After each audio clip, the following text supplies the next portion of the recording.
never guess the places that I've been. You never guess the places that I've been. 'Cause everything is like a dream, yeah, but only in that dream that I live in. I'm never gonna let the day begin. Never gonna let the day begin. 'Cause everything is like a dream, yeah, but only in that dream that I live in. Oh, don't wake me up before you go, and I'll just make this bed my home. Oh, darling, please just let me sleep. Give me my dreams.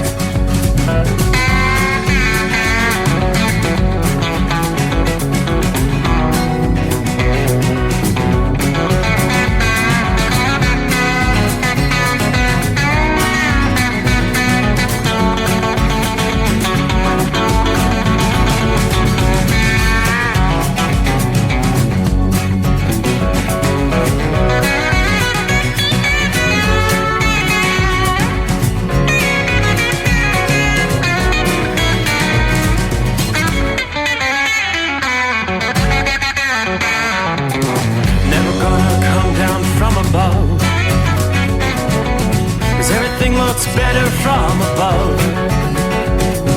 Nothing's ever as it seems, yeah, except in that world that I dream of. Never gonna lose the ones I love. Never gonna lose the ones I love. 'Cause everything is like a dream, yeah, but only in that world that I dream of. Oh, don't wake me up before you go, 'cause I can't face this day alone. Oh, darling, please just let me sleep. Give me my dreams. Give me my dreams. Give me my dreams.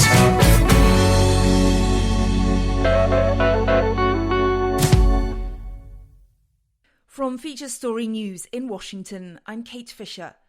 Intense airstrikes have been reported across Lebanon, in the capital, Beirut, and across the centre of the country, as the Israeli Defence Force confirms it continues to target what it says are Hezbollah sites. It comes as much of the Middle East remains on edge amid fears of a wider war between Israel and Iran, just as Israel prepares to mark 1 year since the October 7th attacks, in which Hamas gunmen stormed into Israel, killing around 1,200 people and taking 251 hostages. Trent Murray has more from Tel Aviv.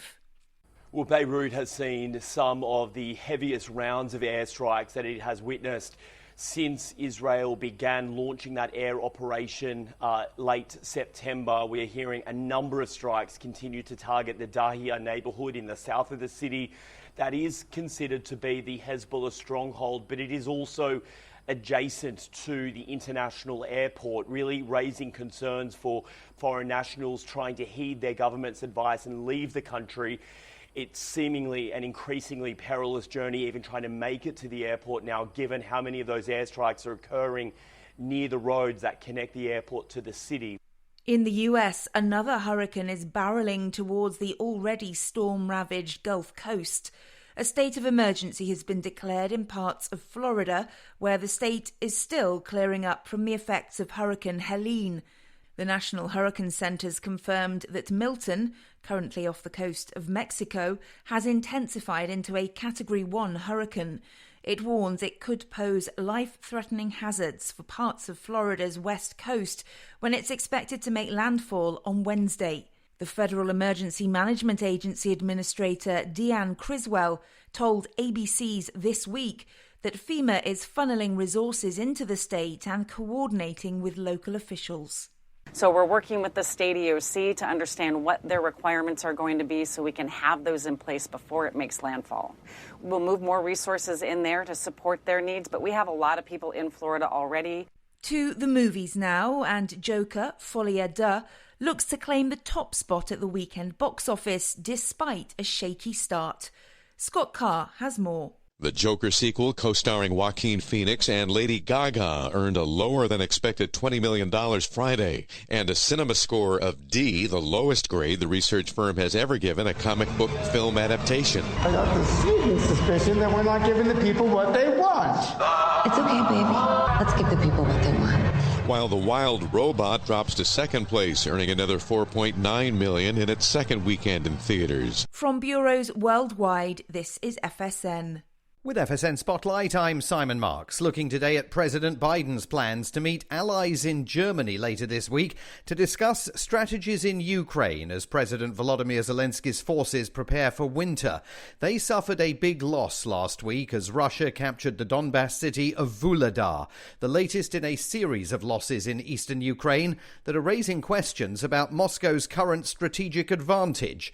Bob McMahon is with America's Council on Foreign Relations. The Vuhledar fall is concerning, perhaps not in and of itself, but because of a set of dominoes that could be lining up where the Russians take one strategically important hub after another from this whole theater that Ukrainians had been holding on to tenaciously, and where they had inflicted heavy Russian casualties 2 years ago.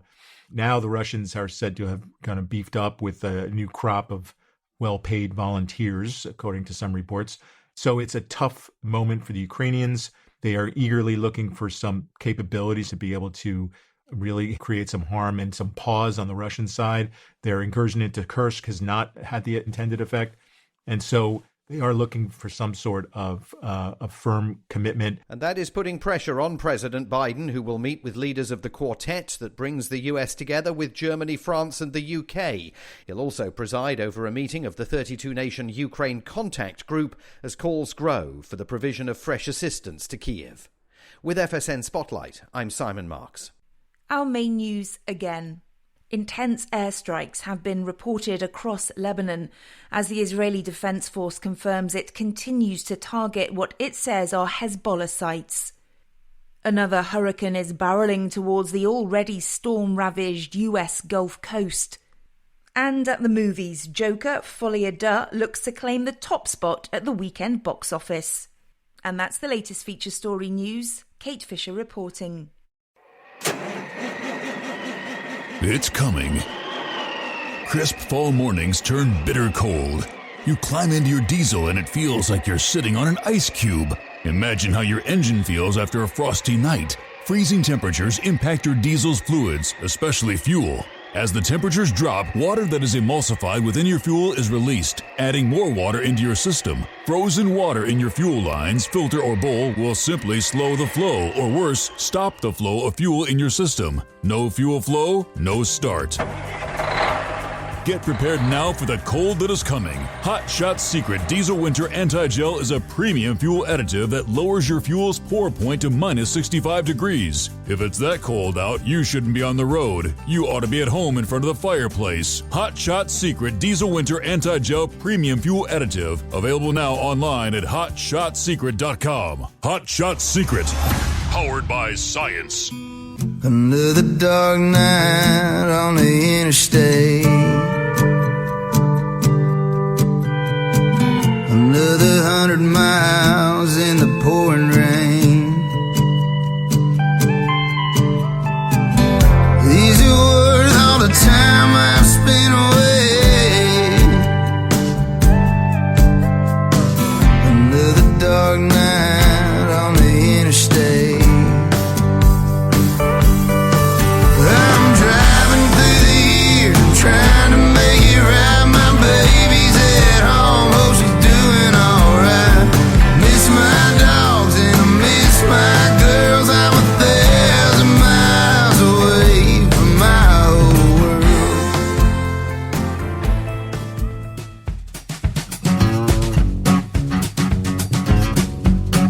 Alrighty, yes indeed. Josh Malloy had a big show at Atlanta over the weekend.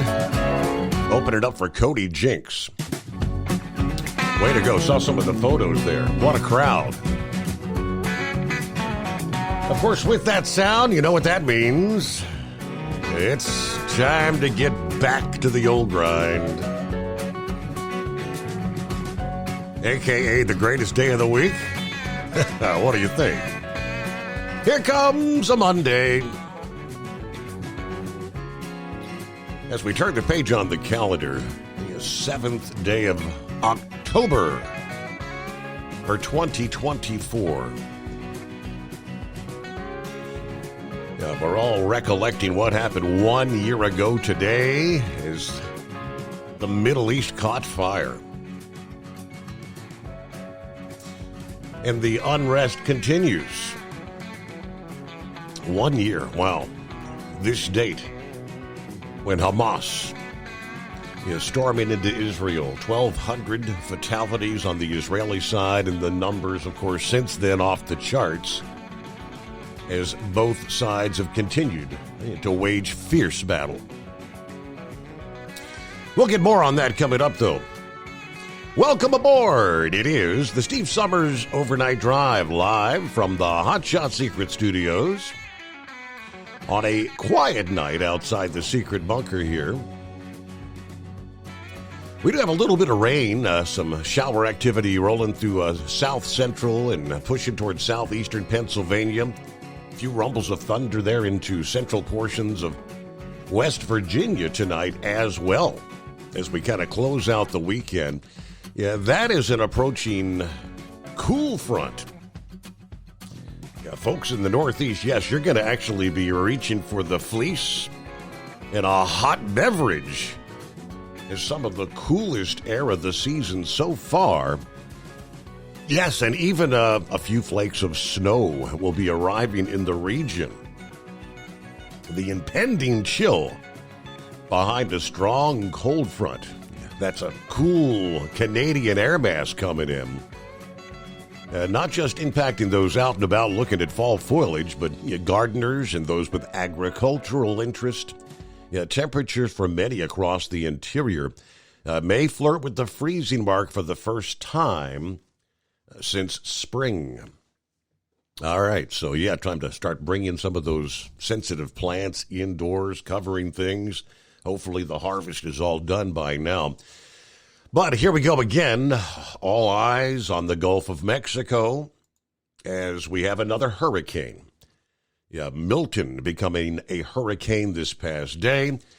And the models forecast not looking good for pretty much the entirety of central Florida. Latest advisory from the National Hurricane Center about an hour ago. Milton, a Category 1 hurricane, winds have increased to near 90 miles per hour with higher gusts. But the forecast is to intensify rapidly, becoming a major hurricane. That's Category 3 later today, Monday. At this point, hurricane force winds extending outward up to 25 miles from the center. Tropical storm force winds extending outward up to 80 miles from the center. So at this point, that's considered a rather compact storm system, but a lot will be changing in the coming days. Tell you right out of the box, I had a call from Philip there in Florida, who's going to be checking in later this morning. He will be working here on a Monday. He said probably, maybe Tuesday. Obviously, he said folks at the parks all holding meetings this past day discussing when do we shut things down. Because if your employees are having to work Monday and Tuesday, they've got to get prepared for the impacts of this storm. So he'll give us a full report. He's not taking this lightly. He's actually boarded everything up. I shared some of the photos and videos that he shared a bit earlier, getting ready for Milton. Now, as the Hurricane Helene was pressing toward Florida's coast, all the way back then, forecasters at AccuWeather had been monitoring part of the Gulf for another round of trouble. And that is unfolding. Saturday afternoon, Tropical Storm Milton formed just hours after becoming a tropical depression. Now a hurricane expected to intensify, striking Florida as a major hurricane. Torrential rain, wind, and the likelihood of flooding. Thunderstorms have been persistently erupting in the southwestern Gulf for several days, and they began referring to this as a tropical rainstorm late last week to begin raising public awareness. as Milton continues to churn over the warm Gulf waters over the next several days, expected indeed to strengthen into a major Category 3 hurricane before making landfall near, they're telling us, Tampa Bay, Florida on Wednesday. Again, we'll be talking about those old urban legends of storms avoiding the Tampa area. The models are not depicting they're getting that lucky with this particular system. AccuWeather's chief meteorologist John Porter said this is an unusual, extremely concerning forecast track for a hurricane approaching the Tampa Bay area, as Milton rapidly will intensify into a major hurricane. We're going to be talking some extreme impacts, a.k.a. the life-threatening storm surge. Due to the flooding rainfall, damaging winds, and the life-threatening storm surge, they're already listing Milton as a Category 4 on the impact scale, on a scale of 1 to 5. How much damage this system might bring? Milton can bring damaging winds, widespread power outages, and tornadoes. A general 4 to 8 inches of rain will fall on portions of central Florida. Some of the heavier rain totals 8 to 12 inches, expected for places like Tampa and Orlando. Storm max totals for some could approach 30 inches. Now, rainfall rates, as we've seen with Helene, you'll see potentially several inches of rain occurring in the major metro areas, easily overwhelming the storm drainage systems in cities like Cape Coral, Naples, Port Charlotte, Fort Myers, Tampa, St. Pete, even down into Miami and Fort Lauderdale, Orlando, and Melbourne, Florida as well. Even though much of Florida's soil is very sandy and can absorb heavy rain quickly, there will still be enough runoff that works into the creeks, lakes, and rivers to trigger flooding with this system. Water levels may rise quickly on the smaller streams and lakes. It may take a week or two to cycle through the rivers, such as the Peace, the Imperial, the Hillsborough, and the St. Johns rivers. Winds, we could be talking strong winds, 120 miles per hour at landfall. Could see gusts approaching 150. Long-lasting power outages and structural damage. Tropical storm force gusts could be experienced as far away as, again, maybe the eastern Carolinas to the Florida Keys. Now, that's going to be driving storm surge along the coast, especially in the Tampa Bay area, where up to 15 feet of water on top of normal tides could cause life-threatening flooding and destruction along the coast there. The feature will take an east to northeast track across the southern Gulf. Water's plenty warm enough, wind shear very low at this point in time. It is supposed to increase more as the system gets closer to Florida. But the stronger Milton becomes before landfall, obviously the greater impacts from wind and storm surge. Regardless of strength, there could be locally severe thunderstorms capable of producing tornadoes and waterspouts along the way as well. All right, forecast time right now is midweek, Wednesday.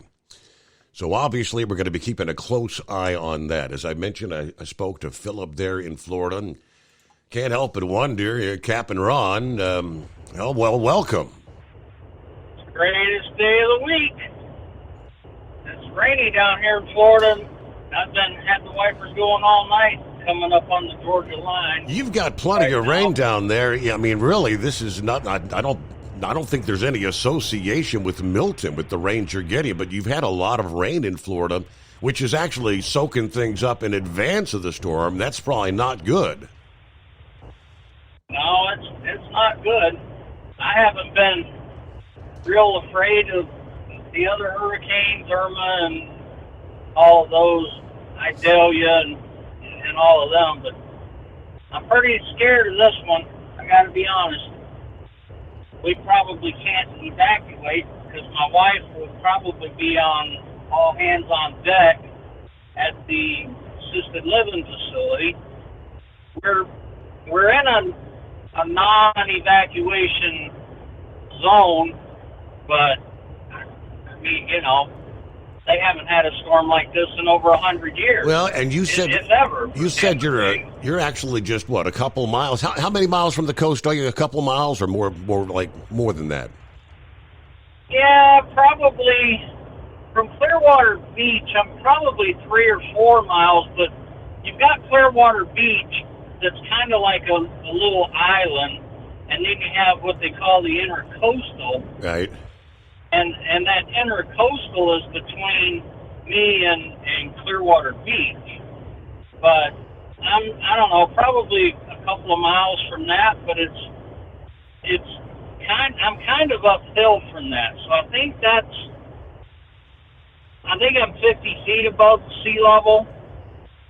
So I don't know how they figure the evacuation zone. Mm-hmm. But like Tampa Airport, it's in an evacuation zone. They had to evacuate when Helene came by.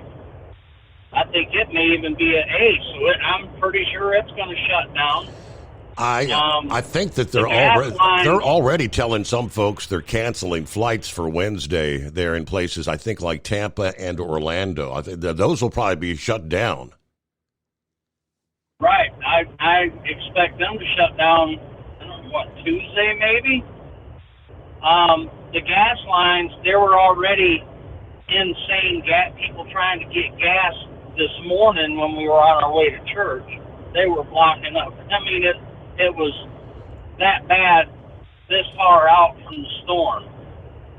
And, I'm sure the port where we get our gas from is going to be closing at some point. So there's going to come a cutoff point where, the gas stations won't even be getting any gas. Right. So what about, I guess all your hardware stores, your Home Depots, your Lowe's, your Walmarts, everybody's stocking up, right? Getting ready for the storm? Yeah. I saw where Home Depot and Lowe's had cases and cases of water.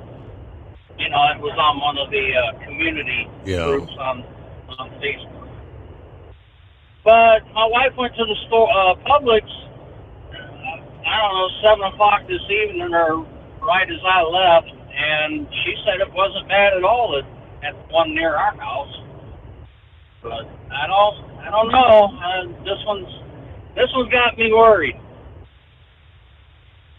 But I live in a condo, so boarding up really isn't an option for me. Really? It's a block. No. And you're going to be in the zone where some of the heaviest winds with this storm are going to be right there in your area on the west side. Right. And I can't tell if the storm track is going to be Tampa Bay or if it's going to be slightly south. I mean, 50 miles south makes a huge difference on any of it, But my sister, she lives down by Venice and down that way in Inglewood. They evacuated to Melbourne, which you just brought up, flooding there also. So I don't know that it's going to be, it'll be bad over on the east coast of Florida too. Have you heard anything as far as affecting your cruise? At this point, no. I mean, Miami's far enough south. Right now, the forecast models are just 2 to 4 inches of rain, and we're flying down on Friday. So I think as far as the airport on Friday should be, I'm assuming they're going to be up and running. I am a little bit concerned because we have some of our friends and family that are planning to fly down on Thursday, and I don't know, the ripple effects of all the shutdowns they're going to have, obviously, on Wednesday and probably into Thursday. We're kind of just watching, sitting on pins and needles, waiting to see. I can't imagine what would happen. I guess they would just cancel the cruise or postpone it, or I don't know.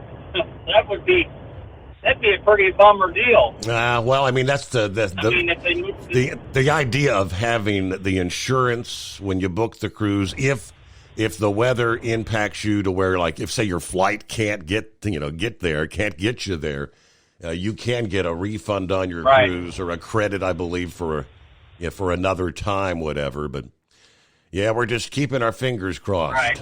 Yep. Well, I'll keep my fingers crossed for you. I don't guess I have anything else. I was just trying to give an update of what it's like on my side of the state. Philip's over there closer to the other side, but he boarded up already. But like I said, I don't have that as an option really. Some of the buildings in my condos have the hurricane shutters that they raised canopy. They're like a big canopy that they drop down over the windows and stuff. But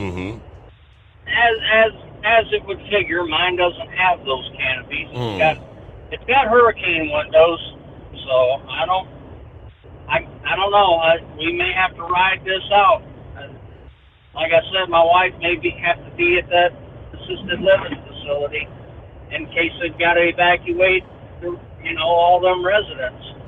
So they've got you moving freight tonight. I mean, here Monday morning, you're probably you'll be rolling Tuesday morning, but undoubtedly you'll be shut. You ain't gonna be driving Wednesday. I can't see us running. I can see us running Monday into Tuesday, but I can't imagine running Tuesday into Wednesday. Well, we have to get ready for the hurricane just as well. That's what I'm saying. Like exactly. You mentioned with Phillips boss. And my bosses are just north of me in Ocala. So I mean they kind of know what's coming. I'm sure they're watching it too. But I don't know. Just have to wait and see, I guess. I mean, I can hope that it goes a little bit south of us, but you're just hoping that it hits somebody else, unfortunately. Which is the problem with these things. It's going to hit somewhere. Correct. You know what I mean? And it's kind of cold to say, well, better them than me, and because if I get spared, then somebody else is going to get it. And that's just the way it works out, I guess. Wow. Yeah, I mean, and Other than that, I guess we appreciate you taking my call. All right. Well, good luck. I don't know. Maybe you can give us an update, maybe on as the system all comes together a bit more and see what we have by Tuesday morning. I mean, some of the outlets are saying, just like Helene, that Milton could actually intensify to Category 4. That's the headline from Fox Weather. Forecast to rapidly intensify. Again, could reach 4 as Florida braces for life-threatening storm surge. Let's see some of the other headlines. County by county, Northeast Florida begins preparation, sandbagging and things of that nature. South Florida residents scrambling to make preparations. That's across the board there in the state of Florida. I'll give you more coming up here. What do we have? Philly Dan joins us on a Back to Work Monday. It is that time again. Hope everyone had a great weekend. Let's go Phillies. All righty. Country Bumpkin, Jack from Waterford, Michigan. Good morning, the Overnight Drive family. Everybody be safe out there. Mary Ann said her weekend was okay. Good morning, Steve. And the Overnight family. Happy on board the midnight hour. Greatest day of the week. That means somewhere deep beneath the Earth's crust is the hotshot secret hidden bunker. Steve's throwing the breakers, raising the FR3 antenna. The Stiction Eliminator power mic is on. The Overnight Drive, hammer down. There we go, 59 degrees in southwestern Hamilton County, Ohio. Had another beautiful day here in what we call the tri-state. Why the reports of such a slow response by the feds to the devastation brought on by Helene? Give us your thoughts. 844-844-3388. That's the number for the overnight drive. Don't be a scarecrow. Call in, be a part of the show. Until then, snuggle up to whomever or whatever. Heat up that cup of joe. Crank up the volume, or you can be like Big Ed. You can't find them, grind them. Are you with me? Yeah, I'm with you, Ed. All right, I remember sitting here Friday morning as I was jotting down his 6 picks for the college football weekend, kind of shaking my head a little bit. Some of those picks, I'm thinking, you're kind of going out on a limb, Ed. All right, so all said and done, the prognosticator of prognosticators did a 50-50 weekend. 3 wins, 3 losses. Could have been worse. We didn't even have second thoughts about Alabama. Yeah, Alabama, they were facing an unranked team. Nobody saw that coming, did they? Alabama losing to Vanderbilt. Shocker. From Feature Story News in Washington, I'm Kate Fisher.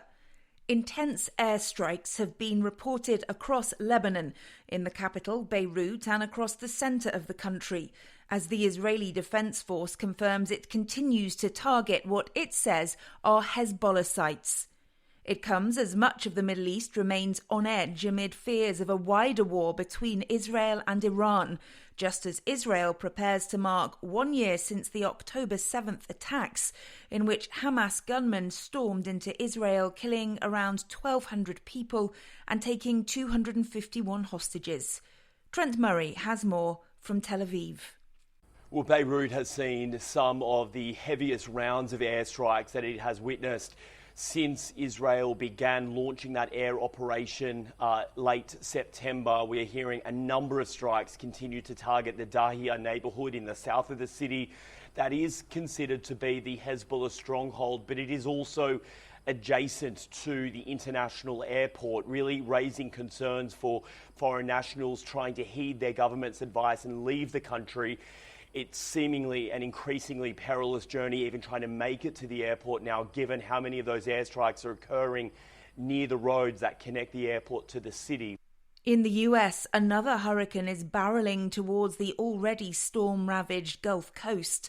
A state of emergency has been declared in parts of Florida, where the state is still clearing up from the effects of Hurricane Helene. The National Hurricane Center's confirmed that Milton, currently off the coast of Mexico, has intensified into a Category 1 hurricane. It warns it could pose life-threatening hazards for parts of Florida's west coast when it's expected to make landfall on Wednesday. The Federal Emergency Management Agency Administrator Deanne Criswell told ABC's This Week that FEMA is funneling resources into the state and coordinating with local officials. So we're working with the state EOC to understand what their requirements are going to be so we can have those in place before it makes landfall. We'll move more resources in there to support their needs, but we have a lot of people in Florida already. To the movies now, and Joker, Folie à Deux, looks to claim the top spot at the weekend box office despite a shaky start. Scott Carr has more. The Joker sequel, co-starring Joaquin Phoenix and Lady Gaga, earned a lower-than-expected $20 million Friday, and a cinema score of D, the lowest grade the research firm has ever given a comic book film adaptation. I got the sneaking suspicion that we're not giving the people what they want. It's okay, baby. Let's give the people what they want. While The Wild Robot drops to second place, earning another $4.9 million in its second weekend in theaters. From bureaus worldwide, this is FSN. Increase fuel economy up to 7.9% with Hot Shot Secret Gasoline Extreme. The solution to maximize your engine's performance and fuel economy. Whether you're driving a sports car or a daily commuter, Gasoline Extreme is specially formulated with PEA to deep clean. Don't settle for an average driving experience. Upgrade to Hot Shot Secret Gasoline Extreme and go further on each tank. Order now on Amazon or HotShotSecret.com. Hot Shot Secret. Powered by science. At Hot Shot Secret, we share the science behind common diesel problems. For example, ultra-low sulfur fuels. Fuel has two purposes, combustion and lubrication. Ultra-low sulfur fuels have diminished the fuel's ability to lubricate. Hot Shot Secret Everyday Diesel Treatment with LX4 restores lubricity, protects your engine, and optimizes performance. Everyday diesel treatment is available at truck stops, Tractor Supply, O'Reilly's Auto Parts, and online at HotShotSecret.com. Hot Shot Secret, powered by science. Building relationships with their team, drivers, and customers still matter at IBI Security Transport.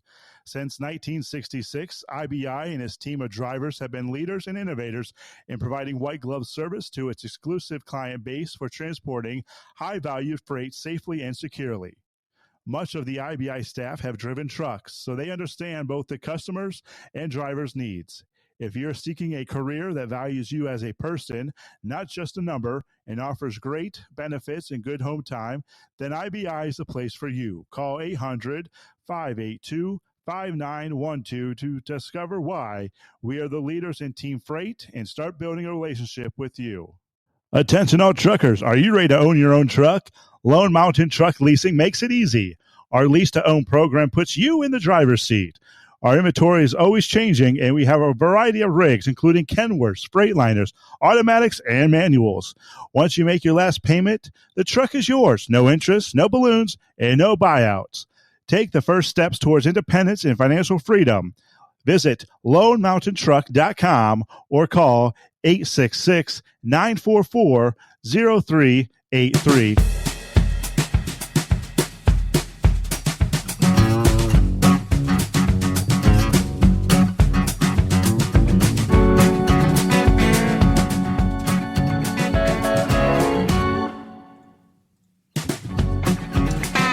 To the Florida Sun Sentinel. Is Milton rapidly organizing in the Gulf, casting an ominous shadow toward Florida? Yeah, where state emergency management officials said they're preparing for the largest hurricane evacuation since 2017. Yeah, get ready for the highways to be packed and stacked with the track of Milton aimed right at Florida's Gulf Coast. Right now, somewhere between Tampa and Naples. Yeah, forecasters warning of that life-threatening storm surge. Milton could be Category 3 or higher, according to the National Hurricane Center's 5 p.m. update Sunday. Although they said it's still too soon to be concerned about the exact track and magnitude. They say the storm could reach Category 4 or even 5 in the middle of the Gulf. But some weakening is possible before landfall, according to the National Hurricane Center.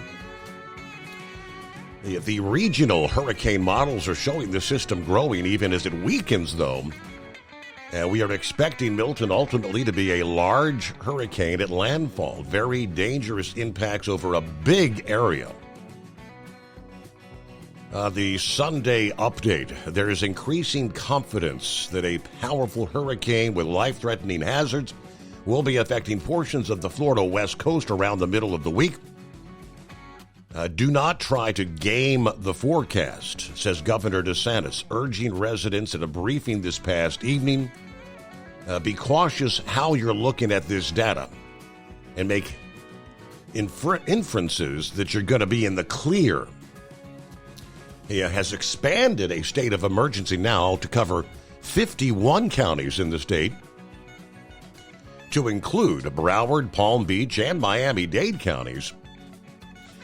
Only counties in the western panhandle are excluded from that emergency declaration. So could make landfall late Tuesday or early Wednesday. But the effects are likely to begin much earlier as the wind field expands over the Gulf's warm, deep waters. Now, the cone of uncertainty covers almost the entire west coast of the state. Governor DeSantis said it's not any type of storm that's been dealt with, certainly in recent years. This is an unusual track in terms of coming in. Actually, it started from the Pacific, hopping across Mexico, forming then coming horizontally to the west coast. You have to prepare all day today, all day Monday, probably all day Tuesday to be sure your hurricane preparedness plan is in place. If you're on the west coast, barrier islands, assume you're going to be asked to leave. While it remains to be seen just where Milton will strike, it's clear Florida's going to be hit hard. I don't think there's any scenario where we don't have major impacts at this point.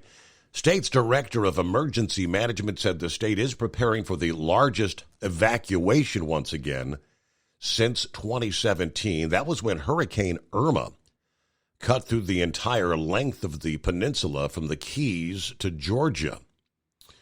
As of the Sunday evening news conference, emergency management urging residents use the 511, the FL, Florida511.com, for your emergency evacuation information. We've prepared emergency fuel sources and electric vehicle charging stations along the evacuation routes. We've identified every possible location that can possibly house someone along those routes. People who live in homes built after Florida strengthened their codes in 2004, who do not depend on constant electricity, who aren't in evacuation zones, should probably avoid the roads. This is a particularly concerning track for the Tampa Bay area. The forecast path showed the storm moving directly into and over the bay as a major hurricane. That later in the morning, the track shifted a bit south toward Sarasota, but that's how these things do. They'll wobble north, south, sometimes go through an eye wall regeneration. Milton is expected to make landfall, according to the governor, about 5 o'clock Wednesday afternoon. But the models can shift. Don't get wedded to where the landfall is being predicted right now. This cone at this point effectively can bring it almost anywhere on the western Florida peninsula. Some of the initial watches and storm surge watches are likely to be issued for parts of Florida within hours, according to experts, late Sunday. He stated that crews readying to mobilize for power restoration. Milton may cause outages greater than those brought by Helene. There is a massive amount of resources being marshaled as we speak. FEMA, meanwhile, coordinating with the governor, briefing the president Sunday on how they're staging life-saving resources. If the center of Milton tracks just to the north of Tampa Bay, the scope of potential surge is impossible to imagine. Think of Helene's surge and add another few feet. All right, Hurricane Center forecaster said Milton will encounter some rather complex atmospheric conditions that make this exact forecasting difficult to nail down, including what the intensity will be by the time it reaches Florida. The intensity guidance continues to show a significant spread in the forecast peak intensity over the next 3 days, possibilities ranging from Category 1 to Category 5. Rainfall, generally 5 to 8 inches, localized potential up to 12 across portions of the Florida Peninsula and even all the way down into the Keys through Wednesday night. Now that's coming on top of the moisture we've been seeing ahead of the hurricane that is technically flooding, saturating the ground in the state as we speak. They've got flood watches in effect for all of South Florida, lasting into Thursday morning at this point in time. So there you go, from the Florida Sun Sentinel, some of the very latest. Is that the CNI dog? No, it's Doug. Doug. Well, hello, Doug. How you been? Doing all right. Thanks for taking my call, Steve. Thanks for what you do. I don't want to appear grumpy, and feel free to chime in on anything I have to say, but I feel like all that you said, and I've heard more about the hurricane. They showed pictures tonight on some of the national news of the interstates a little clogged with people headed north, I suppose, out of Florida.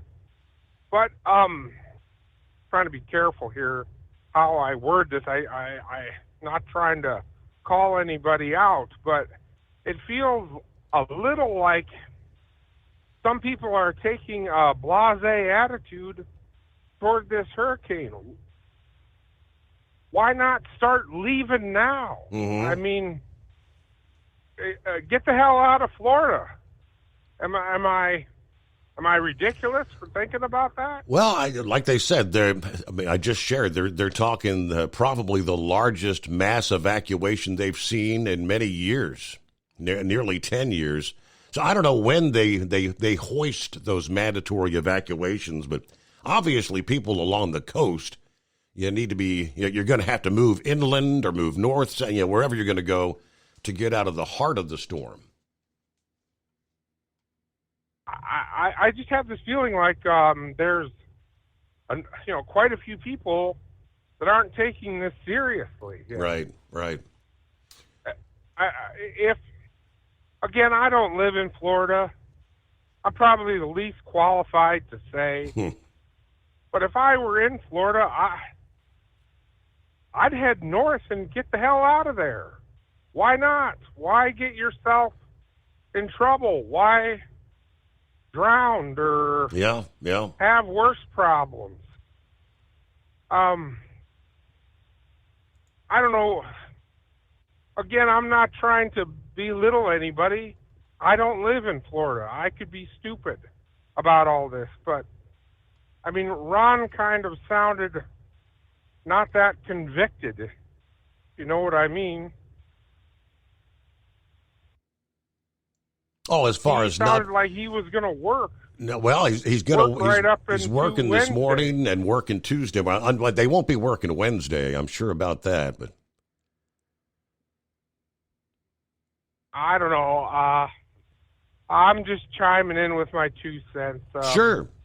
Well, we did. I mean, Philip. Get the hell out of Florida. Our friend Philip is all the way over on the eastern side of the state, and he and his wife haven't wasted any. They boarded up yesterday, and I think he was telling me some of his neighbors came over and said, "Well, if you're boarding up, I guess we better take it serious," because Philip does. He pays close attention, and he doesn't. If it's going to be a Category 1.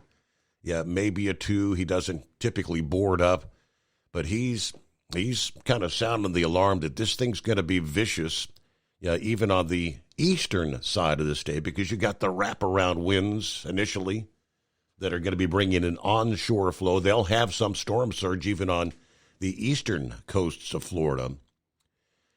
I remember the storm a couple of years ago. As Ron mentioned, a 50-mile deviation in the center. Some of the models were showing Tampa was in the crosshairs, right? And they were talking about all that water rushing into the bay and exponentially adding to the elevation of the storm surge. Ultimately, the storm came in a bit further south. So what they had was the offshore winds. Do you remember when it pushed the water out of Tampa Bay? There were people out there walking in the mud, in the muck in Tampa Bay because the water was pushed the opposite direction. So, yes, a 50-mile difference can mean a world of difference in who sees feet of storm surge versus those that end up with almost no storm surge. But all right, Big Ed, are you with me? Coming up. As an independent trucker, you work hard to meet your goals. The Owner-Operator Independent Drivers Association has been helping small business truckers for over 50 years with benefits, services, information, and discounts. You work hard, but OOIDA works even harder to give you advantages that large fleets enjoy. And all of our programs support our representation on your behalf in Washington, D.C. Become a member at OOIDA.com, making a difference in the lives of truckers. Fuel filtration is a big deal. Poorly filtered diesel fuel can damage injection systems, reduce efficiency, and rob horsepower, among other things. By removing the water, air, and debris from fuel, fast fuel systems can triple the life of your injection system while restoring power, optimizing fuel economy, and more. Not sure what your truck needs? Give us a call at 636-433-5410 or learn more at fastride.com. At Hot Shot Secret, we share the science behind common diesel problems and their solutions. For example, diesel fuel cetane levels. in many states, the cetane rating in diesel fuel is 42 to 45. Most diesel engines operate more efficiently with a cetane rating of 48 to 50. One treatment of Hot Shot Secret Diesel Extreme will raise your cetane 7 points, increase fuel economy, and improve cold starts. Due to a cleaner burn, there are less hydrocarbons and particulate matter in your exhaust. This reduces the blockage of your diesel particulate filter. Using Diesel Extreme generates 83% less DPF regeneration. The 6-in-1 Diesel Extreme formula also includes the most concentrated detergent on the market, lubricity enhancer, water demulsifier, rust and corrosion inhibitors, and a fuel stabilizer. Hot Shot Secret Diesel Extreme is available nationwide at truck stops, fine farm and auto stores, and online at hotshotsecret.com. Hot Shot Secret. Powered by science. Doc's Diesel is your one-stop online shop for diesel filter maintenance. Genuine quality, third-party tested filters for Cummins, PowerStroke, Duramax, and EcoDiesel trucks. Doc's cuts out the middleman and those pesky markups you often find from OMEs, dealerships, and parts stores. We make ordering easy with filter kits, subscriptions, and even dealer sign-ups if you have a fleet. Purchase your filters at www.docsdiesel.com and receive 10% off when you use code SUMMERS10. Doc's Diesel, your one-stop shop for diesel maintenance. And now, back to the Steve Summers Overnight Drive, live from the Hot Shot Secret Studios. At some point this morning, Double R, I believe, will check in. I told him to give us a full update. I was talking to him this past day. Now, they're trying to get back to the home 20 to pack up for the cruise. But they got him running. He was rolling through Kansas City, if I remember correctly, headed toward... was it Gainesville, Georgia? And then they've got him making another delivery like in Jacksonville on, I guess that's today, Monday. And then supposedly he's supposed to be headed down toward Orlando to drop off a couple of cars on Tuesday and then headed back to the home 20. And I said, I mean, based on the timing of this, first of all, if I had, he's got a Porsche and a Corvette, I think it is, somebody that he's delivering to in the Orlando area. I'm thinking, who in their right mind would want to bring in your brand new cars when you got a hurricane coming in and you'll possibly find them submerged in water? I said, maybe they'll cancel that Tuesday delivery. And then I'm thinking now when they're talking the largest evacuation we've seen in many, many years, sometimes... they actually turn all the traffic around on some of those major interstates, the contraflow lanes, as they call it. Everybody, you're not coming in, you're going out, right? I don't know if that'll be the case, but I'm thinking when they start ordering these mandatory evacuations, undoubtedly some of those will start coming in today. You're going to see incredible amounts of traffic. Sure as hell don't want to get stuck down in there with all that traffic, so... yeah, we'll hopefully get a full report. What you need to do is go by his house, pack his bags, and take them with you, and then he can just stay down there and meet you down there. God, I don't know how you're going to do it. Right. My hat and tip of the hat to him if he gets it done. I know this. Living where I live, it's a whole lot easier to dodge tornadoes than it is to dodge a hurricane. Dodge them hurricanes. Good grief. I'm just don't want to sound selfish, but I'm hoping it don't hurt our cruise. You know, South Florida and Miami supposed to get hit. They're based on the current models. They're going to get the bands or whatever, the feeder bands. They'll be in the zone more likely to encounter thunderstorms and possible tornadoes. The latest map I saw it was showing Miami in the like the 2 to 4 inches of rain zone, so it shouldn't be all that bad there. They should be able to handle that. Knock on wood. Mm-hmm. Man, good grief! But where are they supposed to go when they leave Florida? You know, Georgia got slapped around. They sure can't go to Tennessee or the Carolinas. Right. I don't know. Hats off to them. Prayers for them, man. It's been that year. Been that kind of a year. I don't know if you want to blame it on global warming or what, but all I know, or like a lot of conspiracy, everything's got to be conspiracy. People, they're seeding the clouds. They're creating these storms. I don't know. If I would have picked Vanderbilt, go ahead. Oh, I'm listening. Go ahead. If you Alabama, Vanderbilt, right? What the heck? Yeah, if I would have picked Vanderbilt over Alabama, everybody would have thought I was a nut. Don't you think? I mean, who would have thought? Right. I didn't even want to get close to that game. I thought, I ain't no way. If I would have been picking, I would have picked Alabama, because there was just no way that I thought Alabama's going to lose to Vanderbilt. When even what Nick Saban said about they'd have more fans in the stadium, well, that held true. I think they had over 3/4 of the fans there for Alabama. And then what's really would be funny and put icing on the cake is at the end of the year when they're trying to decide who's going to go to the college football playoffs.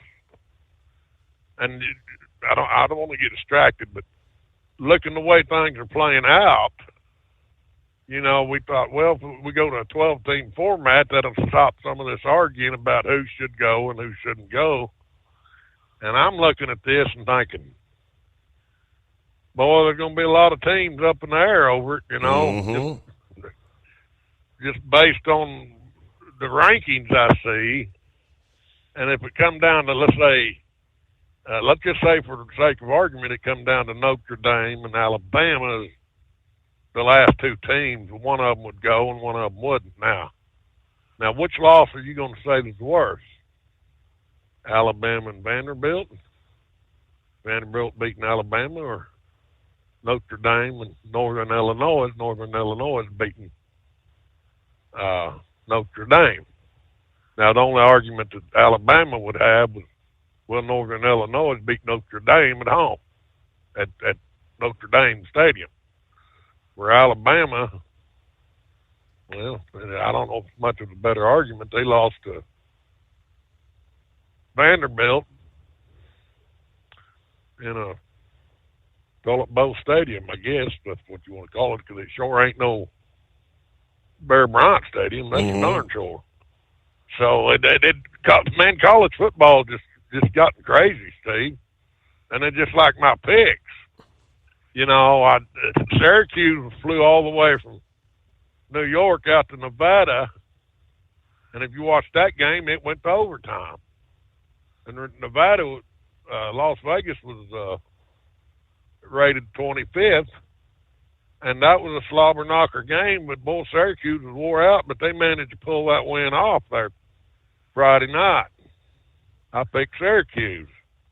And then, of course, Oregon had an easy time of it with Michigan State there Mm-hmm. Friday night. And then we get into Saturday, and I had picked Missouri over Texas A&M, and I have no clue what happened there other than Texas A&M handed them their guts. Right, 41-10. I mean, I didn't. they pummeled them. I didn't. Yeah, they just beat the dog snot out of them. And in Michigan, when you start looking at these records and trying to, okay, who might pull this off, I think Michigan has 6 returning players from their national championship team versus Washington didn't have any returning. They lost 13 of their players that, played Michigan for the national championship. So you start weighing it, even though Michigan traveled to Washington, you think, well, Michigan still ought to pull this off. Well, they did. Washington beat them. And then you come down to the Ole Miss South Carolina game, and South Carolina has been playing good ball. I don't know what happened there.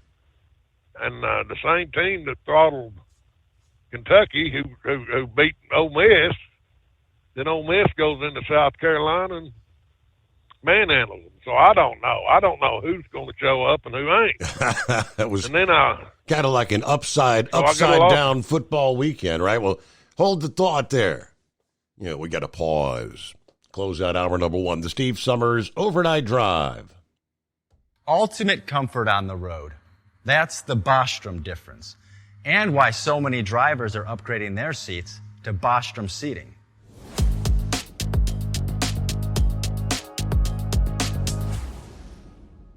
With roots dating back to 1935, we know seating. We've developed a full line of high-quality products with the right seat for your application, all made right here in the USA. From our top-of-the-line Wide Ride Plus Certa for the long-haul driver to our entry-level Baja series for the vocational driver, we provide you with the comfort you deserve at the price point you're looking for. We know you're busy. You don't have time to search every distributor and dealership for the right seat, only to find the one you want won't fit in your truck. That's why we created BostromSeating.com. It's a complete seating solution. You can build the perfect seat with the features and options you desire, and we'll help you be certain it'll fit in your cab. Once you've built the perfect seat and have the part number in hand, you can shop pricing and availability. Our Where to Buy feature allows you to pick up a seat right where you are or anywhere along the road you'll be traveling. When you install a Bostrom seat, you become part of the Bostrom family. A family that includes other drivers who recognize this is more than work. It's a ride, one that requires the next level comfort and support only Bostrom can provide. Go to BostromSeating.com to design your ride with ultimate comfort for the open road. Hands on the wheel, hands off invoicing. At Transcap, we're built for high speed and service, just like you. Our fast freight factoring helps you make more money, not chase it down, because we handle all the invoicing BS and back office work. Apply for fast funding at transcap.com/getcash. It takes just 60 seconds. Or call 888-250-TCAP. That's 888-250-TCAP. And mention Steve Summers Overnight Drive. From Feature Story News in New Delhi, I'm Neha Punya. One Israeli soldier has died and 2 severely injured in the country's ground invasion against Lebanon. Israel has also struck the Al-Aqsa Mosque in Gaza as Tel Aviv marks 1 year of the October 7th attacks when gunmen stormed into Israel, killing 1,200 people and taking 250 hostage. Overnight, Israel also carried out its most intense bombardment of Beirut, even as Hezbollah retaliated, launching rockets at the Israeli city of Haifa. Tel Aviv claims it hit a weapons storage facility belonging to Hezbollah. Trent Murray is in Tel Aviv. Well, Beirut has seen some of the heaviest rounds of airstrikes that it has witnessed since Israel began launching that air operation late September. We are hearing a number of strikes continue to target the Dahia neighborhood in the south of the city. That is considered to be the Hezbollah stronghold. Israeli Prime Minister Benjamin Netanyahu has visited the Lebanese border now for the first time, telling troops that they are changing the reality on the ground from end to end. A nod to the fact that the IDF is now operating both in Gaza in the south and, of course, north in Lebanon. Another hurricane is barreling towards the already storm-ravaged U.S. Gulf Coast. A state of emergency has been declared in parts of Florida, while the state is still clearing up from the effects of Hurricane Helen. Kate Fisher has more. The National Hurricane Centre has confirmed that Milton is a Category 1 hurricane and that it could pose life-threatening hazards when it makes landfall, likely Wednesday, on Florida's west coast. Well, it's less than 2 weeks since Hurricane Helene caused havoc across the southeastern United States, killing at least 225 people, and there are still hundreds of people missing. In Florida, where Helene left 14 people dead, there are now 35 counties under a state of emergency. A financial bailout could be top of the agenda for Maldives' President Mohamed Muizzu, who is on a 5-day visit to India. He's meeting Prime Minister Narendra Modi amid concerns about Malé defaulting on its sovereign debt, a possibility Muizzu has denied. Ahead of his India visit, Mohamed Muizzu said he expects India to ease the Maldives' financial burden. Estimates suggest Malay's foreign currency reserves have depleted to just $440 million, which is enough to cover only about a month and a half of imports. Though Muizzu was elected on what many call an anti-India platform, ties between Delhi and Malé have improved in recent years. India has already provided $1.5 billion to the Maldives in financial assistance, and officials say the country is committed to improving ties with the island nation as part of its neighbourhood first policy. Muizzu's campaign to pressure India to remove its military personnel from the Maldives had impacted relations. Ishan Garg, New Delhi. From bureaus worldwide, this is FSN. With FSN Spotlight, I'm Simon Marks, looking today at President Biden's plans to meet allies in Germany later this week to discuss strategies in Ukraine as President Volodymyr Zelensky's forces prepare for winter. They suffered a big loss last week as Russia captured the Donbas city of Vuhledar, the latest in a series of losses in eastern Ukraine that are raising questions about Moscow's current strategic advantage. Bob McMahon is with America's Council on Foreign Relations. The Vuhledar fall is concerning, perhaps not in and of itself, but because of a set of dominoes that could be lining up where the Russians take one strategically important hub after another from this whole theater that Ukrainians had been holding on to tenaciously, and where they had inflicted heavy Russian casualties 2 years ago. Now the Russians are said to have kind of beefed up with a new crop of well-paid volunteers, according to some reports. So it's a tough moment for the Ukrainians. They are eagerly looking for some capabilities to be able to really create some harm and some pause on the Russian side. Their incursion into Kursk has not had the intended effect. And so they are looking for some sort of a firm commitment. And that is putting pressure on President Biden, who will meet with leaders of the quartet that brings the US together with Germany, France and the UK. He'll also preside over a meeting of the 32-nation Ukraine Contact Group as calls grow for the provision of fresh assistance to Kyiv. With FSN Spotlight, I'm Simon Marks. The main news again. One Israeli soldier has died and 2 severely injured in the country's ground invasion against Lebanon. Israel has also struck the Al-Aqsa Mosque in Gaza as Tel Aviv marks 1 year of the October 7th attacks. Another hurricane is barreling towards the already storm-ravaged U.S. Gulf Coast days after Storm Helen left more than 225 dead.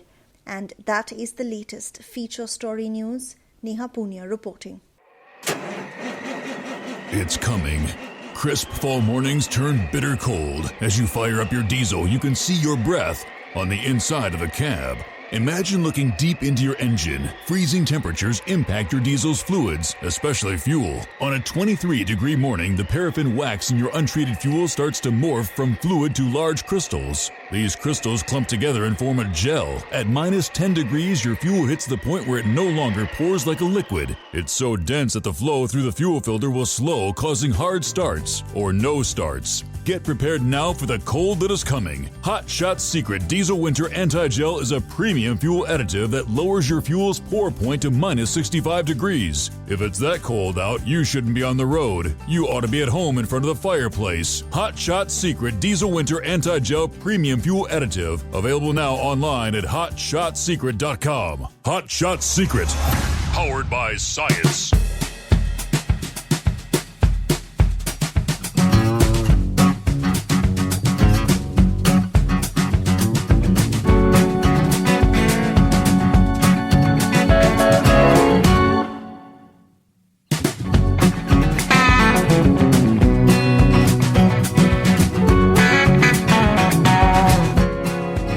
Back at it here on a Monday. Greatest day of the week coming on.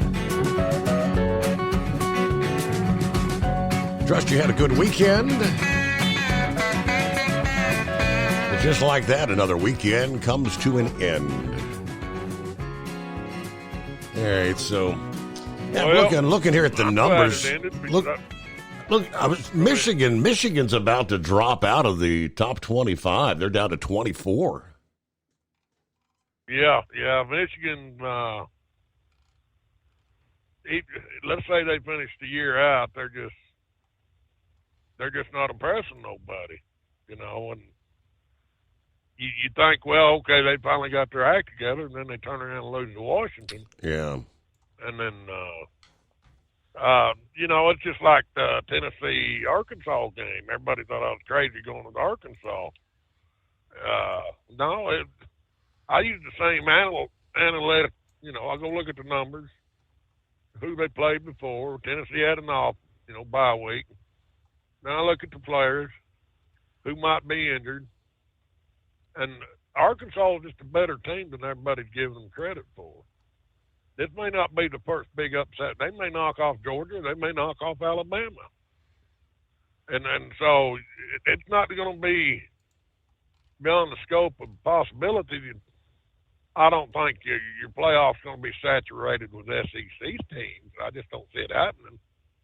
Because Georgia's probably going to lose another one. Alabama's probably going to lose another one. Tennessee's probably going to lose another one. So then you're getting into all these two-loss teams. But when you stack up the strength of schedule, let's say Michigan's finished with just 2 losses, the teams on the Southeast side, one thing about it, and, everybody said, hey, Southeast Conference is probably one of the best conferences out there because, man, they're brutal. They decimate each other, and so it's tough scheduling. But, anyway, Arkansas beat Tennessee, and that was an upset. You can look at it. Okay, when I got home, I was watching football at 2 o'clock this morning. I was watching Texas Tech knock off a good Arizona team, and that was played late last night. That game didn't go off till about 1 o'clock this morning. And then I was keeping up with the Miami Hurricanes playing the California Golden Bears. And I felt like Miami had what it took to beat California, and given that with some thought, you got to remember Miami flew out to Northern California, and there's 3-hour time difference. And when these teams are traveling like that, any truck driver will tell you when you start changing time zones that your body clock gets knocked out of whack. Just because I'm delivering at 8 a.m. in California, let's say I lived in California and I come out here and I have to deliver at 8 a.m., well, it's 6 a.m. out there in California, so my body clock's going to get knocked out of whack. Right. And so that's going to be difficult on some of these teams. But I'm happy with my picks. I went 3 wins and 3 losses, which takes me up to 26-12. Now I can tell you right now that I'm going to be picking this week, but I'm going to tell you about 2 games that I've already got my mind made up on, and I'll tell you why if you want to know why. Okay. And that is, let's start with Oklahoma and Texas. Yeah, Texas is ranked number 1, I believe, on the polls this week. Yep. Yes, they're undefeated. But what you got to remember about Texas and Oklahoma, I don't care what their records are. I don't care how high they're ranked. If you got a bunch of Texas boys going against a bunch of Texas boys. And I don't care. That's always a slobber knocker of a game because Oklahoma gets plenty of talent out of Texas. And then, Texas, of course, they've got their own ingrown talent. So it becomes a grudge match, if you will. Some of these kids were playing against each other in high school. So just because the ball's falling right from Texas, don't give them an automatic win. And because of the emotions of the game, I'm going to go with my Sooners on that game. Wow. I'm telling you ahead of time, Oklahoma's going to beat Texas. That's going to be an upset. That will be an upset versus the rankings. Now, here's what's good about Oklahoma. Brent Venables is an outstanding defensive coordinator. He was at Clemson. He helped them win, 2 national championships because of his defensive coach team, correct? Mm-hmm. he's going to be able to, and this new young, hot, studded quarterback that we got that's two-dimensional, very good decision maker. His ally is going to be Coach Venables. Coach Venables, remember, they all got that little piece in their headset, right, where they can hear their coach. He's going to be looking at Texas' defensive schemes, and he's going to have enough time to help that young man call the appropriate play with the option, if he needs to, he can run the ball. So that's the big ally for that young quarterback. And our defense is good enough we can pull Texas down. I think with Venables really concentrating on our quarterback play, we'll pull the upset. Oklahoma over Texas. All right. Now, Ohio State and Oregon. All right. That's a big one. That's a big one. That's playing at the Horseshoe, am I correct? I'm not sure. Yeah, I'm pretty sure that's where it's been played. That's why I'm going with Ohio State. Okay. Because you got Oregon that's got to travel all the way across the coast to Ohio State. Once again, they can knock him out of their body clock. Ohio State has just saturated with talent. And once again, I go with the coaches. You know, you got a good head coach and Coach Day. You've got your defensive coordinator that's top-notch.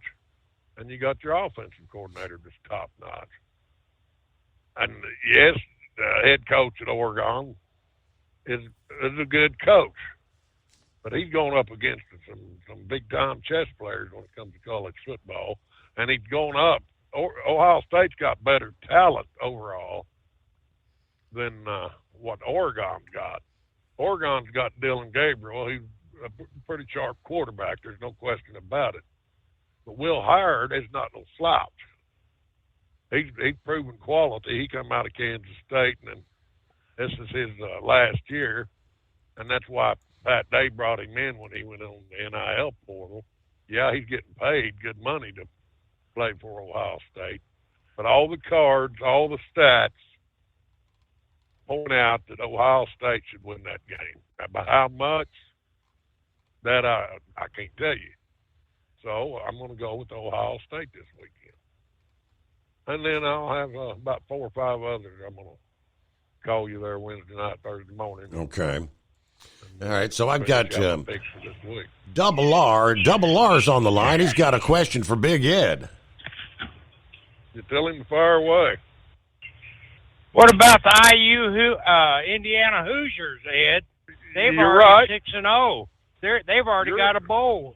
They're in a bowl predicament right now. Yeah, you're right. I think, and they got a bye next week. And then they come out and play Nebraska. That'll be a good game. Yeah, you're exactly right. Now, so that later on, Ohio State. I'm assuming that they play Indiana on their schedule. Yeah. That's yeah, one of they're them Big teams Ten. that you don't want to go to sleep on because they've got the ability to knock you off. You got Indiana at 6-0. You got Iowa State in the Big 12 5-0. You got BYU that's 5-0. You got Miami 6-0. Penn State 5-0. Oregon 5-0. You got Texas 5-0 and Ohio State 5-0. So undefeated teams. Now Indiana, based on how they finish, they could come in and knock off an Ohio State. And that's what I'm thinking too. And I'm also thinking that your big name colleges are not going to be in the bowls like they normally are. I think it's going to be this year some of your smaller no-name colleges that'll be in these bowl games. Yeah, well, depending on how they finished out, you're right. You got Boise State that's making noise out there. They're 4-1. Yeah, absolutely. Let's see here. You've got Pittsburgh. I believe they're 5-0. Yeah, Pittsburgh's undefeated. I think they're number 7 on the AP 25 there. Then you got LSU, and you got Clemson coming back and making noise. They're 4-1. Yeah. Yeah, there's going to be a lot of teams it ain't just going to be a Southeast Conference ruled No. playoff picture, not by any stretch of the imagination. But No, when it gets to SEC's nine, got a sure tough what- schedule. Yeah. I don't know what criteria they're going to use to pick each playoff contenders. It's supposed to be whoever wins their conference, or it's supposed to be what we got 5 conferences. It's supposed to be the winner of each conference is supposed to get an automatic bid. So that will leave you 7 teams that are left to. Well, didn't they split the Pac-12 up and move them Yeah, over to the?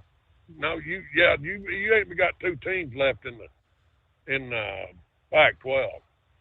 They're Okay, trying to rebuild it, but they won't come into the. It's Washington State and Oregon State, but they're not going to be in the playoff picture. They ain't neither one of them going to make it into the playoff. Not until they rebuild. They're supposed to be transferring some of those Mountain West teams over into the, what 2 remaining Pac-12 teams there are, and it'll be next year before they become a viable conference and earn that automatic bid. Because when it all started, it was supposed to be 6 conferences. Because 6 teams then would get an automatic bid, and the other 6 teams would come through the strength of schedule. You see what I'm saying? Right. So it's going to be interesting, but you can't rule anybody out. Yeah, because I was looking at that earlier about Indiana, and that's what Ohio State's got to guard against. It's like USC. They go up there to Minnesota and laid an egg. Nobody thought that they was going to lose to Minnesota. They thought that USC had already lost all the games they was going to lose. Now they're going to be out of the playoff picture. Yep. So it's all going to shake out, but it ain't going to shake out probably till the last week of college football. And somebody will be left out. Yeah. I agree with that. Think about it. If Absolutely. Georgia loses another game, even if Alabama loses another game, they could possibly get left out. So that's where some of your other teams like BYU, let's say they win the Big 12, but then Utah State or even Arizona keep making noise, they could get invited into it. Well, what about yeah, Boise? Boise's doing good too. Right, correct. So, anyway, that's where we're at. So, you going to get on that cruise, Double R? Well, if the good Lord's with me, I'm hoping. Right now, I'm fighting against Milton. Right now, I've got we're getting ready to. I got to deliver Marietta, Georgia, in the morning, and then Brunswick, Georgia, tomorrow afternoon. Go down to Orlando, drop 2, and get out of Dodge, and hopefully get home and get packed. Granny's coming down to the house on the 10th, and we're supposed to be flying down to Fort Lauderdale. We got a shuttle already lined up and paid, and was Snuffy coming with her? Oh, this is the other. This is the other Granny. This is a different Granny. The other Granny. Okay, Granny from Iowa. Yes. Yeah. Yeah, okay. Yeah, I seen her last time we was on. Yeah. We had dinner together the last time we was on the cruise. If the weather works with me, yeah, we'll be there. So, well, you'll be in our prayers, brother. Oh my! Well, thank you. They've been running. I've been staying in touch with Steve, but we started off in National City, California, and went up to where did we go, Anita? Seattle, and then up to Bellevue, which is north of Seattle, over to Boise, down to Salt Lake, and now we're here. Headed over to Georgia to drop, and then if everything goes well, yeah, we'll be there, So was Nita driving? She's with me. We had a lot of problems. We had a lot of problems with her because I don't really think she's healed all the way because we come over Eisenhower and she couldn't breathe. You know, because it's so high up in the air. You know, the altitude, and the air is so thin. She had a hard time breathing. And do you carry canned oxygen? You know, they got canned oxygen out there. Well, you know what, Ed? I didn't know that, but I'm glad you told me, and you know, I need to consider that. To be honest with you. Yeah, I'm serious. I mean, this trip here, we went over every pass you can think of: Shasta, Grapevine, Cabbage, Squamish, and Eisenhower and Vail. It's been crazy. Man. So I'm glad you said something like that. I'm going to look into that. I really am. I think that's a smart idea. I've seen it in the stores out there. Because I was sitting there looking at it. What is it? That's canned oxygen. Yeah, they sell it out there. So I'll be darned. Well, I'm going to have to check into that. Thank you very much. I appreciate it. All righty. Well, Steve and Paul, I'll let y'all go. Steve, I'll call you Wednesday night, Thursday morning. That is correct. Okay. Yep, that'll be our final live edition here before, knock on wood, heading out. I ain't going to make no picks.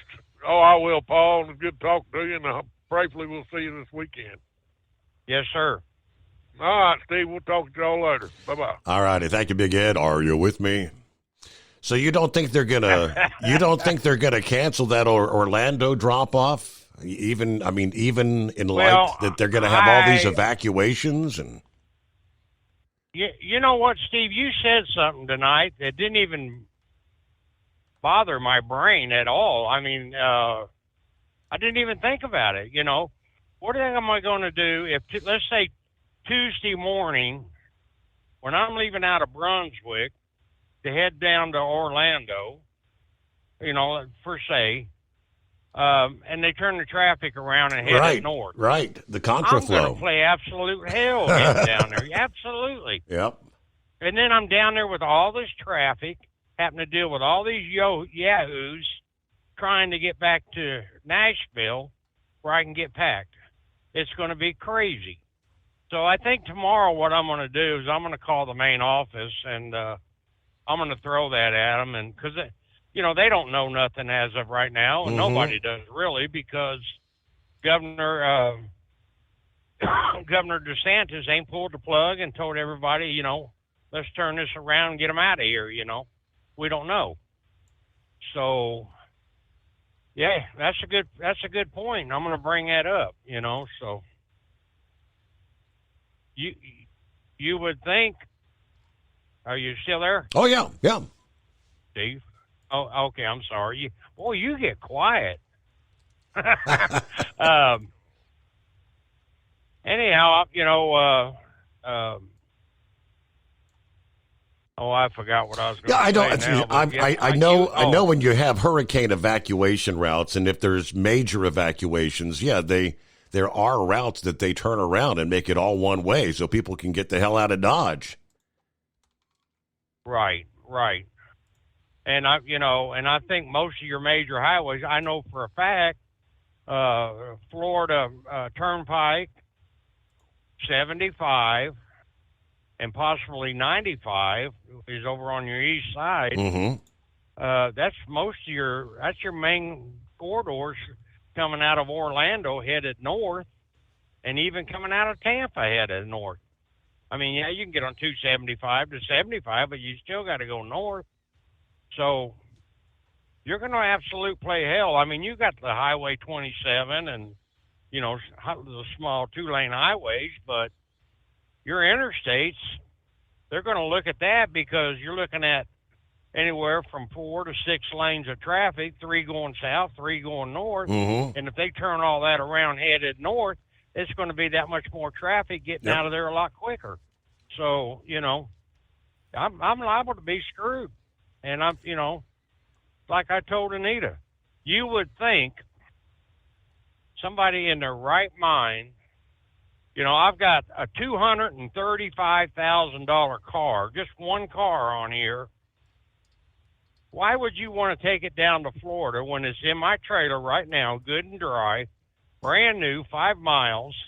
Wow. Down to Florida and take a chance of it Flooding out. being buried in water. Absolutely. You know, I just soon take it back to Nashville, back to my house. They could have somebody pick it up on Wednesday. I'll help them take it off my trailer, put it on their trailer, strap it in, do whatever they got to do, and then they can head south. And by then the hurricane will be out of the way and they might be able to get down there and do their thing. I mean, that's me thinking, but I'm just a truck driver. I mean, it makes sense, but it is what it is. Well, I'm thinking Anyhow. things are going to get rather interesting for you down there, Double R. So. Yep. So, all right, brother. Well, listen, I'm going to back out of here and let somebody else get in. Thanks for getting me on with Ed, and nice talking with him. I enjoy talking to Ed. So, anyhow, I'm listening to you, Steve. I'll be up all night with you, and something else rings my brain, I'll give you a holler. So Very good. But all right, rolling down the interstate. Yeah, I'm looking at the latest, and there are some mandatory evacuation orders already coming in Manatee County. They said that they've called for evacuations, all persons in levels A and B, all residents or visitors in RVs, mobile homes, should evacuate beginning 2 p.m. today, Monday. The public safety director says we do not issue evacuation orders likely. Milton is anticipated to cause more storm surge than Helene. So if you stayed during Helene and got lucky, I would not press my luck with this system. From Feature Story News in Washington, I'm Kate Fisher. Intense airstrikes have been reported across Lebanon, in the capital, Beirut, and across the centre of the country, as the Israeli Defense Force confirms it continues to target what it says are Hezbollah sites. It comes as much of the Middle East remains on edge amid fears of a wider war between Israel and Iran, just as Israel prepares to mark 1 year since the October 7th attacks, in which Hamas gunmen stormed into Israel, killing around 1,200 people and taking 251 hostages. Trent Murray has more from Tel Aviv. Well, Beirut has seen some of the heaviest rounds of airstrikes that it has witnessed since Israel began launching that air operation late September. We are hearing a number of strikes continue to target the Dahia neighborhood in the south of the city. That is considered to be the Hezbollah stronghold, but it is also adjacent to the international airport, really raising concerns for foreign nationals trying to heed their government's advice and leave the country.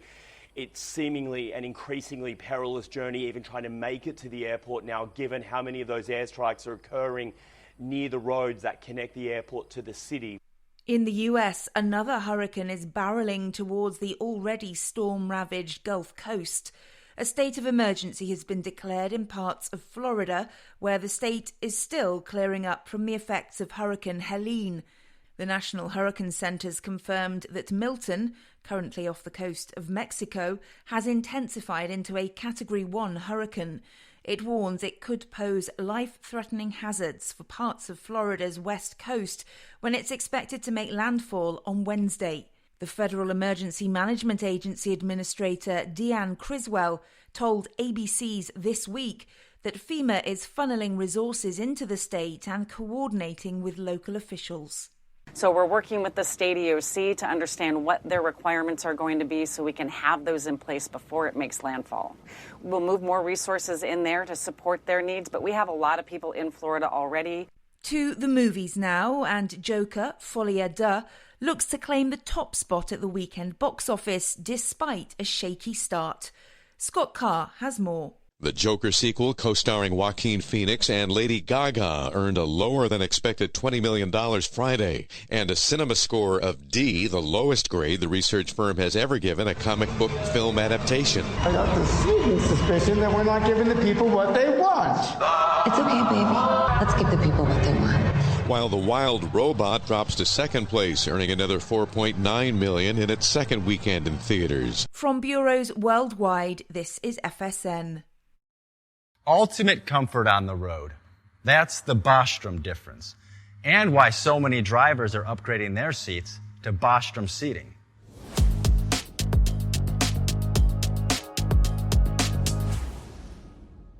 With roots dating back to 1935, we know seating. We've developed a full line of high-quality products with the right seat for your application, all made right here in the USA. From our top-of-the-line Wide Ride Plus Certa for the long-haul driver to our entry-level Baja series for the vocational driver, we provide you with the comfort you deserve at the price point you're looking for. We know you're busy. You don't have time to search every distributor and dealership for the right seat, only to find the one you want won't fit in your truck. That's why we created BostromSeating.com. It's a complete seating solution. You can build the perfect seat with the features and options you desire, and we'll help you be certain it'll fit in your cab. Once you've built the perfect seat and have the part number in hand, you can shop pricing and availability. Our Where to Buy feature allows you to pick up a seat right where you are or anywhere along the road you'll be traveling. When you install a Bostrom seat, you become part of the Bostrom family. A family that includes other drivers who recognize this is more than work. It's a ride, one that requires the next level comfort and support only Bostrom can provide. Go to BostromSeating.com to design your ride with ultimate comfort for the open road. Hands on the wheel, hands off invoicing. At Transcap, we're built for high speed and service, just like you. Our fast freight factoring helps you make more money, not chase it down, because we handle all the invoicing BS and back office work. Apply for fast funding at transcap.com/getcash. It takes just 60 seconds. Or call 888-250-TCAP. That's 888-250-TCAP. And mention Steve Summers Overnight Drive.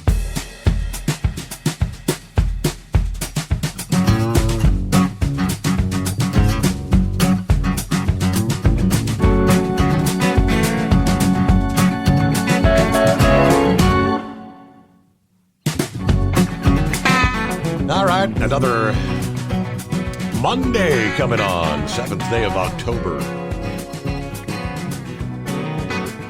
I was looking at some of the other evacuation orders, and these numbers are going to grow. Pasco County, they say, is under a local state of emergency. Mandatory evacuations for zones A and B going in effect 10 a.m. this morning. Voluntary evacuations in place for Zone C. Pinellas County, mandatory evacuation was issued for long-term health care facilities, assisted living facilities, and hospitals in Zone A, B, and C. This impacts 6 hospitals, 25 nursing homes, and 44 assisted living facilities. Anna Marie Island under a mandatory evacuation starting at noon today. According to leaders this past morning, the city said a mandatory evacuation of the island will be ordered at noon Monday. Sarasota County calling for evacuations levels A and potentially levels A and B. If you live in level A or B, a manufactured home community, mobile home, or a boat home, implement your plan. Whether it's staying with a family or friend in a different level or leaving the area. If you plan to leave the area, do so now, was the news release there. All right, 844-844-3388. That's our number. It's been a while since we've heard from High Tech. What's happening? It's been a while since I checked in with you, so I figured I'd check in. Have you noticed that the movies aren't doing real good in Hollywood anymore? Yes, sir. Well, I mean, you can watch the news every day, and it's way more entertaining. I mean, it's just like one thing right after another. Did you see the link I brought you about? I sent you about Kamala Harris's cocaine in the White House? I did. I hadn't got to that yet. No, is that what they're saying? It was Kamala's? Yeah. Well, that's the greatest invention for news media is going to be, I'm going to call it the booby cam, because it's like the doctor in New York that got busted for the sex parties during COVID, and then this latest one, the MSNBC producer, got busted for just coming out saying that they were, not even trying to hide it, being mouthpieces for the DNC. They actually said that they know that they have dumbed down their audience over the last 10 years they've been in business for MSNBC. Mm-hmm. It's these women, these like OMG, O'Keefe Media Group, and which used to be Project Veritas, and like Steven Crowder, they hire these really good-looking women to seduce these really ugly bureaucrats. And they take them to dinner, and they got these cameras in their brassieres, and they're recording everything these guys are saying. I guess they call it the honey trap. Yeah.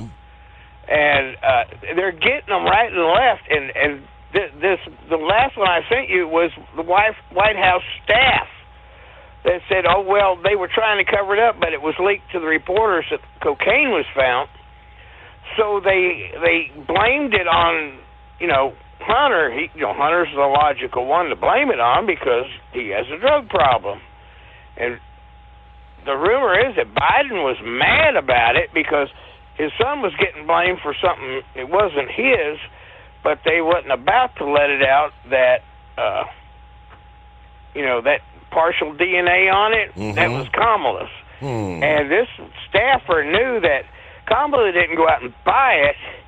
She had one of her upper staff members go out and get her drugs for her. So, I mean, that's what I'm saying. That little camera has got to be the greatest invention in the world to watch people stick their foot in their mouth. I wish I would have had one that small way back when. But, the 101st and the 82nd Airborne showed up in Tennessee. Let's see, it's the 7th now, so that would be yesterday. They were actually out. By the time they got the call, it was on the news. Here's a real good one. You'll love this.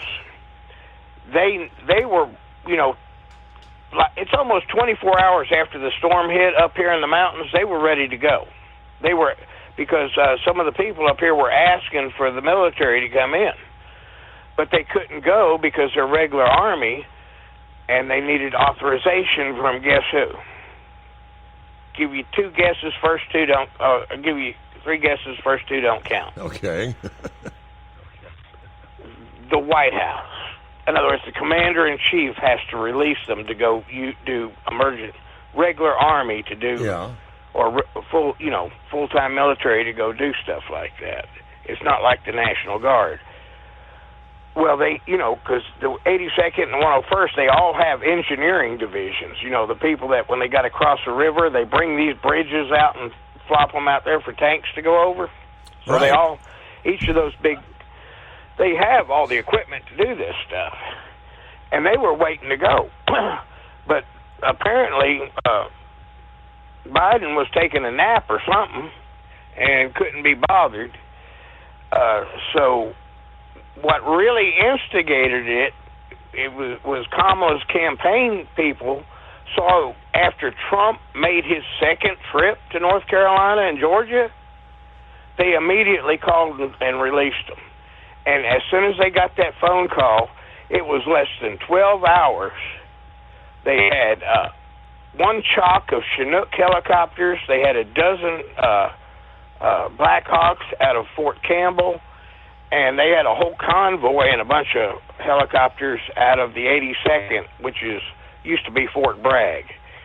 I think they changed it to Fort Liberty. So those guys were already pretty much loaded up and ready to go, just waiting to be released. So if it wasn't for Trump making the White House look like a bunch of... I don't know a nice way to say it, but idiots or incompetent. It was just...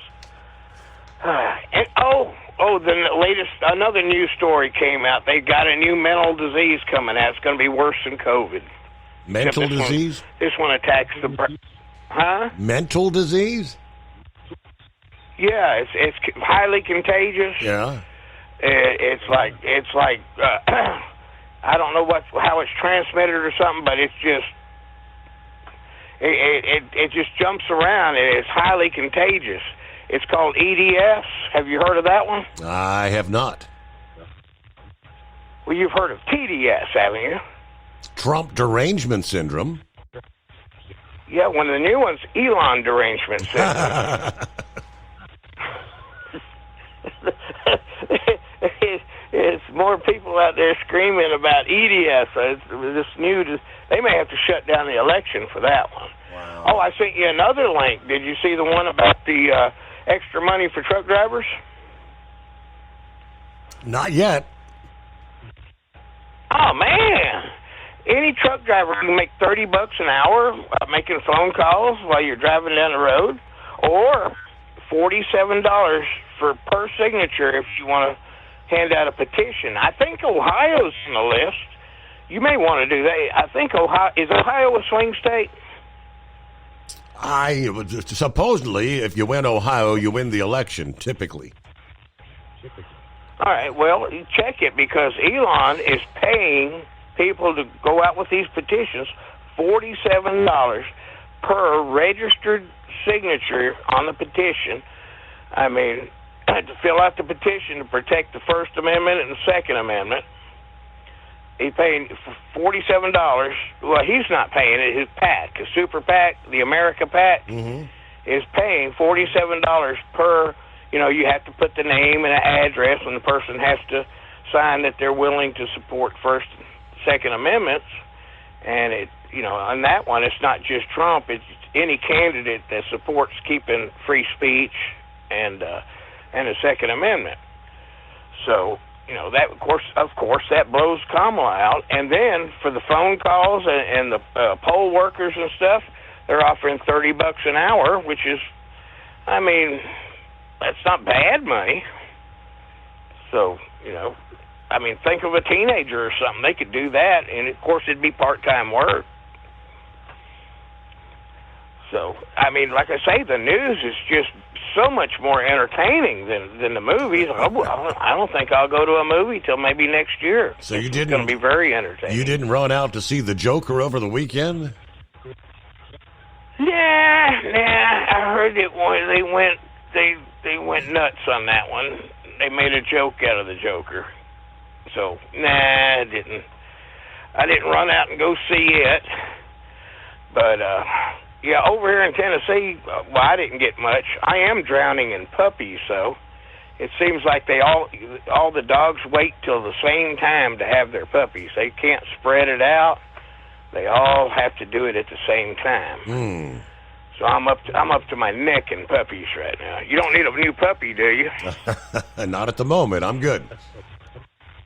Mine, they're so calm and well behaved. Little demon dogs. So anybody wants a gremlin, I've got them. But other than that, it's been. I didn't get much of. Of course, I'm on top of the mountain. I'm not in the valleys.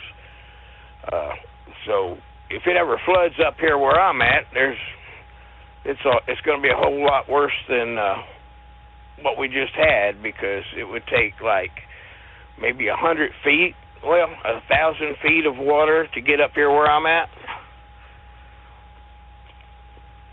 So what else is new in the trucking industry? I haven't been listening in a while. Oh, it's pretty much the same old, arguing about everything. I did see, I forgot what show it was on. I think it was Glenn Beck. And they were talking, and truck drivers were specifically mentioned as, it's like, well over 60% didn't vote. 40% of Christians don't vote. And I think it was almost the same amount, 30 or 40% of gun owners don't vote. So, when you lose your rights and they say, well, I don't vote, well, that's why you lose your rights. That's why truck drivers get stomped on all the time, because, And, truck drivers need not throw those CB radios away, because when the cell phones went out, you know what, the ham radios and CBs and all that stuff still worked. And there's a whole lot of people there. There's a whole lot of people in eastern Tennessee and North Carolina that are still unable to communicate. Looks like just over the weekend, seeing as he brought that up, the Federal Communication Commission just yesterday, Sunday, I guess gave the green light, allowing Elon Musk's SpaceX and T-Mobile to enable their Starlink satellites with direct-to-cell capability so they can have coverage for cell phones in areas of North Carolina hard hit by Helene. It says the FCC often grants these emergency temporary approvals during disasters to help restore wireless and internet services in badly impacted areas and to allow for testing.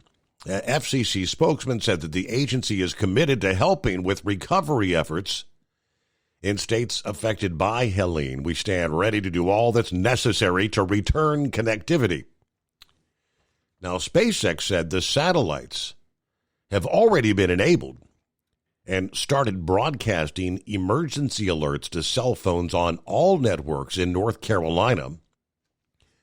The company said they may test basic texting capabilities for most cell phones on the T-Mobile network in North Carolina. On September 28th, more than 74% of cell towers were out of service due to the devastation caused by Helene. Now, the FCC said this past day that number is down to 17% as crews continue to restore service there.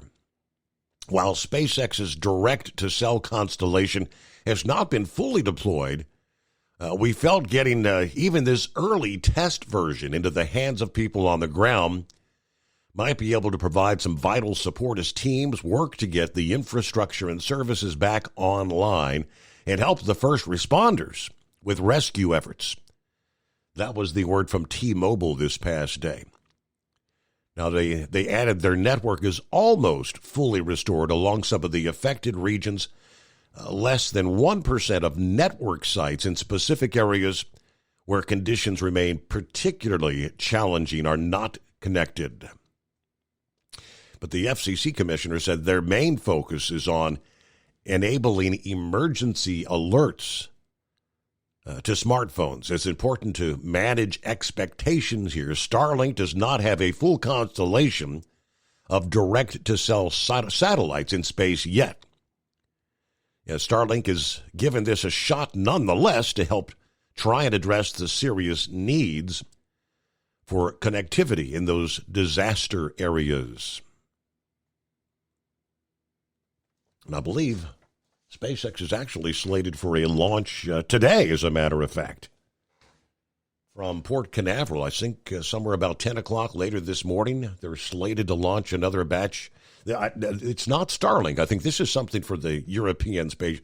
I'll have to pull that up for you. Let's get a quick timeout. The Steve Summers Overnight Drive. Hey, Kenworth owners, is your AC and heating performing poorly with little airflow in the cab? Soaring Eagle HD Truck Parts is here to solve your worries. Offering aftermarket replacement HVAC boxes and stainless steel with high output blowers receiving 50 to 100% better airflow, guaranteed. Not only that, but they also manufacture many other aluminum and stainless steel storage accessories. Check out their website at www.soaringeaglehd.com or call toll-free 1-833-455-2473. Serving you yesterday, today, and for the future. Keep your gas-powered engines running like new? Stable's proprietary formulas are proven by third-party testing to outperform the competition in keeping fuel fresh, preventing corrosion, and cleaning the entire fuel system. With Stable, you can have confidence you are doing the right thing for your engine's long-term health. Just pour into your gas can or fuel tank, then top off with fresh fuel. At every fill-up or when you store, Start with Stable. Available where fuel additives are sold. At Hot Shot Secret, we share the science behind common diesel problems. For example, excessive black smoke. Excessive black smoke has two causes: carbon buildup and internal diesel injector deposits, also known as IDIDs. Hot Shot Secret Diesel Extreme has the highest concentration of active ingredients allowed by law and will safely remove all types of injector deposits, including IDIDs and carbon buildup, to eliminate black smoke. Hot Shot Secret Diesel Extreme is available nationwide at truck stops, Fine Farm and auto stores, and online at hotshotsecret.com. Increase fuel economy up to 7.9% with Hot Shot Secret Gasoline Extreme. The solution to maximize your engine's performance and fuel economy. Whether you're driving a sports car or a daily commuter, Gasoline Extreme is specially formulated with PEA to deep clean. Don't settle for an average driving experience. Upgrade to Hot Shot Secret Gasoline Extreme and go further on each tank. Order now on Amazon or hotshotsecret.com. Hot Shot Secret. Powered by science. Hey truckers, this is Steve Darnell from the hit TV show Vegas Rat Rods. Check it out. Industrial Injection has been a leader in the diesel heavy-duty industry since 1985. Whether you are looking to keep your truck on the road, you are a hard-working farmer feeding America, an over-the-seas mariner, a miner, or a construction craftsman, Industrial Injection can help keep your heavy-duty rigs and equipment running so you can keep America thriving. Get all your turbochargers, injection pumps, injectors, and engine parts at industrialinjection.com. Industrial Injection, the place to go for all your diesel parts needs. The Overnight Drive with Steve Summers. Live from the Hot Shot Secret Studios. Call Steve now. 844-844-3388. That's 844-844-3388. Well, what do you say? Hey, Mike, what day is it? Well, I hope it's the greatest day of the week, Your Honor. Has it been taken care of? Yes, indeed. Cap and Ron out of the box tonight. All right. Well, that's good. So is he all set, ready for the big blow to come through, or where's he at?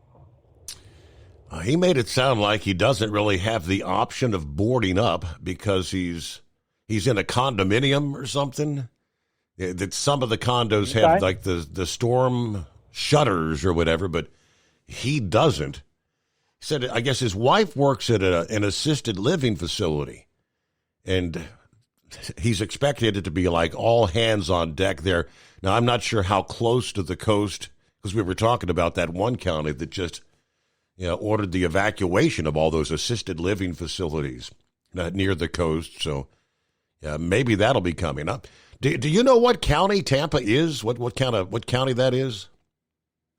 No, I don't. Okay. No, I don't know very much about Florida. I pretty much just know it's Panhandle, and Miami and the Keys are down south, and Tampa's up there at the west, and they're protected by Tampa's protected by the Indian gods. Right. They're not supposed to get any storms come in and hurt them real bad. So we'll have to see if the Indian gods are taking care of Tampa with this one again, because this one's coming from a different direction than normal. So anyways, I guess we'll have to wait and see. But anyways, so are we going to need our galoshes down there in Miami to get from the airport to the hotel? And I don't know. Are we going to have to get 5-gallon pails to help them bail the pool out down there to Cement Pond? Yeah. I mean, so well, I don't know. We'll have to see what we got going on to do all that. Based on the current models, Miami's in the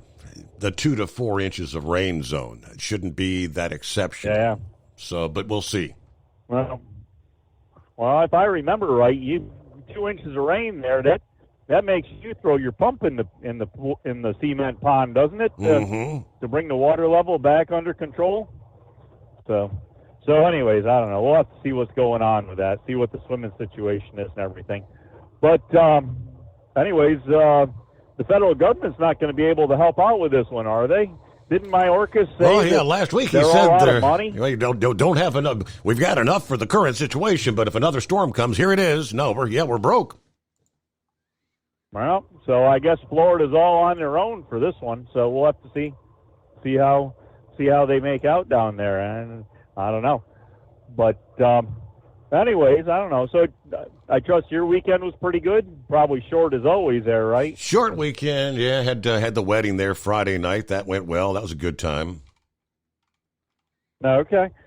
So, so how are we making out on the packing situation? We got all the suitcases all lined up around the house. And so they were being that was the task of the day. Now Beth said that she's got her and Roland's stuff ready to go.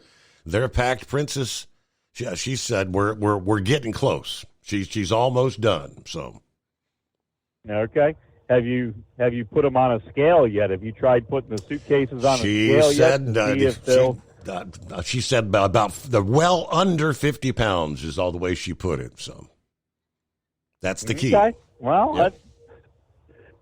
That's a good deal then. At least you got a little extra room if you got to stuff something else in there out of another one then. Mm-hmm. But anyways, so I don't know. It's all kind of quiet around us here in Maryland there. So weather seems to be drying out. I sent you an email link to a reel that was on Facebook there, had a whole bunch of space stuff on it there. I guess while we're either out on the ship or maybe getting off the ship, we're supposed to have the Hunter moon. Oh, yeah? The largest supermoon of the year. Okay. They said. So that's supposed to happen. Now, I don't know. How does that work? Because we're going to be down there on the south side of the equator thing there, right? That belt that goes around the world. Because we're going to be just off the South America coast there, Colombia. Correct. Mm-hmm. So we're going to be south of the equator down there, right? So we're going to be in the southern hemisphere. So they were kind of talking about how to see things in the northern hemisphere.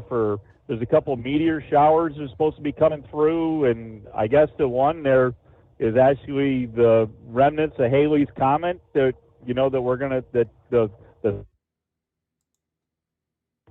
and they were talking about that the comet there that was going around too. So I don't know if you can see that reel and see what all that was about there, but I know there's a couple meteor showers. I think there's one coming up here either the next week or so, maybe when we're getting ready to leave, and maybe the other ones after we get back. Right. But, I was just wondering how it lines up with trying to see things down there. I mean, we're going to be standing on our heads down there, right, on the ship, because we're going to be upside down from being up here.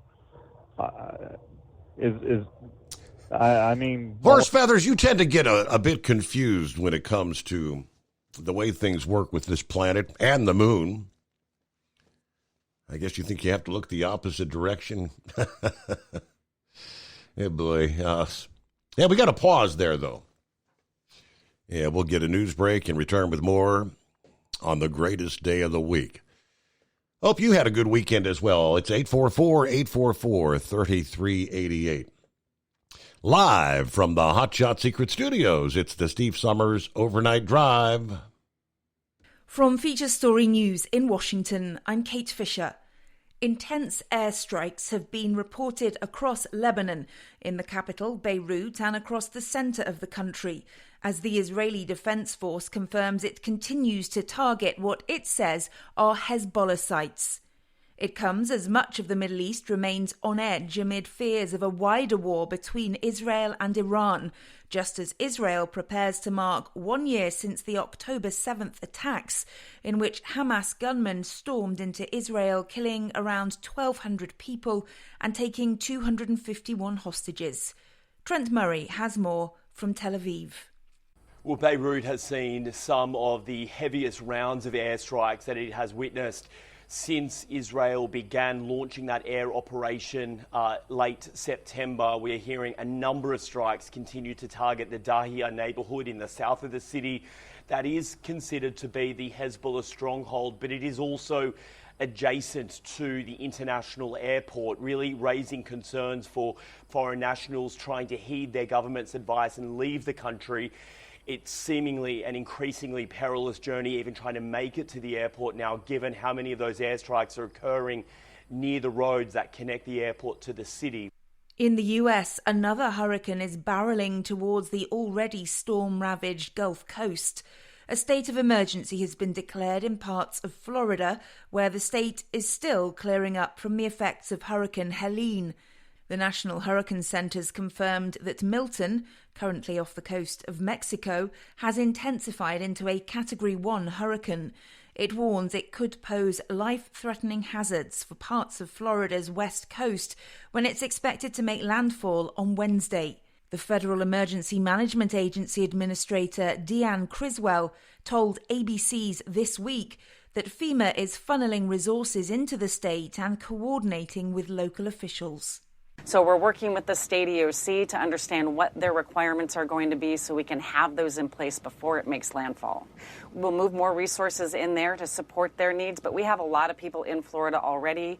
To the movies now, and Joker, Folie à Deux, looks to claim the top spot at the weekend box office despite a shaky start. Scott Carr has more. The Joker sequel, co-starring Joaquin Phoenix and Lady Gaga, earned a lower-than-expected $20 million Friday, and a cinema score of D, the lowest grade the research firm has ever given a comic book film adaptation. I got the sneaking suspicion that we're not giving the people what they want. It's okay, baby. Let's give the people what they want. While The Wild Robot drops to second place, earning another $4.9 million in its second weekend in theaters. From bureaus worldwide, this is FSN. With FSN Spotlight, I'm Simon Marks, looking today at President Biden's plans to meet allies in Germany later this week to discuss strategies in Ukraine as President Volodymyr Zelensky's forces prepare for winter.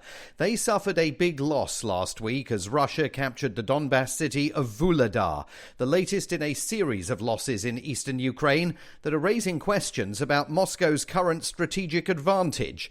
Bob McMahon is with America's Council on Foreign Relations. The Vuhledar fall is concerning, perhaps not in and of itself, but because of a set of dominoes that could be lining up where the Russians take one strategically important hub after another from this whole theater that Ukrainians had been holding on to tenaciously, and where they had inflicted heavy Russian casualties 2 years ago. Now the Russians are said to have kind of beefed up with a new crop of well-paid volunteers, according to some reports. So it's a tough moment for the Ukrainians. They are eagerly looking for some capabilities to be able to really create some harm and some pause on the Russian side. Their incursion into Kursk has not had the intended effect. And so they are looking for some sort of a firm commitment. And that is putting pressure on President Biden, who will meet with leaders of the quartet that brings the US together with Germany, France and the UK.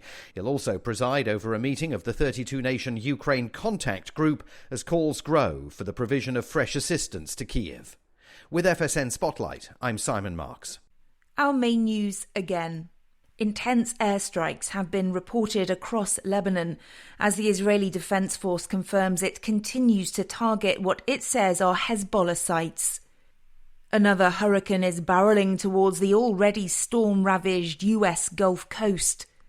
And at the movies, Joker, Folie à Deux looks to claim the top spot at the weekend box office. And that's the latest feature story news. Kate Fisher reporting. It's coming. Crisp fall mornings turn bitter cold. You climb into your diesel and it feels like you're sitting on an ice cube. Imagine how your engine feels after a frosty night. Freezing temperatures impact your diesel's fluids, especially fuel. As the temperatures drop, water that is emulsified within your fuel is released, adding more water into your system. Frozen water in your fuel lines, filter, or bowl will simply slow the flow, or worse, stop the flow of fuel in your system. No fuel flow, no start. Get prepared now for the cold that is coming. Hot Shot Secret Diesel Winter Anti-Gel is a premium fuel additive that lowers your fuel's pour point to minus 65 degrees. If it's that cold out, you shouldn't be on the road. You ought to be at home in front of the fireplace. Hot Shot Secret Diesel Winter Anti-Gel Premium Fuel Additive. Available now online at HotShotSecret.com. Hot Shot Secret. Powered by science.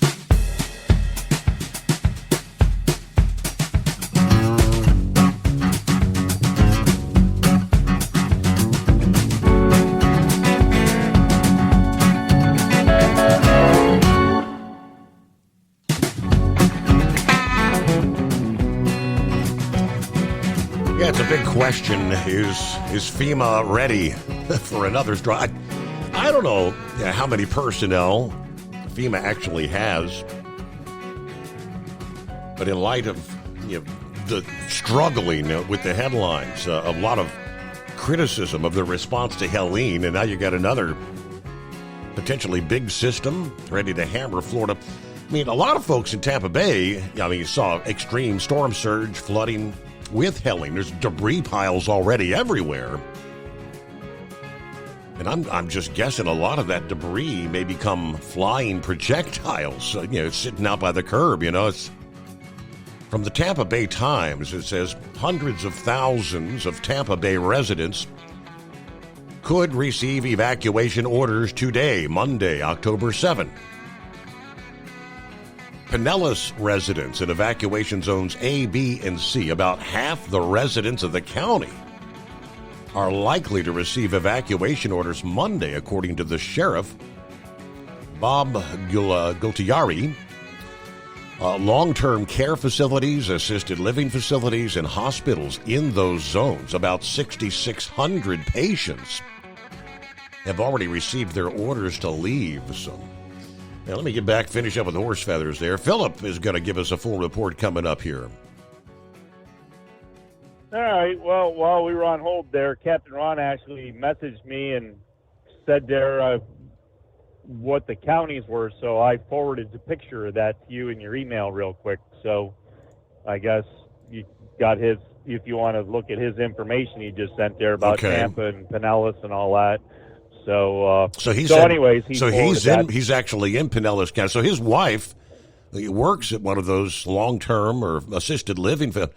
I'm wondering, I guess maybe that they're part of that evacuation order then, Pinellas County. Could very well be. So. All right. So he did say there. All right. He said all mobile homes are in a mandatory evac. I'm in a non-evac zone, and yeah, the wife's assisted living is in a non-evacuation zone, but she is a manager there, and it'll probably be all hands on deck for her to be there with the residents during the storm. Okay, so. Yeah. It'll be interesting to see how much water they get, and from the rain itself and storm surge, and how far that gets in, and what tides are, and all those other good things that all add up to how deep the water ends up. But anyway, I don't know. So not a whole lot different going on here. So we're just getting a few things packed. We've got the Amazon people busy for the last minute things we're trying to come up with.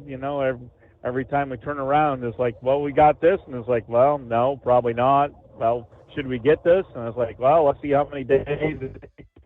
Mm-hmm. Decide whether we're getting it or not. So a few odds and ends, and I guess this cruise here is another day or two longer than what the other one was. So just a little bit more packing, finagling, trying to figure out what we're wearing, and possibly could be worn an extra time, or if we have to figure out the laundry service on the ship. You said there was a laundering service you could use there on the ship, so I don't know. We'll have to see if we're going to do that. And all the nights for dinner, if we're going to dinner all the nights in the the regular dining, or if we're going to do the buffet for some, or what.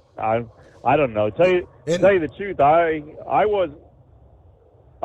personally wasn't real impressed with doing the buffet stuff too much there. I actually preferred to sit down in the dining room and have a good meal. And yes, of course I did see a thing there to remind me that you don't have to order just one entree or one appetizer when you're sitting there in the dining room. You can order as much as you want. So if you want, if they got chicken and steak, you can order both meals. Yeah, or you can. If you want a second appetizer, you can order an extra appetizer, or if you want a couple extra desserts, because they got that. What's that lava mud cake thing? Right. They got yes, the lava cake. Phew. Yeah. I'll tell you what, buddy. Just get a 6-pack of them to go. But anyways, so yeah, we gotta get that all figured out, what we're doing for dinner and stuff. So are you bringing just the one fancy dress clothes for both formal nights, or are you got two sets of clothes you're bringing for that. Because I know the princess has to bring two different. Absolutely. The princess has to bring two different dresses, right? Two different dresses. You can't wear the same dress twice. Right. I'll be in the same suit both formal nights. All right. Yeah, I think that's where I'm at too. So, I mean, the wife was asking me, what am I bringing for shoes? Because I have shoes for the suit, and says I'm like, no, I'm using the same shoes for everything when we go down to dinner. Nobody's looking at my feet. Heck, I'd be lucky if I don't walk in there in flip flops with a suit on or something. I wouldn't doubt it. Your feet. But anyways, I don't know. So I think we're all in decent shape. We're not totally packed yet, but we got an organization of stuff going on. So I guess we're getting ready, and so I hope everybody makes out all right with the storms and the weather, and hopefully Double R and Anita there, they get back to where they got to be to get out to go, and everybody else has kind of been affected by the storms there. I hope they're doing all right, and if anybody's coming from the area, I hope they're able to get out okay. So anyways, I don't know. Other than that, that's about what we got going for you. Look it up. We did see a little bit of a crescent moon out there to the west when we started here last night, so I think that's all gone away. I don't know where it all went to, but it's dark out here now. So dark, and that's called probably clouds. If you can't see the stars or the moon. All right. Hello to Zorro. Everybody be safe, be blessed. Steve Summers, keep up the great work. Thank you very much. Hillbilly Tex chimed in there. Dirty Harry, gooder morning, Steve, and the trucking family. Well, as of Thursday, I was accepted to receive radiation. They're going to do radiation plus chemo. I go in later today about 2 o'clock for my lineup and my tattoo. Then I'm 2.5 weeks. They'll do radiation 5 days a week for 6 weeks and chemo treatment in the middle one once a week. Steve, I think we're lucky, and they're going to get this all. God bless everybody. And thank you for your prayers and answered prayers. Buckeye Boy, Huntington Beach, California this morning, 61 degrees. My sister that lives in Auburndale headed out to near Jacksonville to go stay with her aunt. She was in rain all day, up to almost Brunswick, Georgia. She's not taking a chance. But I am kind of concerned about my friends in Clearwater Beach. I'll text them tomorrow to see what they're going to do. I don't deliver in Dana Point till Wednesday evening, so I may get my truck loaded tomorrow if I can get in. It's got the check engine symbol and not much power going uphill, but no warning or information on the digital display. I hate these electronic trucks. Yeah, what do you think about Elon showing up at the Trump rally there in Pennsylvania? That was big. I thought it was awesome. And Elon really stressed that people register to vote. I believe the deadline in Georgia is actually today. All right, have a great night, everybody. Be careful out there. Thank you very much, Buckeye Boy. Safe travels. Philip, so I see you're all boarded up, brother. Yeah, I got her boarded up yesterday. I still got some small stuff to do. I got to take the downspouts and the drain tiles off of the gutters, that kind of stuff, not downspouts, but actually the drain lines out on the ends so that we don't have those flying around. But before I get started, I want to thank somebody who's been putting a lot of hours in on this, and he's going to put a lot more in before it's even done, and that's Dr. Michael Brennan. Steve, do you know who he is? Does not ring a bell. He is the head guy at the National Hurricane Center. He's the guy, if any of you guys want to see what's going on with this storm or what's going on with us down here, get on to the nhc.gov, and he puts a broadcast on through the day. They don't do it through the night, but they'll do it through the day.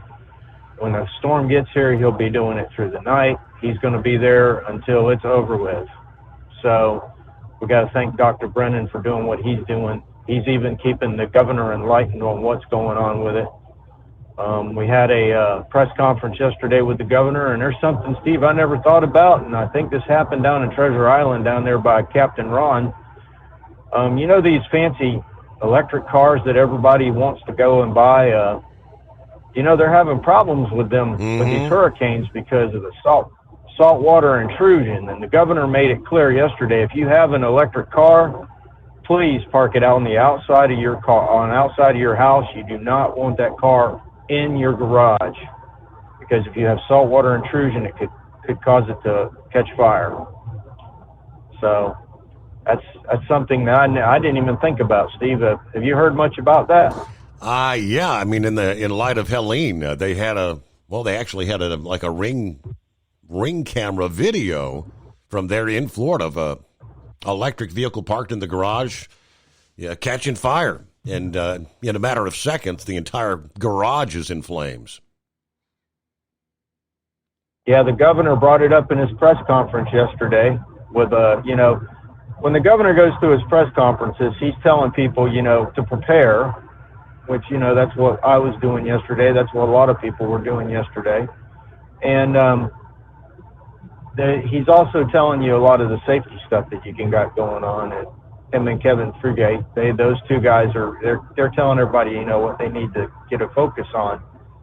And I had a friend that lives down in Brandon, Florida. He sent me some pictures. He went over to Treasure Island, and the sand looks like snow piles. When y'all have snow up there, how they pile the snow in the parking lot. That's kind of how it looks like down there at Treasure Island right now. And there's a lot of debris that's still sitting out on the street. The governor said yesterday that they were going to try to get every FDOT dump truck in the state as close as they can to Tampa and try to get some of this debris out of the way, because they had so much of it sitting out on the street. They don't want the stuff flowing around. That's what I said. That's all going to become projectiles in 120-mile-an-hour winds. Yeah. Absolutely. I mean, realistically, I might not have 120-mile-an-hour winds. I might. You never know. It depends on how bad this thing is when it hits the West Coast and comes over to us. I know when it exits our coast, it's going to be wraparound, so we got to be very careful with that. But I knocked the fence down yesterday, just 2 sections of fence in between our houses, just because I wasn't sure that it was going to stay up in the wind.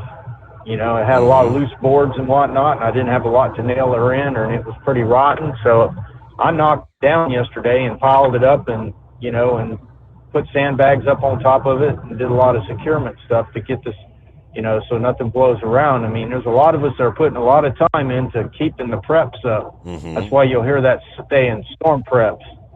You just want to get everything prepped up as best as you can. You do the best you can, then you close the door and lock it and hope you can hang on, But it's been a long 2 days for me, Steve. I'm, between working at Walmart Saturday, we started getting our trucks in about 11 o'clock in the morning, because everybody was coming in Saturday afternoon getting its stuff. And between that and getting the house prepped up yesterday and Saturday afternoon after work, man, I'm about damn tired. I tell you, I think I lost 10, 15 pounds in the last 48 hours.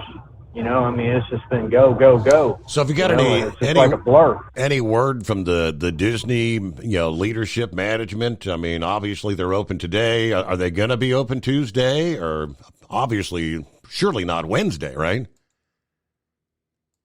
Well, I look at it this way. This is my opinion. I'm not saying it's going to happen or whatever, but if it comes over, so I'm pretty sure they're going to shut down Wednesday. I'm not sure about that. I can't say that. That's just my opinion. That's my opinion, folks. But what's going to happen is with Disney, and if it didn't start yesterday, it's going to start today. I'm pretty sure it's already started. They've already got their plans in action on what they're going to do. Because you think about it, Steve, we've got a lot of property. We've got 40 square miles of property at Disney. And that's a lot of resorts, and nonetheless, we got the theme parks, but you also got 29 resorts in that area as well. So we have to safe everything and get it in the place where it needs to be, and that takes a lot of time. It really does. It's not as easy as you think. But they got to safe everything, especially with the parks. You know, you got to take the trash cans out of the parks. You can't have that. Anything that's going to blow around, you got to have that secured. You know, there's a lot of work that goes in before the storm actually gets there in the park if it's going to shut it down. And I got a feeling we might not be working Wednesday or Thursday, but that's just my opinion. Mm-hmm. That's not set in stone. Gotcha. It could change. Thursday, I don't know.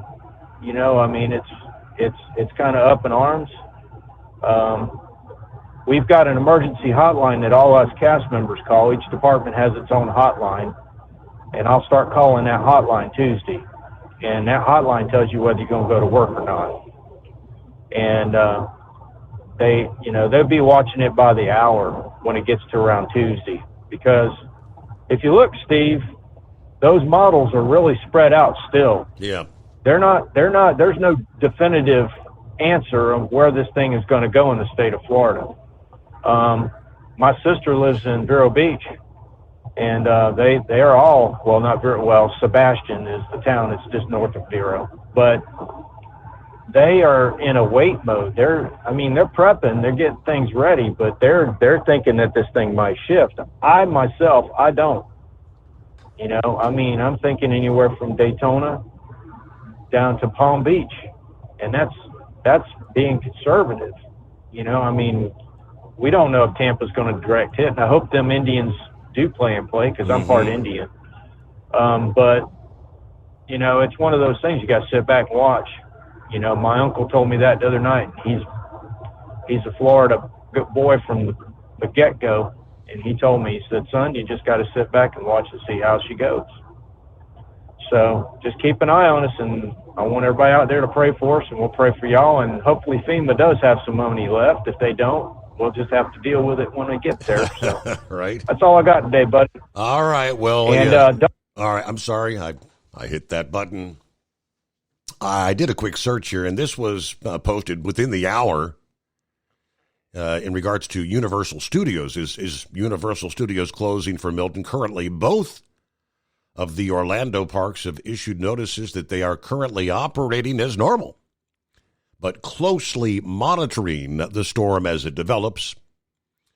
They do say, of note, the low-lying area in and around Miami is also projected to be at the greatest flash flood risk. Let's see, there was one other post from several hours ago. Will Milton affect Disney? Officially, it's currently business as usual at Disney World. The company has not announced any closures, cancellations, or substantive operational impacts due to Milton. If you're simply wondering what will be closed or changing at the resorts, water parks, restaurants, at this moment, it's nothing. That's hard to imagine. Yeah, like you said, they're watching all the prediction models. Where's this going to go? What's the strength going to be? I mean, if this thing blossoms into a strong 3 or category 4, as some of the models are depicting, it'll still be at least a Cat 1 by the time it gets over toward the big parks, depending on the actual landfall zone. So things we'll have to pay attention to. All right, thanks for the update there, Philip. Hello, is that Buckwheat? Yeah, good morning, Steve. I'm here trying to race the cold front heading to New York City. The rain's at my back door, but yeah, I was sort of had a good weekend. My Penn State won. My Eagles didn't lose. And my Phillies won. They made it a little scary for me, but, you know, it was a good game. I did catch a story on FEMA, their response there in North Carolina, and how it don't seem like FEMA's really putting in a lot of effort. There was a town, I forget what the town name was, but FEMA hasn't got there yet, and they said they did everything they could to get to this town, but it was not possible. And the people in the town said, well, we can drive there with a car, but all you have to do is go around the road closed sign. And it just seems to me like FEMA is an organization that they just follow the rules, and nobody wants to be a hero and stretch the limit a little bit. And I was thinking, if we ever get in a world war again, like we did World War II, World War I, we as Americans don't learn how to get a backbone and learn how to take risk and, make things happen, it's not going to be too good for us. But, that's just my opinion, but, it's just sometimes we need people to stand up and make things happen, and, step outside of the box and, think outside of the box. But, and that's, it's, as this weekend, Aston Mario Kart, he was very happy to wear his Steve Summers shirt. He likes to watch the Penn State game with his shirt on, and he thinks that's his good luck charm, I guess. Cool. And and I had also put in the application to get him register him to vote, and so he'll probably want to wear a Steve Summers shirt to do that. Hopefully we can get some pictures of him, and and it's he really likes your program. I'm not sure why. Maybe it's because I do, but he keeps life exciting. I'm heading to New York City, and we'll have 4 or 5 stops to deliver and a couple pickups, and we'll head back then to Lancaster County. But rolling into a Monday. All right. Well, hey, we've got a pause there. It's news break. From Feature Story News in Washington, I'm Kate Fisher. Intense airstrikes have been reported across Lebanon, in the capital, Beirut, and across the centre of the country, as the Israeli Defense Force confirms it continues to target what it says are Hezbollah sites. It comes as much of the Middle East remains on edge amid fears of a wider war between Israel and Iran, just as Israel prepares to mark 1 year since the October 7th attacks, in which Hamas gunmen stormed into Israel, killing around 1,200 people and taking 251 hostages. Trent Murray has more from Tel Aviv.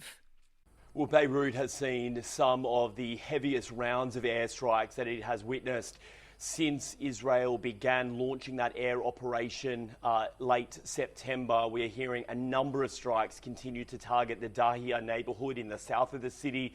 That is considered to be the Hezbollah stronghold, but it is also adjacent to the international airport, really raising concerns for foreign nationals trying to heed their government's advice and leave the country. It's seemingly an increasingly perilous journey, even trying to make it to the airport now, given how many of those airstrikes are occurring near the roads that connect the airport to the city. In the US, another hurricane is barreling towards the already storm-ravaged Gulf Coast. A state of emergency has been declared in parts of Florida, where the state is still clearing up from the effects of Hurricane Helene. The National Hurricane Center's confirmed that Milton, currently off the coast of Mexico, has intensified into a Category 1 hurricane. It warns it could pose life-threatening hazards for parts of Florida's west coast when it's expected to make landfall on Wednesday.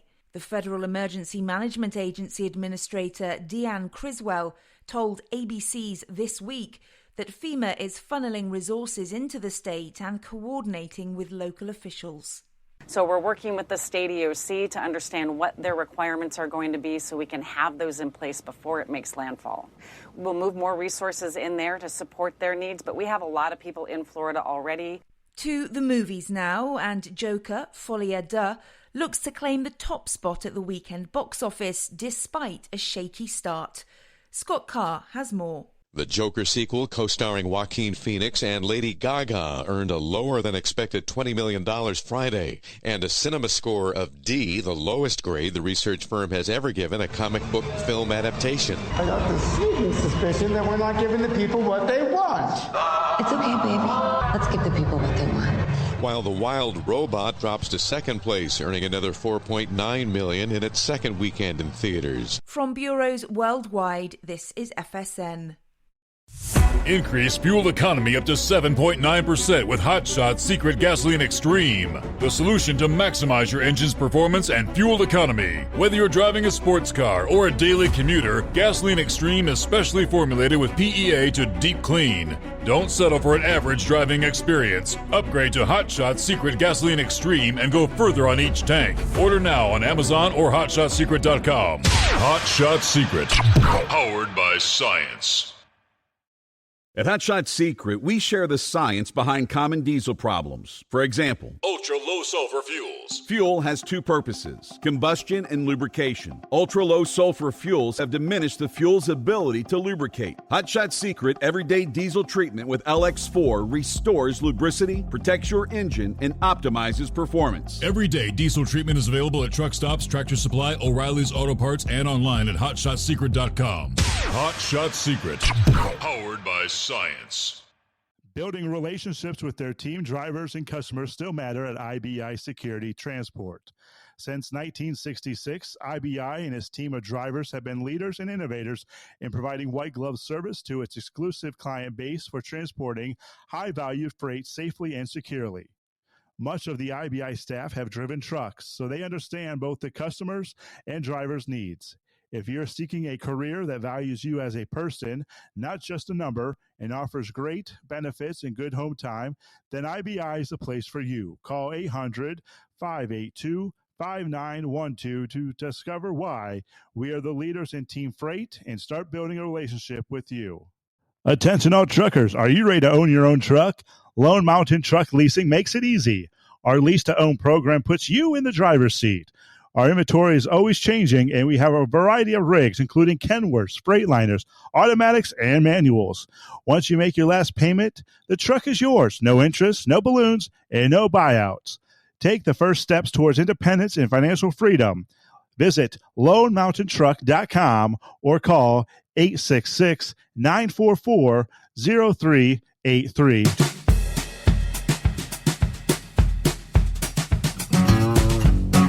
All righty, plenty of room for you on a Monday, the greatest day of the week. It's 844-844-3388. We'll get to some of the other industry headlines coming up here. All right, thanks for hanging in there, Buckwheat. So, rolling into a Monday.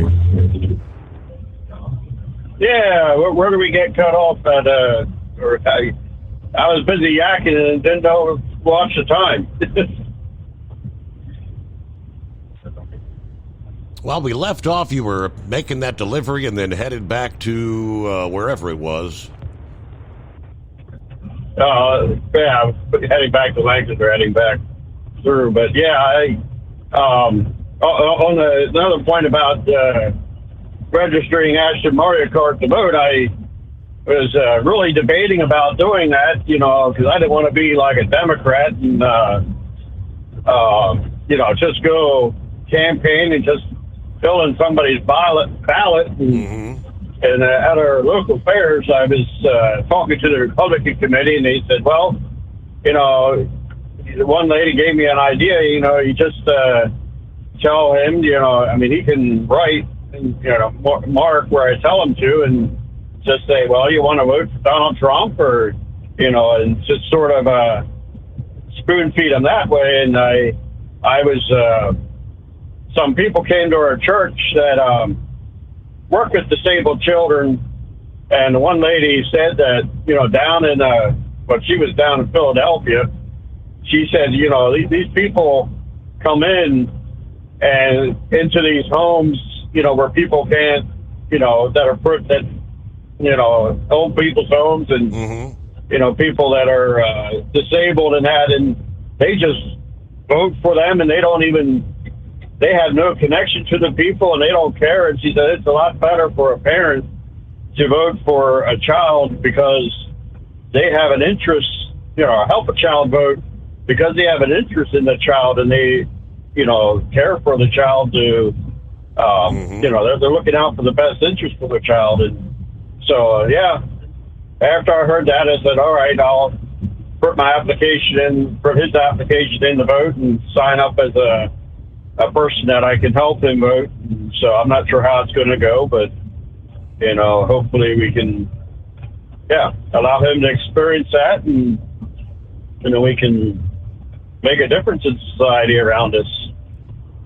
But,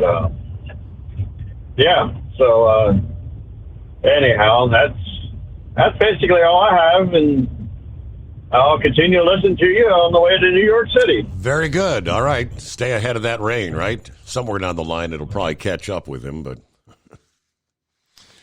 All right. Marjorie Taylor Greene demanding that the FEMA administrator, Deanna Criswell, resign over the agency's response to Helene, and said the House Oversight Committee will be grilling her for answers. A post via X, FEMA Director Deanna Criswell will be coming before the Oversight Committee and will receive the full Kimberly Cheadle treatment, probably worse. Cheadle, of course, was the director of the Secret Service who resigned after a congressional hearing concerning their failure in connection with the assassination attempt on Trump in Butler, PA. But now the response to the hurricane has become politically charged, with Republicans, including Trump, blasting FEMA and the Biden administration for their response to Helene. Greene further claimed in her post that FEMA is confiscating supplies, blocking help to Helene survivors, and using disaster relief funds to house illegals. Resign, Deanne. The Congresswoman also, in another post, shared a video with a FEMA employee expressing concerns that transgender migrants are being misgendered in faith-based shelters. Greene said these are unqualified idiots using FEMA disaster relief funds to house migrants and failing Western North Carolina Hurricane Helene victims. FEMA, meanwhile, launched a website to respond to what they are referring to as rumors and misunderstandings, and that false or misleading information can harm survivors, while keeping people from getting the help they need. Among some of the rumors claiming that FEMA lacks money to provide disaster assistance for Helene, and that FEMA is only providing $750 for disaster survivors.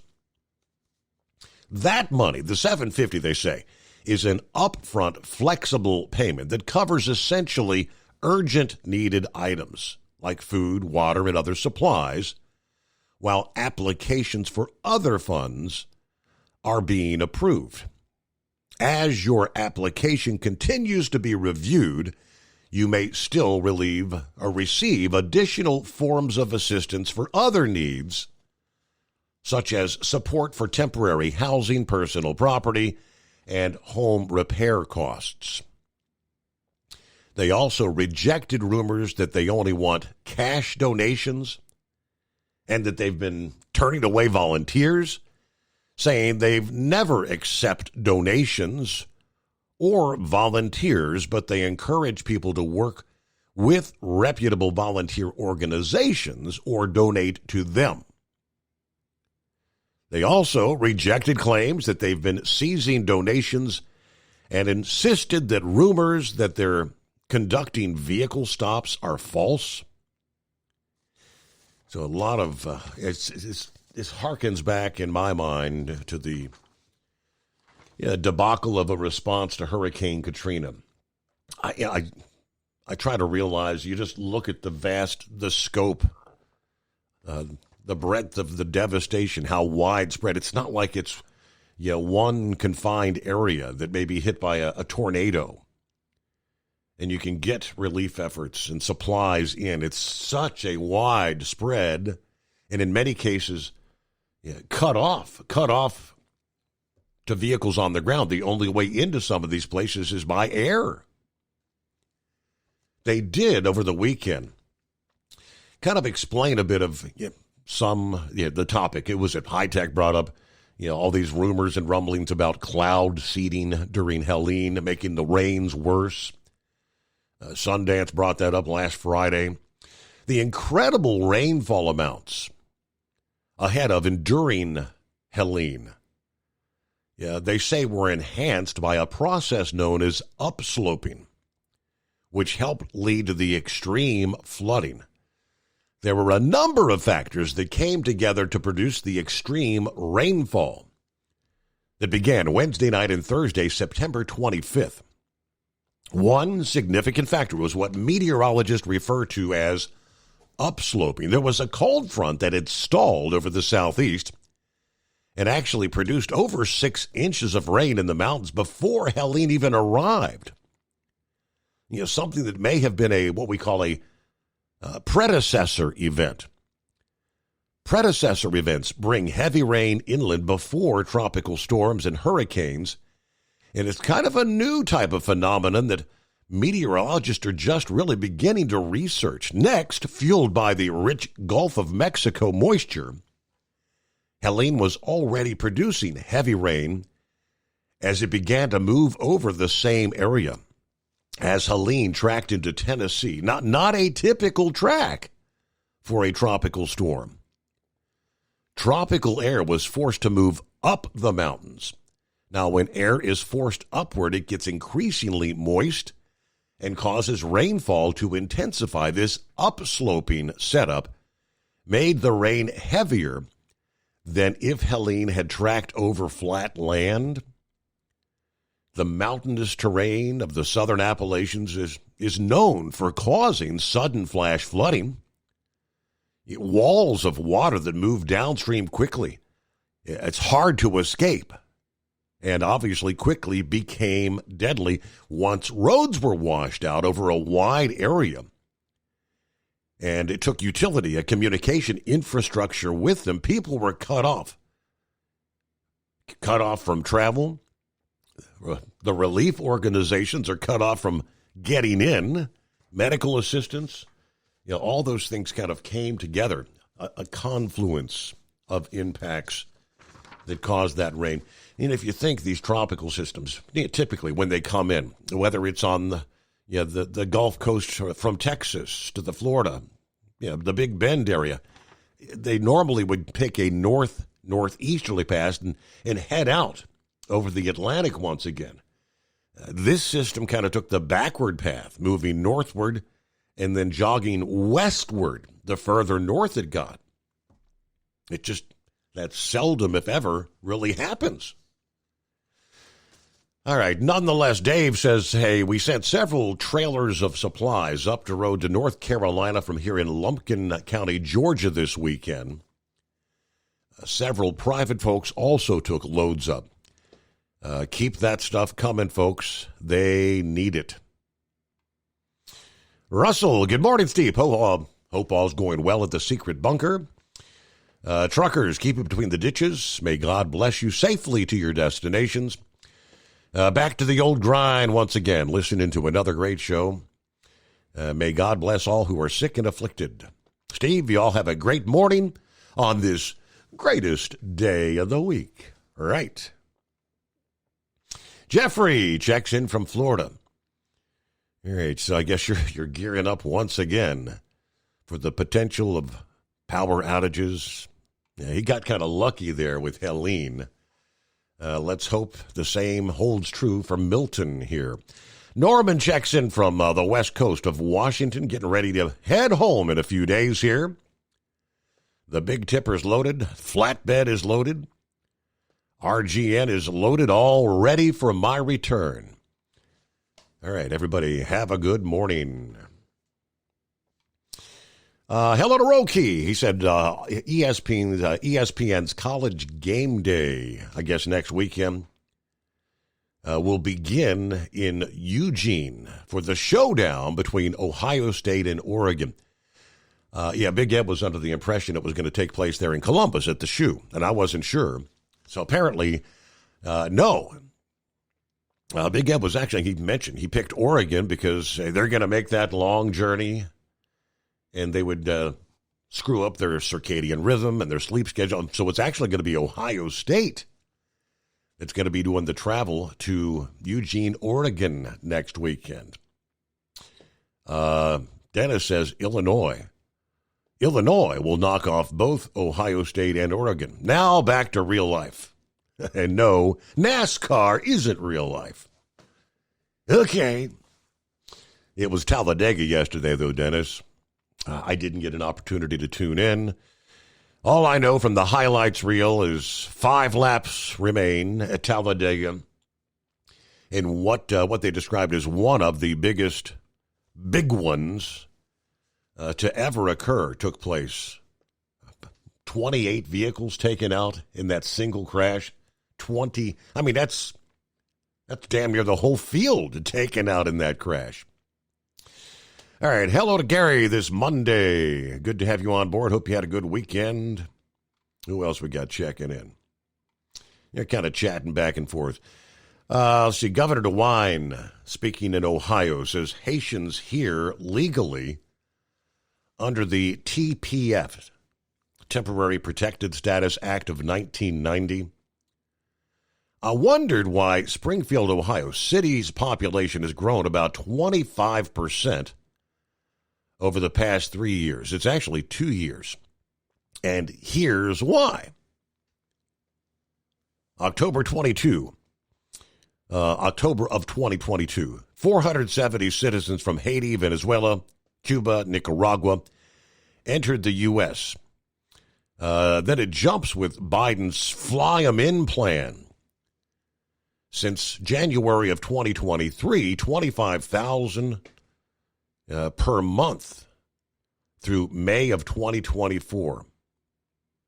That's 530,000 money recipients, according to the numbers from Homeland Security.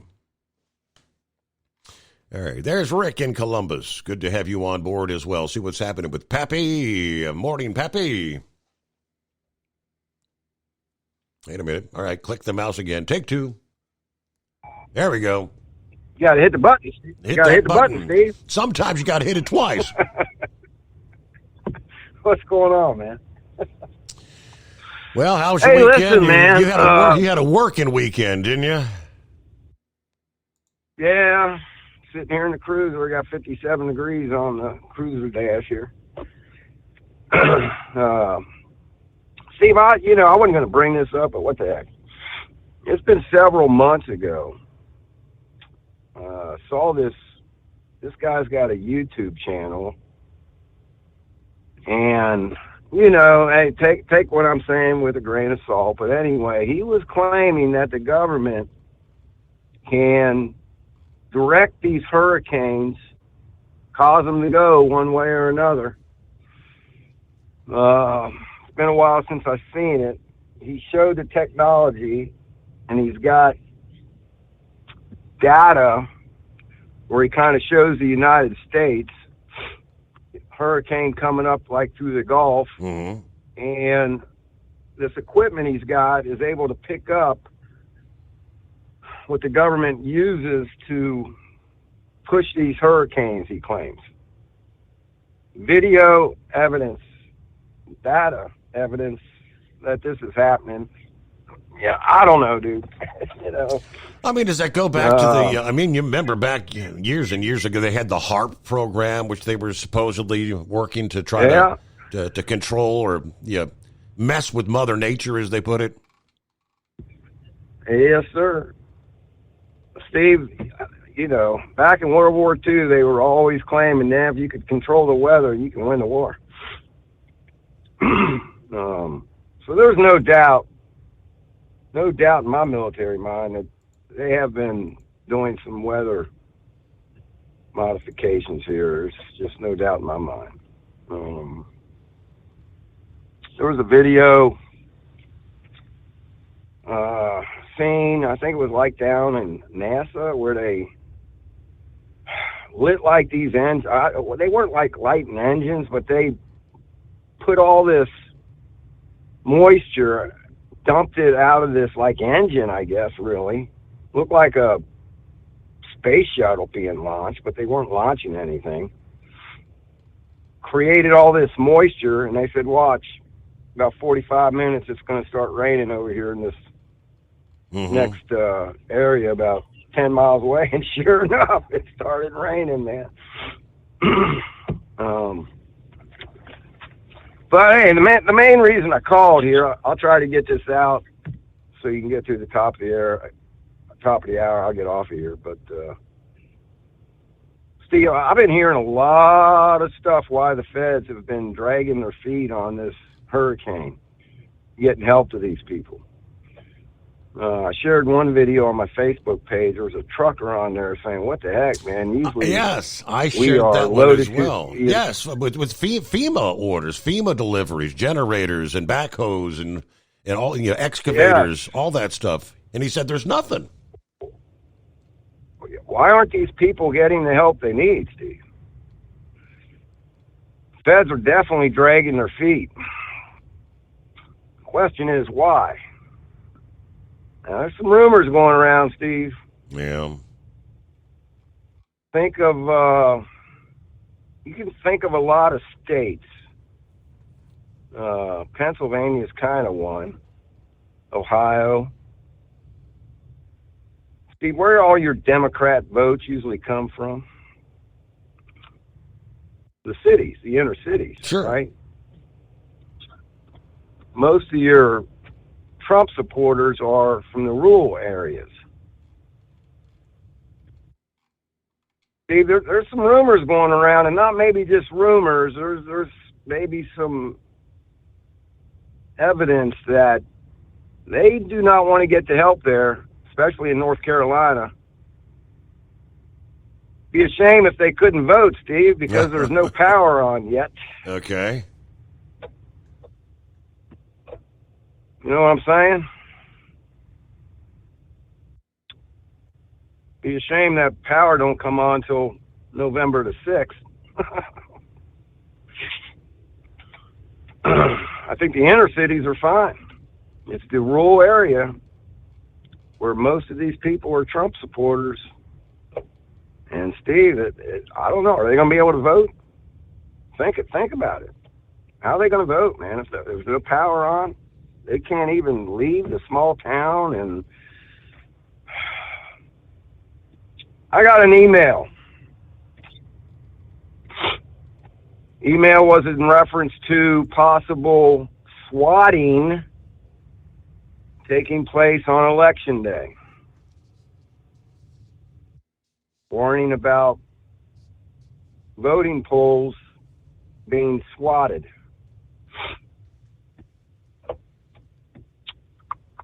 Don't show up at this swatting place. There's been a bomb threat.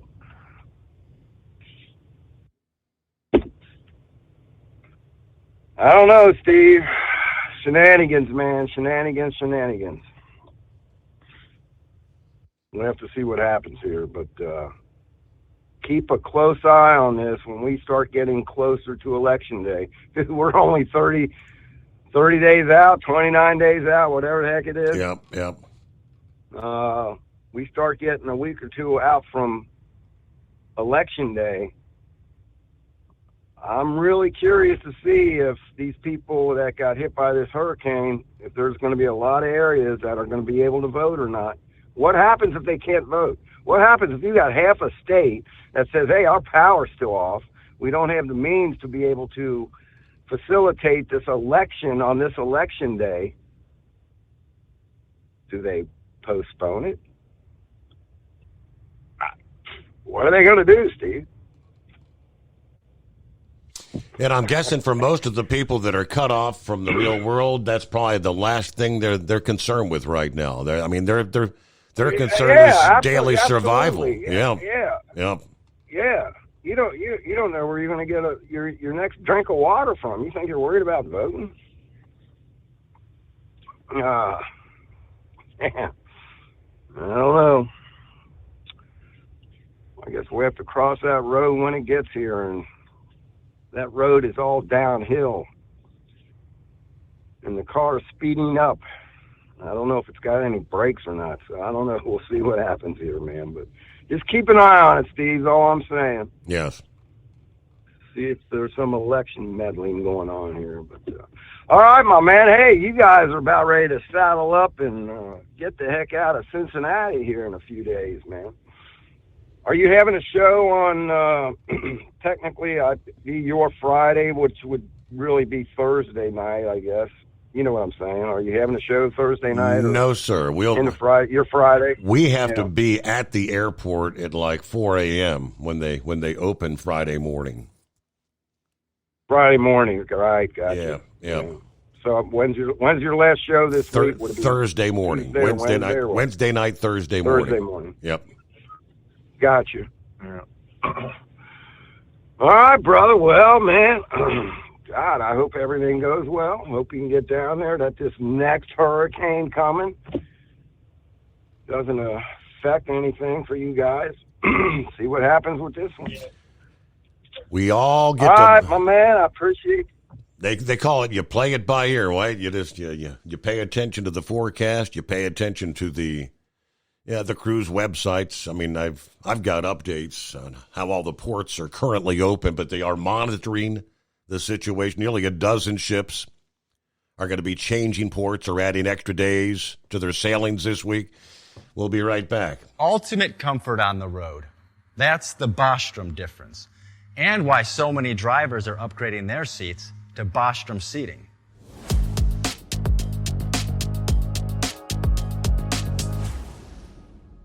With roots dating back to 1935, we know seating. We've developed a full line of high-quality products with the right seat for your application, all made right here in the USA.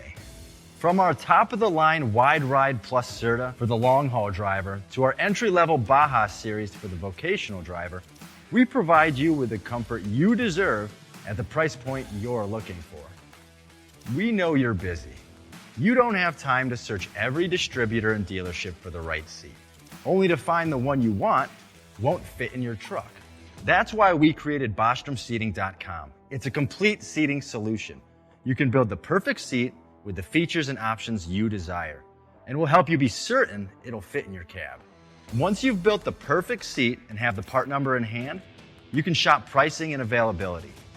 Our Where to Buy feature allows you to pick up a seat right where you are or anywhere along the road you'll be traveling.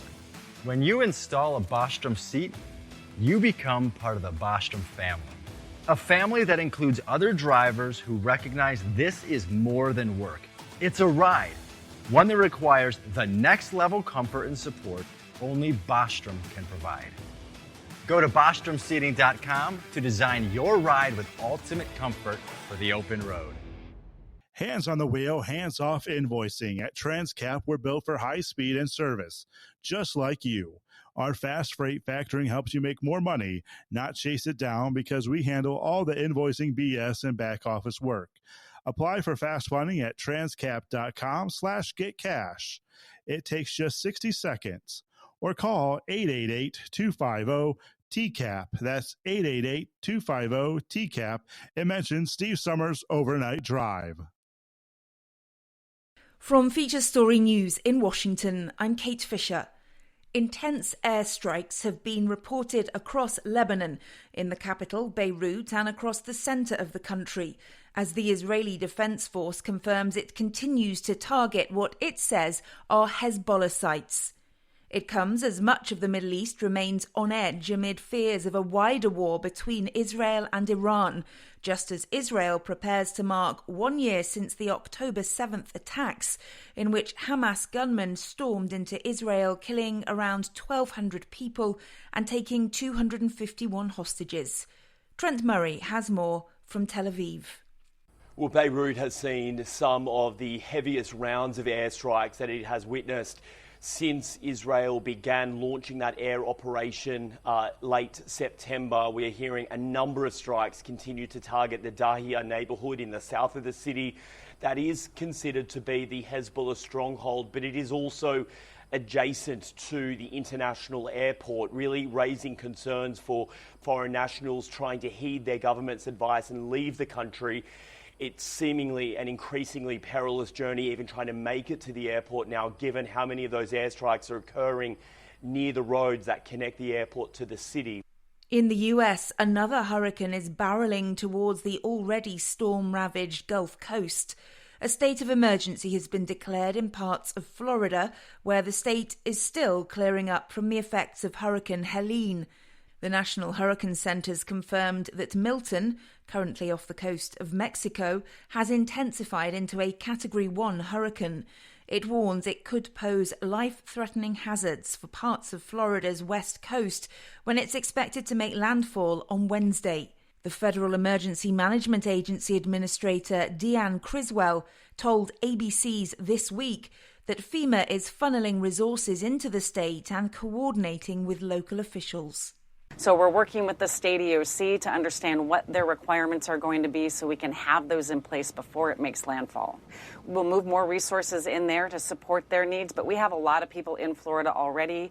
To the movies now, and Joker, Folie à Deux, looks to claim the top spot at the weekend box office despite a shaky start. Scott Carr has more. The Joker sequel, co-starring Joaquin Phoenix and Lady Gaga, earned a lower-than-expected $20 million Friday, and a cinema score of D, the lowest grade the research firm has ever given a comic book film adaptation. I got the sneaking suspicion that we're not giving the people what they want. It's okay, baby. Let's give the people what they want. While The Wild Robot drops to second place, earning another $4.9 million in its second weekend in theaters. From bureaus worldwide, this is FSN. With FSN Spotlight, I'm Simon Marks, looking today at President Biden's plans to meet allies in Germany later this week to discuss strategies in Ukraine as President Volodymyr Zelensky's forces prepare for winter. They suffered a big loss last week as Russia captured the Donbas city of Vuhledar, the latest in a series of losses in eastern Ukraine that are raising questions about Moscow's current strategic advantage. Bob McMahon is with America's Council on Foreign Relations. The Vuhledar fall is concerning, perhaps not in and of itself, but because of a set of dominoes that could be lining up where the Russians take one strategically important hub after another from this whole theater that Ukrainians had been holding on to tenaciously, and where they had inflicted heavy Russian casualties 2 years ago. Now the Russians are said to have kind of beefed up with a new crop of well-paid volunteers, according to some reports. So it's a tough moment for the Ukrainians. They are eagerly looking for some capabilities to be able to really create some harm and some pause on the Russian side. Their incursion into Kursk has not had the intended effect. And so they are looking for some sort of a firm commitment. And that is putting pressure on President Biden, who will meet with leaders of the quartet that brings the US together with Germany, France and the UK. He'll also preside over a meeting of the 32-nation Ukraine Contact Group as calls grow for the provision of fresh assistance to Kyiv. With FSN Spotlight, I'm Simon Marks. Our main news again. Intense airstrikes have been reported across Lebanon as the Israeli Defense Force confirms it continues to target what it says are Hezbollah sites. Another hurricane is barreling towards the already storm-ravaged US Gulf Coast. And at the movies, Joker, Folie à Deux looks to claim the top spot at the weekend box office. And that's the latest feature story news. Kate Fisher reporting. It's coming. Crisp fall mornings turn bitter cold. As you fire up your diesel, you can see your breath on the inside of a cab. Imagine looking deep into your engine. Freezing temperatures impact your diesel's fluids, especially fuel. On a 23-degree morning, the paraffin wax in your untreated fuel starts to morph from fluid to large crystals. These crystals clump together and form a gel. At minus 10 degrees, your fuel hits the point where it no longer pours like a liquid. It's so dense that the flow through the fuel filter will slow, causing hard starts or no starts. Get prepared now for the cold that is coming. Hot Shot's Secret Diesel Winter Anti-Gel is a premium fuel additive that lowers your fuel's pour point to minus 65 degrees. If it's that cold out, you shouldn't be on the road. You ought to be at home in front of the fireplace. Hot Shot's Secret Diesel Winter Anti-Gel Premium Fuel Additive. Available now online at hotshotsecret.com. Hot Shot Secret. Powered by science.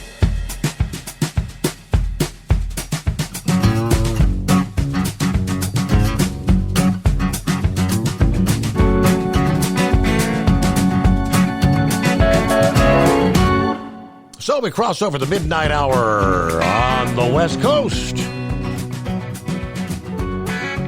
And your weekend's over. Welcome into a Monday, 7th of October. Trust you had a good weekend. And thank you for spending some time with us here on the Steve Summers Overnight Drive. All right, Double R. Yes, sir. Hey, I got a question I wanted to ask you. First of all, I just got passed by a bunch of trucks that said Convoy of Hope. I'm getting ready to go through now. I'm at the foot of Nashville right now, getting ready to go through Nashville, but I thought that was pretty cool. Quite a few trucks headed east. And then Horse Feathers was talking about his shoes. Now, I'm going to bring back a memory with you here real quick, Steve, if I may. Mm-hmm. You remember on one of our cruises, Little John? Yes. He had on that real nice-looking suit jacket. Yep. And then he had on a pair of flip-flops with his swimming trunks. Yes, he did. Well, anyhow, to make a long story, Horse Feathers brought that up, and that's the first thing that hit my mind was Little John, and God rest his soul. And I busted a gut. I couldn't help from not laughing. That was a funny moment, but and that was on a formal night, right? Yes, it was. Yeah, It sure enough was. He had on them flip-flops with the big flowers on them. So I'll never forget it. Anyhow, didn't the people from Katrina hit Louisiana, correct? Yes, New Orleans. Yeah, that's okay. Didn't they get left out high and dry because of FEMA? I mean, what was that dude's name? I can't even think of that guy's name. That governor at the time. Anyhow, he left them out hanging high and dry. Took them a couple of years, and they still haven't even got things back together from Katrina. And what I'm saying is I was listening to Judge Jeannie. Is that her name? Judge? Mm-hmm. I think Yeah. that's it. Mm-hmm. She was talking on a program, and maybe it was the wrong amount, but she said FEMA had $630 billion that the taxpayers paid into FEMA. I mean, she said that's our tax money, but she said they turn around and spend it on these illegals. And she goes, you bet that they had formula down there at the border for the babies down there. Why can't they? She said that's our money. Mm-hmm. And I mean, she went off the wall. It was on TikTok. I was watching it. It was showing a Fox program of the program The Five. I think that's what they call it. But and she was talking.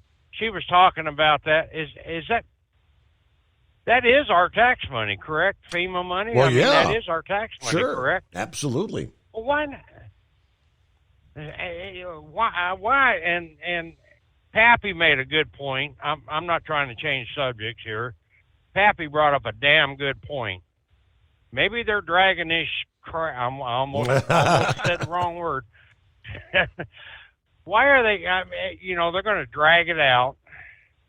Anything they can do to keep this President Trump from winning. If they can't, they're not going to mess with the ballots because we're going to be looking. And they're saying now that some of these mail-in ballots they can't even get them mailed out. So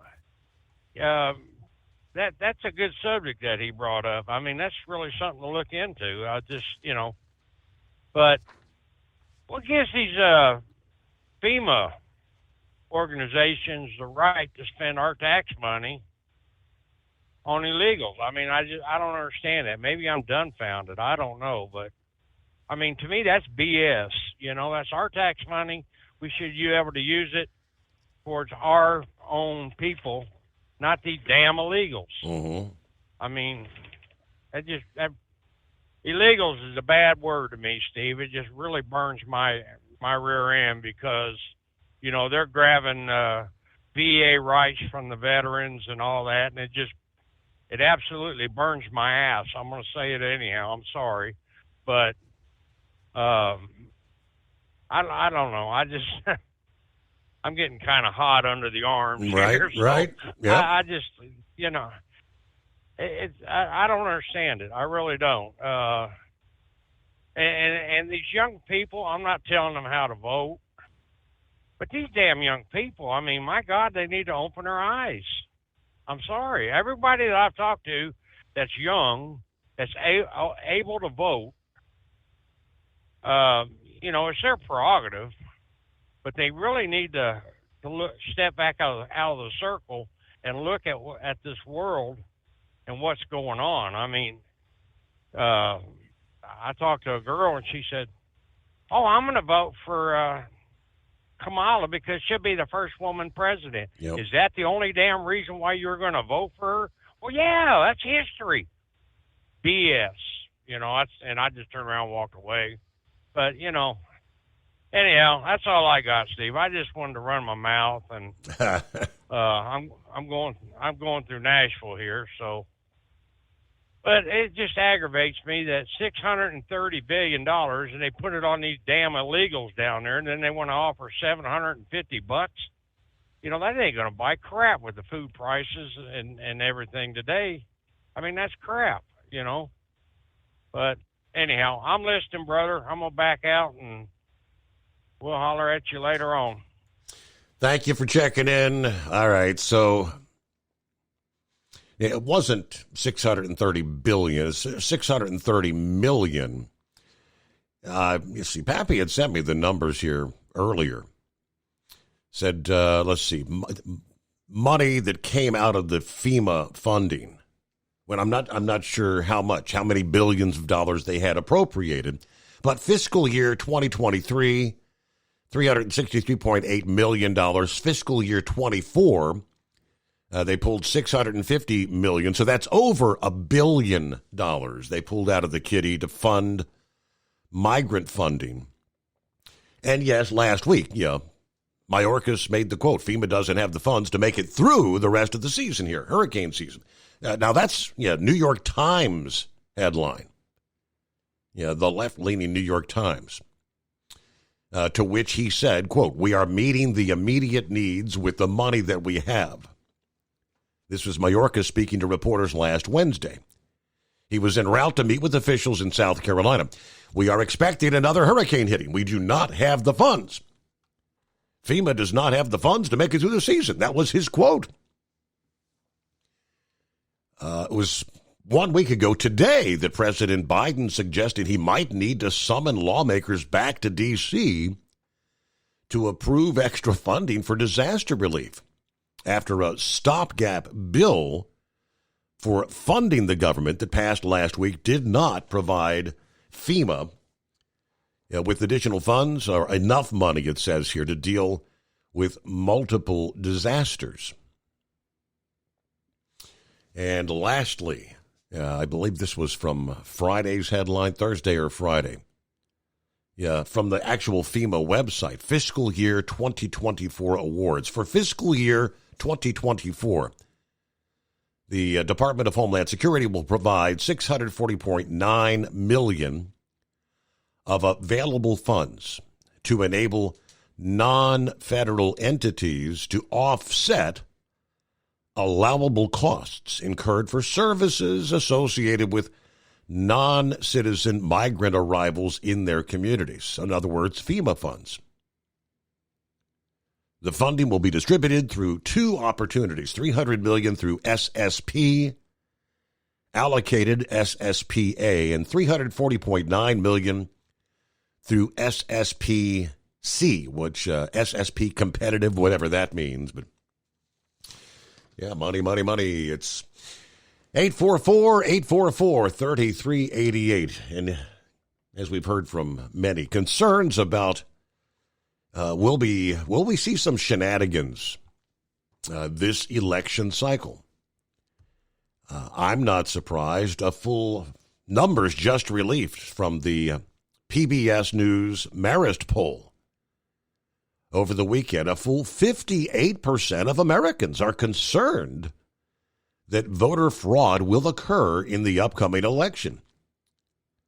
Less than half, at 42%, say they're not concerned at all that people who are not eligible to vote will vote, or that voters will cast a ballot more than once. Survey was taken September 27 to October 1. Yet, not surprisingly, Republicans at 86% and independents at 55% are more concerned about voter fraud than Democrats at 33%. 66% say they're concerned that foreign countries will interfere with this year's election. 34% not concerned. 69% of Americans say they are very confident in the U.S. Postal Service to deliver election-related mail to voters and election officials in a timely way this year. So, yeah, just shy of 70%, they feel the Postal Service will be up to getting the deliveries from point A to point B on time, but it is 844-844-3388. Taxes for Truckers provides full-service accounting solutions for owner-operators. Taxes for Truckers is the driver's financial co-pilot. We help independent truckers keep their taxes, filings, and bookkeeping running smoothly so they can focus on the road ahead. Drivers who want their business to run as smooth as their truck choose to partner with Taxes for Truckers for their accounting and tax filing needs. Stop overpaying taxes. Call 888-TAX-4TRK to start paying less tax today. At Hot Shot Secret, we share the science behind common diesel problems. For example, ultra-low sulfur fuels. Fuel has two purposes, combustion and lubrication. Ultra-low sulfur fuels have diminished the fuel's ability to lubricate. Hot Shot Secret Everyday Diesel Treatment with LX4 restores lubricity, protects your engine, and optimizes performance. Everyday Diesel Treatment is available at truck stops, Tractor Supply, O'Reilly's Auto Parts, and online at HotShotSecret.com. Hot Shot Secret, powered by science. Building relationships with their team drivers and customers still matter at IBI Security Transport. Since 1966, IBI and its team of drivers have been leaders and innovators in providing white glove service to its exclusive client base for transporting high-value freight safely and securely. Much of the IBI staff have driven trucks, so they understand both the customers' and drivers' needs. If you're seeking a career that values you as a person, not just a number, and offers great benefits and good home time, then IBI is the place for you. Call 800-582-5912 to discover why we are the leaders in team freight and start building a relationship with you. At Hot Shot Secret, we share the science behind common diesel problems. For example, fuel additives. The purpose behind most fuel additives is to impact performance of your diesel or provide protection to your fuel system. Hot Shot Secret Everyday Diesel Treatment provides both performance enhancement and protection with 6 key components. This fully formulated premium fuel treatment includes the performance-enhancing cetane boost, injector cleaner, and LX4 lubrication, as well as protection against water with a demulsifier and rust inhibitor, plus a stabilizer that minimizes fuel filter clogs. Everyday Diesel Treatment delivers a 6-in-1 premium fuel treatment for every fill-up, every time. Everyday Diesel Treatment is available at truck stops, Tractor Supply, O'Reilly's Auto Parts, and online at HotShotSecret.com. Hot Shot Secret, powered by science. Fuel filtration is a big deal. Poorly filtered diesel fuel can damage injector systems, reduce efficiency, and rob horsepower, among other things. By removing the water, air, and debris from fuel, fast fuel systems can triple the life of your injector systems while restoring power, optimizing fuel economy, and more. Not sure what your truck needs? Give us a call at 636-433-5410 or learn more at fastride.com.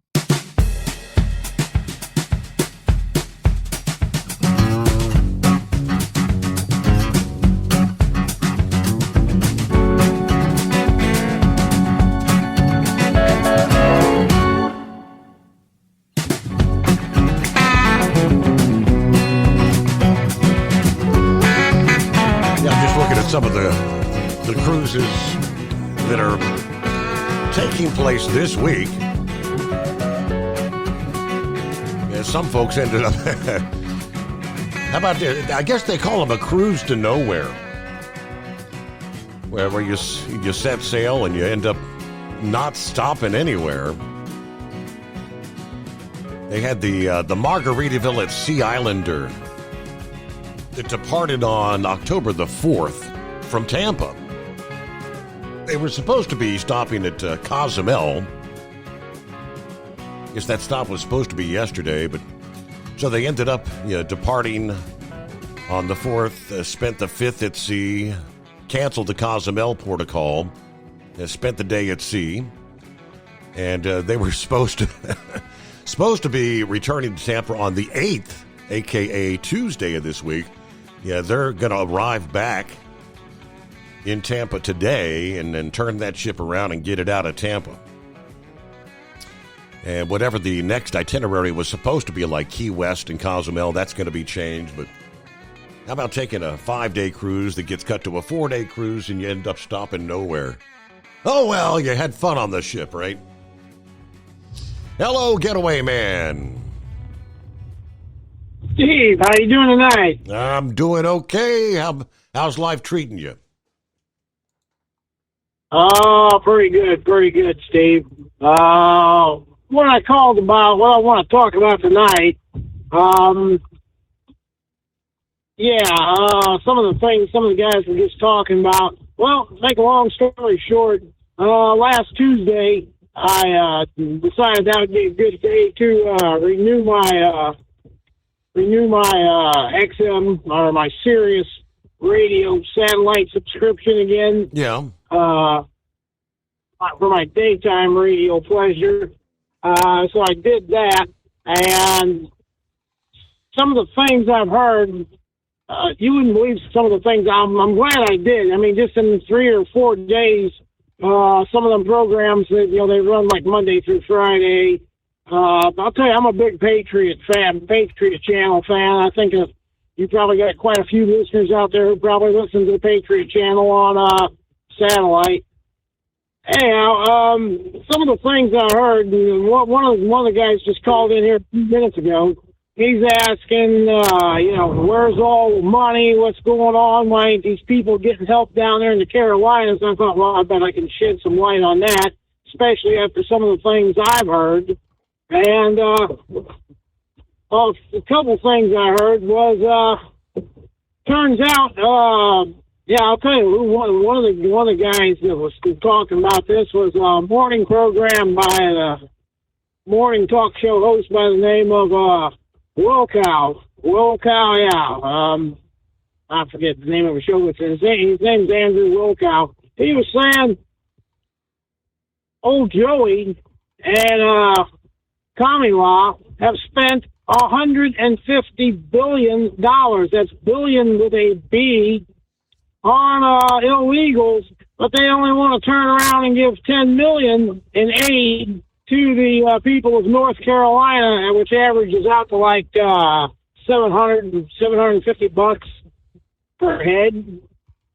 Yeah, that was one of the things I thought, and that was just appalling right off the bat. They spend $150 billion housing, feeding, and paying illegals. Yeah, some of these illegals are getting. Yeah. I know one person they were talking about. She's getting $350 a week for doing nothing, sitting on her room. That was one of the things I heard that was, like I said, pretty appalling. Let's see. Oh, yeah. And they tell you, somebody mentioned something about things going on just like Katrina.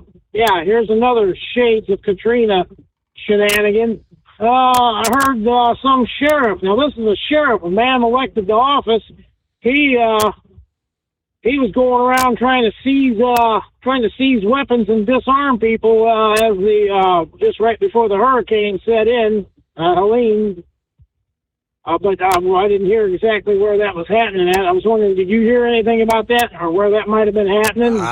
North Carolina? I have not heard that, no. Well, I don't know, so I guess that's unconfirmed. The radio kind of faded out just as they were talking about it, so I didn't get to hear where it was at now. Let's see, what else? Something else they were talking about. Oh, darn. Well, anyhow, I've been hearing a lot here lately, just in the last 3 or 4 days since I renewed my satellite, XM satellite subscription. And I mean, some of the stuff was just absolutely appalling. I think they were saying something about some of the money had been laundered to, some of the money that had been taken from FEMA had actually been laundered supposedly by Comulaw. I don't know. I didn't get a chance to sit and hear the whole rest of the story on that. But we do know, remember back during when Trump was in office, she was the one who set up a crooked fund to get everybody who was being arrested for rioting, get them immediately released and put back into circulation. So that would be like her.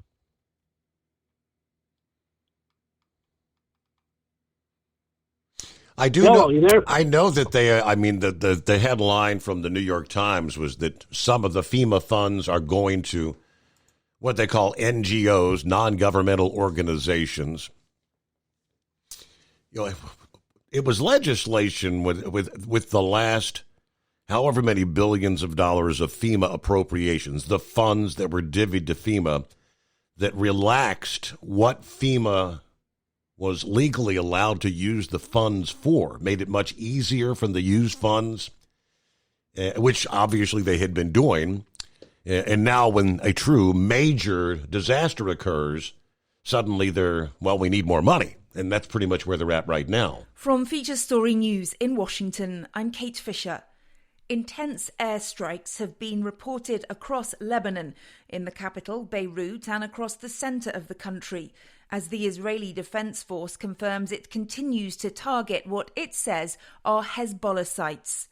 It comes as much of the Middle East remains on edge amid fears of a wider war between Israel and Iran, just as Israel prepares to mark 1 year since the October 7th attacks, in which Hamas gunmen stormed into Israel, killing around 1,200 people and taking 251 hostages. Trent Murray has more from Tel Aviv. Well, Beirut has seen some of the heaviest rounds of airstrikes that it has witnessed since Israel began launching that air operation late September. We are hearing a number of strikes continue to target the Dahia neighborhood in the south of the city. That is considered to be the Hezbollah stronghold, but it is also adjacent to the international airport, really raising concerns for foreign nationals trying to heed their government's advice and leave the country. It's seemingly an increasingly perilous journey, even trying to make it to the airport now, given how many of those airstrikes are occurring near the roads that connect the airport to the city. In the US, another hurricane is barreling towards the already storm-ravaged Gulf Coast.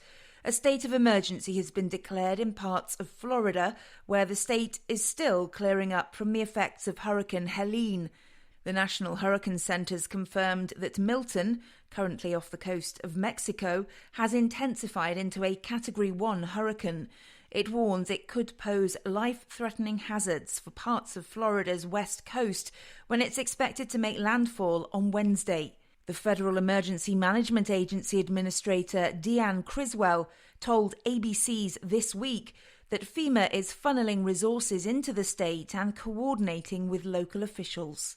So we're working with the state EOC to understand what their requirements are going to be so we can have those in place before it makes landfall. We'll move more resources in there to support their needs, but we have a lot of people in Florida already. To the movies now, and Joker, Folie à Deux, looks to claim the top spot at the weekend box office despite a shaky start. Scott Carr has more. The Joker sequel, co-starring Joaquin Phoenix and Lady Gaga, earned a lower-than-expected $20 million Friday, and a cinema score of D, the lowest grade the research firm has ever given a comic book film adaptation. I got the sneaking suspicion that we're not giving the people what they want. It's okay, baby. Let's give the people what they want. While The Wild Robot drops to second place, earning another $4.9 million in its second weekend in theaters. From bureaus worldwide, this is FSN. Ultimate comfort on the road. That's the Bostrom difference. And why so many drivers are upgrading their seats to Bostrom seating.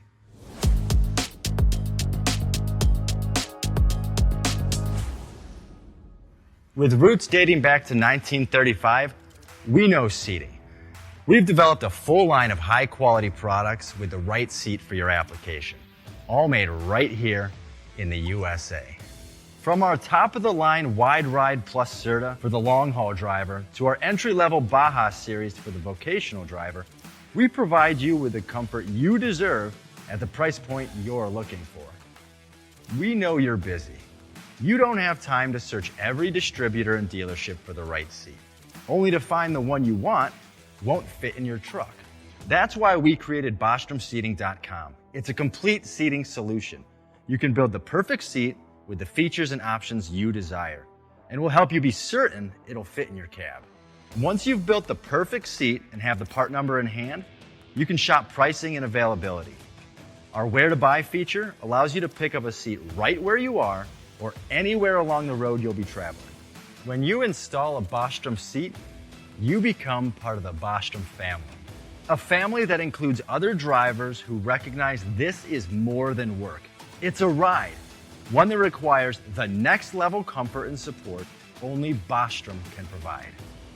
Go to BostromSeating.com to design your ride with ultimate comfort for the open road. Hands on the wheel, hands off invoicing. At Transcap, we're built for high speed and service, just like you. Our fast freight factoring helps you make more money, not chase it down, because we handle all the invoicing BS and back office work. Apply for fast funding at transcap.com/getcash. It takes just 60 seconds. Or call 888-250-TCAP. That's 888-250-TCAP. And mention Steve Summers Overnight Drive.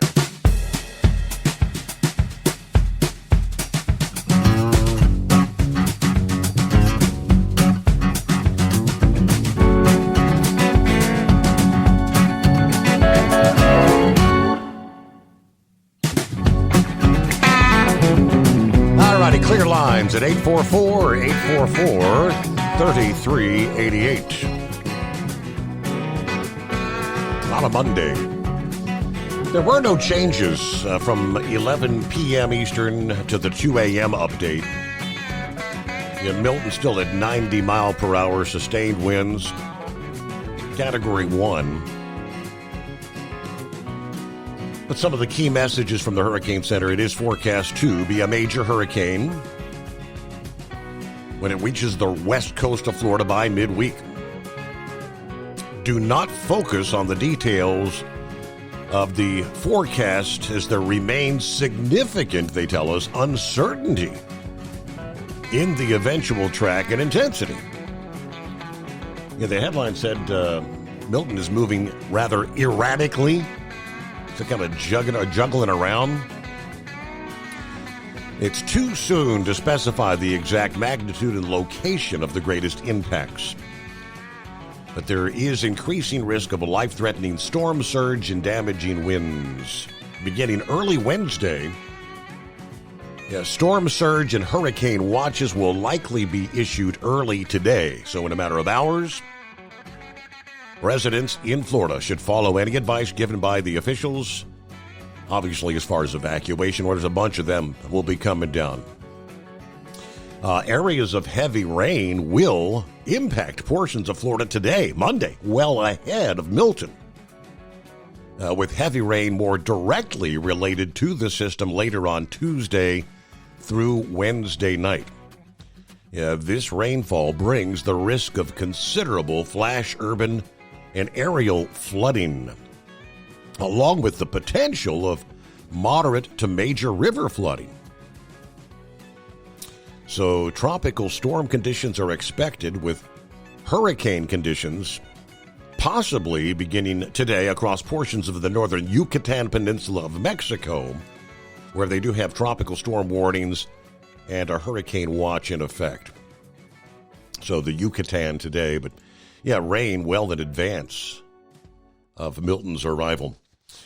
Would have been nice to have got the word prior to the weekend, but was anybody out there rolling along Interstate 70 over the weekend, where multiple state police agencies had joined forces for a high-visibility traffic enforcement campaign? Obviously, yes, a major truck traffic corridor. It started on Friday at midnight and continued through this past evening, Sunday night at the midnight hour. We had Indiana State Police, Pennsylvania State Police, and the Ohio State Highway Patrol all participating in a targeted traffic enforcement detail along Interstate 70. During a similar I-70 enforcement effort last fall, troopers issued 388 citations for speed, 31 for safety belt violations, and made 5 OVI arrests in Ohio alone. This I-70 blitz is part of the larger, what they call the 6-State Trooper Project, which during other enforcement activities includes the Kentucky State Police, Michigan, and West Virginia State Police. So again, that's what was taking place over the weekend. Now you know. Meanwhile, in other industry headlines from FreightWaves, some jobs numbers. Despite a continued overcapacity problem, the rate by which trucking jobs have been dwindling has slowed in recent months as peak season props up employment, at least in the short term.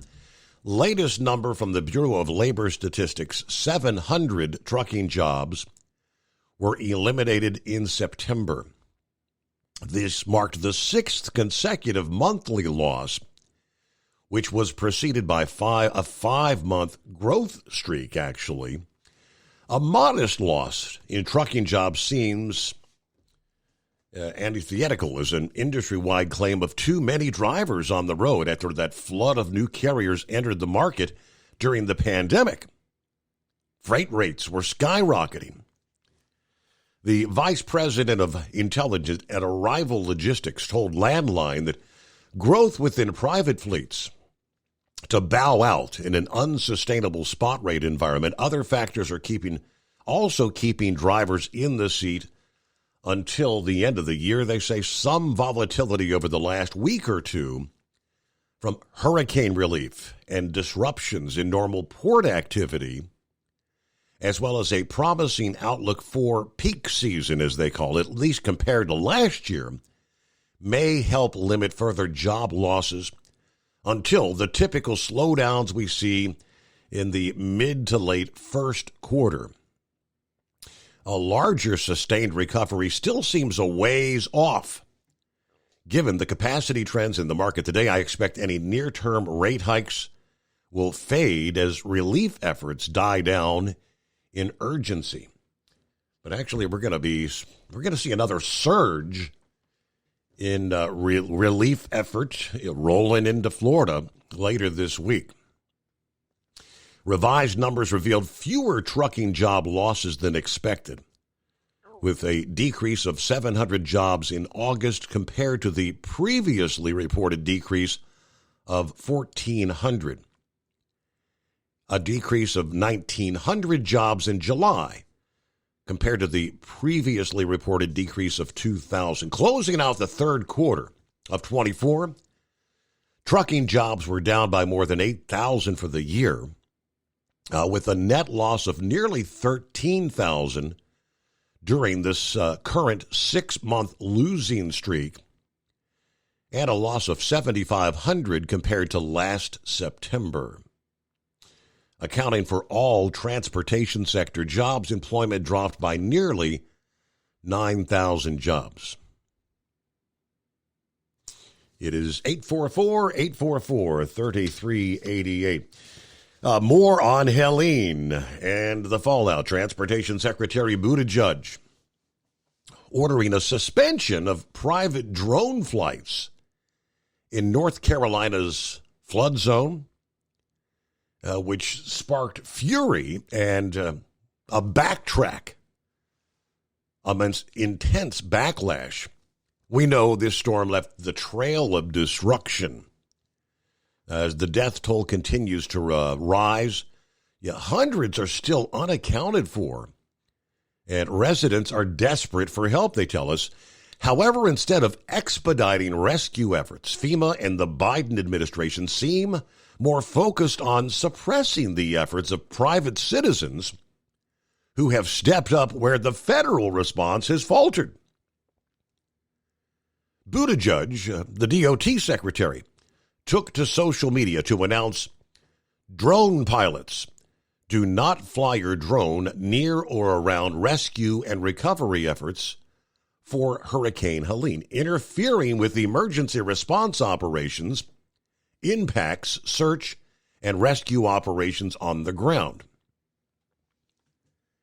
Many on social media rightfully pointed out the absurdity of such a ban. One says, the U.S. Department of Transportation and the FAA don't know drones are saving lives and aiding rescue efforts by flying things like insulin into inaccessible regions, locating trapped and isolated individuals, providing some imagery to the world.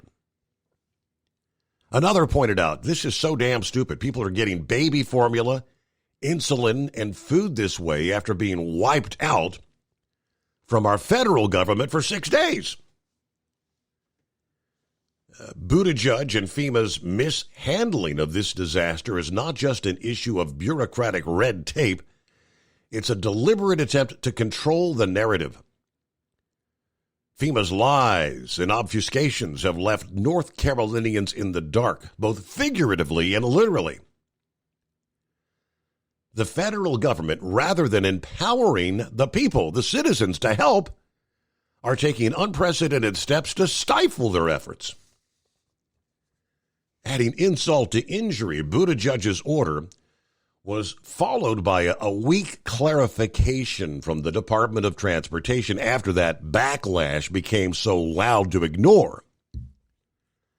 The DOT sent a tweet yesterday, was referring to temporary flight restrictions that were in place, but that they lifted them suddenly. Okay.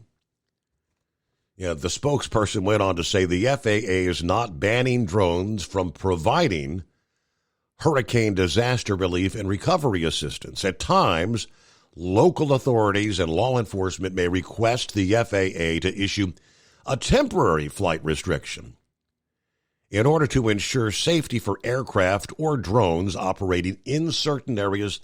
These restrictions occur at the request of local authorities or law enforcement. The FAA does not put these in place without request. So moving on, with proper authorization, drones and other aircraft are permitted to operate within a temporary flight restriction. These are only for limited areas identified by law enforcement and local authorities.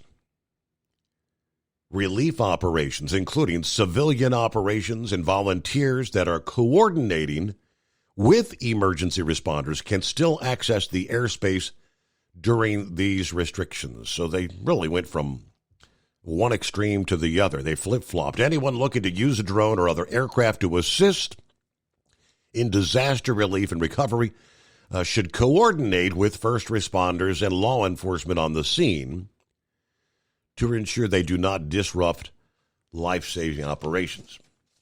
It's about 15 before the hour. So I did say, yes, SpaceX the Workhorse Falcon 9 rocket. They're going to return to flight later on this morning to launch the European Space Agency's Hera spacecraft from Florida. The FAA announced on Sunday Elon Musk's company, which has been kind of in a public quarrel with the FAA in recent weeks, said this past day they're planning to lift off 10:52 a.m. Eastern from Cape Canaveral. Now, of course, there's a lot of rain there in Florida. I'm thinking that may be delayed. Yeah, the agency said that they have determined the absence of a second stage reentry for this mission adequately mitigates the primary risk to the public in the event of a recurrence of the mishap experience with the Crew 9 mission. The Hera mission expected to provide data for future asteroid deflection missions with an eye toward redirecting objects that could pose a future collision threat with Earth. All right, just Falcon 9 launched the DART mission, you'll recall, back in 2021. The FAA on September 17 proposed fining SpaceX $633,000 for violating agency rules ahead of 2 Falcon 9 launches last year. They've been around 20 years, and I think they need to operate at the highest level of safety, was the word from the FAA administrator on the 24th of September. SpaceX took issue with his comments, saying the company is the safest, most reliable launch provider in the world. We are absolutely committed to safety in all operations. All right, so, yeah, Elon showed up at the rally there in Butler over the weekend. I guess that was a pleasant surprise for many Trump supporters. Have you seen some of the aerial photographs?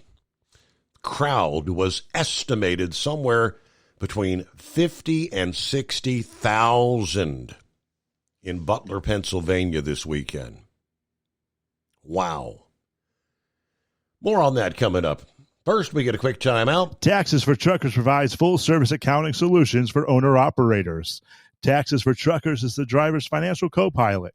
We help independent truckers keep their taxes, filings, and bookkeeping running smoothly so they can focus on the road ahead. Drivers who want their business to run as smooth as their truck choose to partner with Taxes for Truckers for their accounting and tax filing needs. Stop overpaying taxes. Call 888-TAX-4TRK to start paying less tax today. At Hot Shot Secret, we share the science behind common diesel problems. For example, ultra-low sulfur fuels. Fuel has 2 purposes, combustion and lubrication. Ultra-low sulfur fuels have diminished the fuel's ability to lubricate. Hot Shot Secret everyday diesel treatment with LX4 restores lubricity, protects your engine, and optimizes performance. Everyday diesel treatment is available at truck stops, Tractor Supply, O'Reilly's Auto Parts, and online at HotShotSecret.com. Hot Shot Secret, powered by science. Building relationships with their team drivers and customers still matter at IBI Security Transport. Since 1966, IBI and its team of drivers have been leaders and innovators in providing white glove service to its exclusive client base for transporting high-value freight safely and securely. Much of the IBI staff have driven trucks, so they understand both the customers' and drivers' needs. If you're seeking a career that values you as a person, not just a number, and offers great benefits and good home time, then IBI is the place for you. Call 800-582-5912 to discover why we are the leaders in team freight and start building a relationship with you. At Hot Shot Secret, we share the science behind common diesel problems. For example, fuel additives. The purpose behind most fuel additives is to impact performance of your diesel or provide protection to your fuel system. Hot Shot Secret everyday diesel treatment provides both performance enhancement and protection with 6 key components. This fully formulated premium fuel treatment includes the performance-enhancing cetane boost, injector cleaner, and LX4 lubrication, as well as protection against water with a demulsifier and rust inhibitor, plus a stabilizer that minimizes fuel filter clogs. Everyday Diesel Treatment delivers a 6-in-1 premium fuel treatment for every fill-up, every time. Everyday Diesel Treatment is available at truck stops, Tractor Supply, O'Reilly's Auto Parts, and online at HotShotSecret.com. Hot Shot Secret, powered by science. Fuel filtration is a big deal. Poorly filtered diesel fuel can damage injector systems, reduce efficiency, and rob horsepower, among other things. By removing the water, air, and debris from fuel, Fast Fuel Systems can triple the life of your injector systems while restoring power, optimizing fuel economy, and more. Not sure what your truck needs? Give us a call at 636-433-5410 or learn more at fastride.com.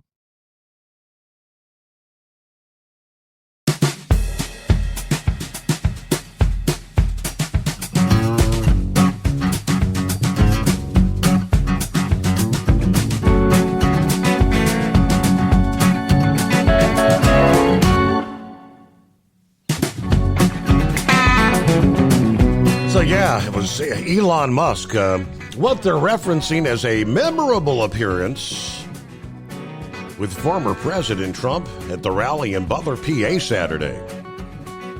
A rare appearance for the tech entrepreneur, wearing his black Make America Great Again hat and a T-shirt reading Occupy Mars. He appeared on stage shortly after Trump made his own remarks before a massive crowd of 60,000 supporters. And yes, it was held at the same site where Trump was shot by Thomas Matthew Crooks on July 13. Musk kind of joking, as you can see, I'm not just MAGA, I am dark MAGA. Kind of a nod to the Dark Brandon meme. But he called the upcoming election the most important election of our lifetime. This is no ordinary election. The other side wants to take away your freedom of speech. Although Elon has become a vocal Trump supporter, this speech marked the first time that he's stumped at a major presidential rally. He previously confirmed that he would be at the rally on social media last week, stating, I want to say that what an honor it is to be here with you. The true test of someone's character is how they behave under fire, right? And we had one president who couldn't climb a flight of stairs and another who was fist pumping after getting shot. Elon, of course, considered one of the most influential people in the world. Also encouraged the audience to vote. Vote. Be a pest to everyone. People on the street everywhere. Vote. Fight, fight, fight. Vote, vote, vote. Trump's speech was opened with a roaring start by his thanking the people of Pennsylvania, kind of making a light joke about the attempt on his life in July, with the opening line. And as I was saying, he kind of picked up right where he left off when he was pointing to the chart referencing illegal immigration into the country when the shots rang out there on July 13. Largely positive, uplifting, a departure from his normally acrid criticisms of his opponent, Kamala Harris. All right. Above all, you deserve leadership in Washington that does not answer to the lobbyist, to the bureaucrats, or the corrupt special interest, but answers only to you, the hardworking citizens of America, of which there are a lot of them, as he put it. But yeah, the numbers, according to the Butler County Sheriff's Office, they spoke to WPXI TV. They were fully anticipating 50 to 60,000 to attend that vastly beefed up security from the July 13 rally. So people came, it was Some made a pilgrimage to be there to, in their words, honor a man of courage. One gentleman from Buffalo, Ohio said, it's gutsy. It shows strength to the people. He's there. He's not hiding. If anyone else got shot at, they would duck away. Rather than running off, he got his composure, pulled himself together to show us he was all right on that date. Another 44-year-old Tom Bai and his 19-year-old daughter said Trump is showing courage with his return to Butler. He's not afraid. He's doing it for us. He doesn't have to.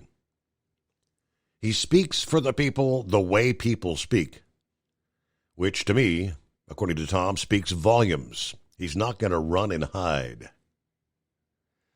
All right, so they interviewed a lot of folks there. Big rally, probably the biggest rally that he's ever held. I don't know that he's had a crowd of 50 to 60,000 in the past.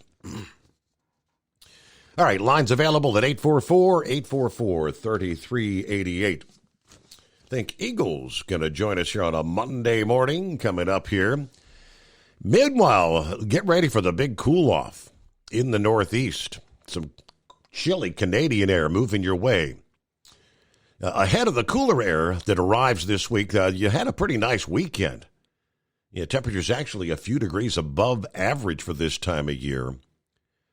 But forecasters warn that there could be some feisty thunderstorms as this system moves through the Northeast here on Monday. All right, it's 844-844-3388. Final hour just ahead. Ultimate comfort on the road. That's the Bostrom difference. And why so many drivers are upgrading their seats to Bostrom seating.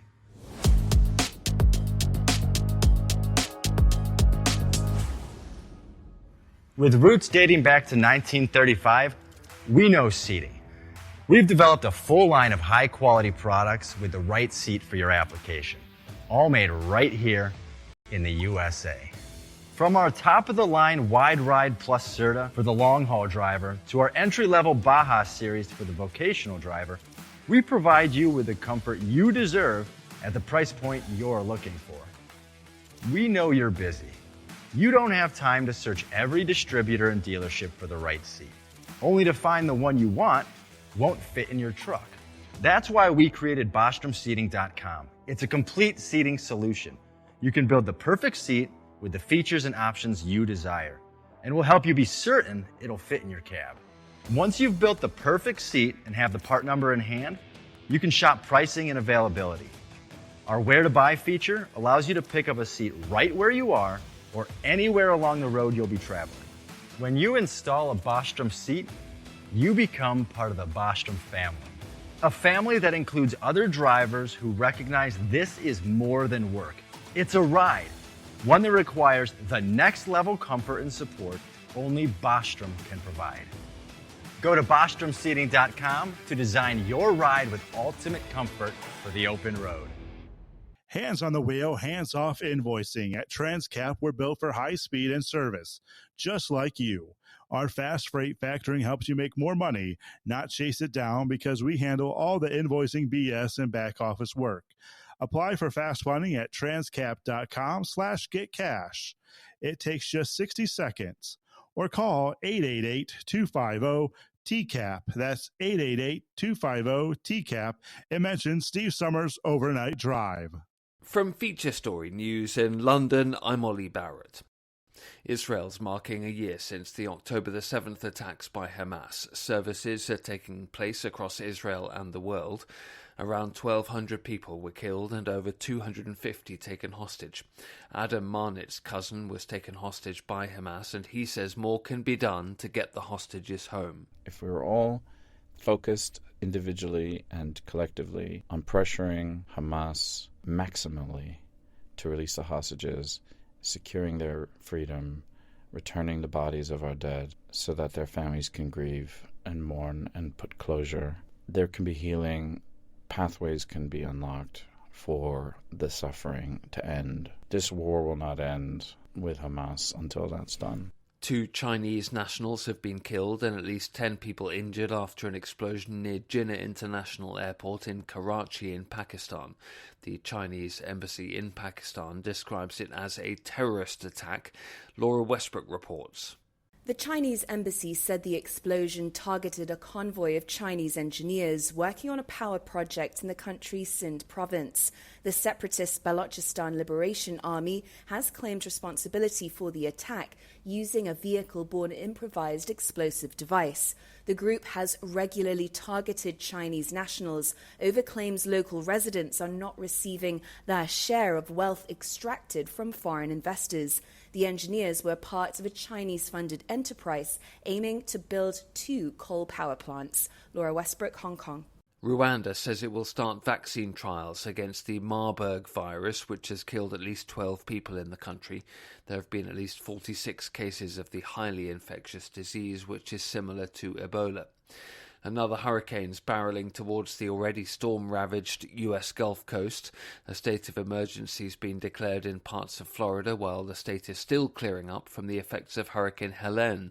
Kate Fisher reports. The National Hurricane Centre has confirmed that Milton is a Category 1 hurricane and that it could pose life-threatening hazards when it makes landfall, likely Wednesday, on Florida's west coast. Well, it's less than 2 weeks since Hurricane Helene caused havoc across the southeastern United States, killing at least 225 people, and there are still hundreds of people missing. In Florida, where Helene left 14 people dead, there are now 35 counties under a state of emergency. New Zealand's Navy has lost its first ship to the sea since World War II. HMNZS Manawanui ran aground off the coast of Samoa and then caught fire before capsizing. From bureaus worldwide, this is FSN. With FSN Spotlight, I'm Simon Marks, looking today at President Biden's plans to meet allies in Germany later this week to discuss strategies in Ukraine as President Volodymyr Zelensky's forces prepare for winter. They suffered a big loss last week as Russia captured the Donbas city of Vuhledar, the latest in a series of losses in eastern Ukraine that are raising questions about Moscow's current strategic advantage. Bob McMahon is with America's Council on Foreign Relations. The Vuhledar fall is concerning, perhaps not in and of itself, but because of a set of dominoes that could be lining up where the Russians take one strategically important hub after another from this whole theater that Ukrainians had been holding on to tenaciously, and where they had inflicted heavy Russian casualties 2 years ago. Now the Russians are said to have kind of beefed up with a new crop of well-paid volunteers, according to some reports. So it's a tough moment for the Ukrainians. They are eagerly looking for some capabilities to be able to really create some harm and some pause on the Russian side. Their incursion into Kursk has not had the intended effect. And so they are looking for some sort of a firm commitment. And that is putting pressure on President Biden, who will meet with leaders of the quartet that brings the US together with Germany, France and the UK. He'll also preside over a meeting of the 32-nation Ukraine Contact Group as calls grow for the provision of fresh assistance to Kyiv. With FSN Spotlight, I'm Simon Marks. To recap the top stories, Israel's marking a year since the October the 7th attacks by Hamas. 2 Chinese nationals have been killed and at least 10 people injured after an explosion near Jinnah International Airport in Karachi in Pakistan. Rwanda says it'll start vaccine trials against the Marburg virus, which has killed at least 12 people, and another hurricane is barreling towards the already storm-ravaged US Gulf Coast. That's the latest feature story news. Ollie Barrett reporting. As an independent trucker, you work hard to meet your goals. The Owner-Operator Independent Drivers Association has been helping small business truckers for over 50 years with benefits, services, information, and discounts. You work hard, but OOIDA works even harder to give you advantages that large fleets enjoy. And all of our programs support our representation on your behalf in Washington, D.C. Become a member at OOIDA.com, making a difference in the lives of truckers. Fuel filtration is a big deal. Poorly filtered diesel fuel can damage injection systems, reduce efficiency, and rob horsepower, among other things. By removing the water, air, and debris from fuel, Fast Fuel Systems can triple the life of your injection system while restoring power, optimizing fuel economy, and more. Not sure what your truck needs? Give us a call at 636-433-5410 or learn more at fastride.com.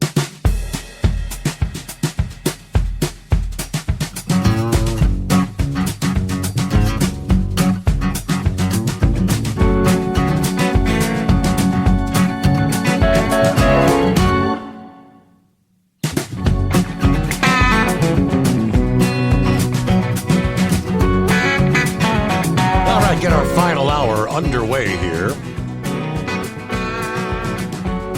on the greatest day of the week, Monday. And plenty of room for you at 844-844-3388. It was the Yellowwood 500 Talladega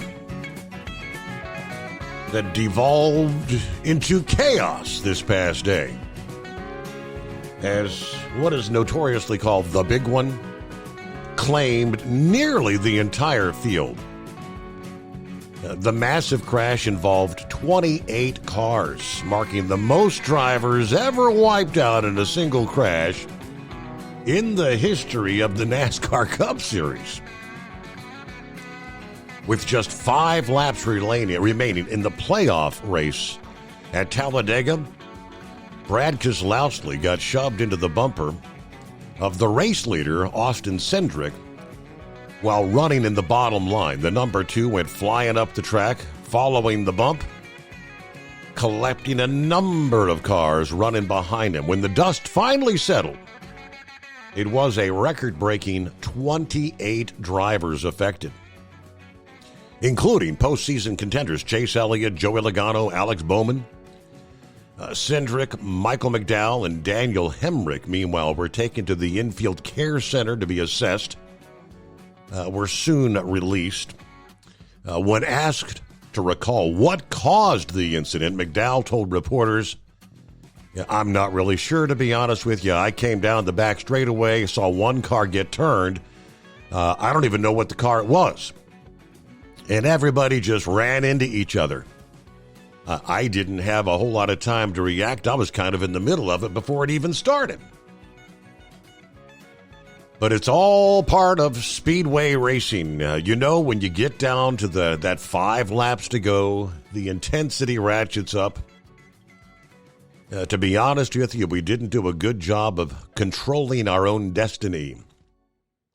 You need to be in that top 4 when you cycle out of that last pit stop, to not ensure that you won't be in the middle of it.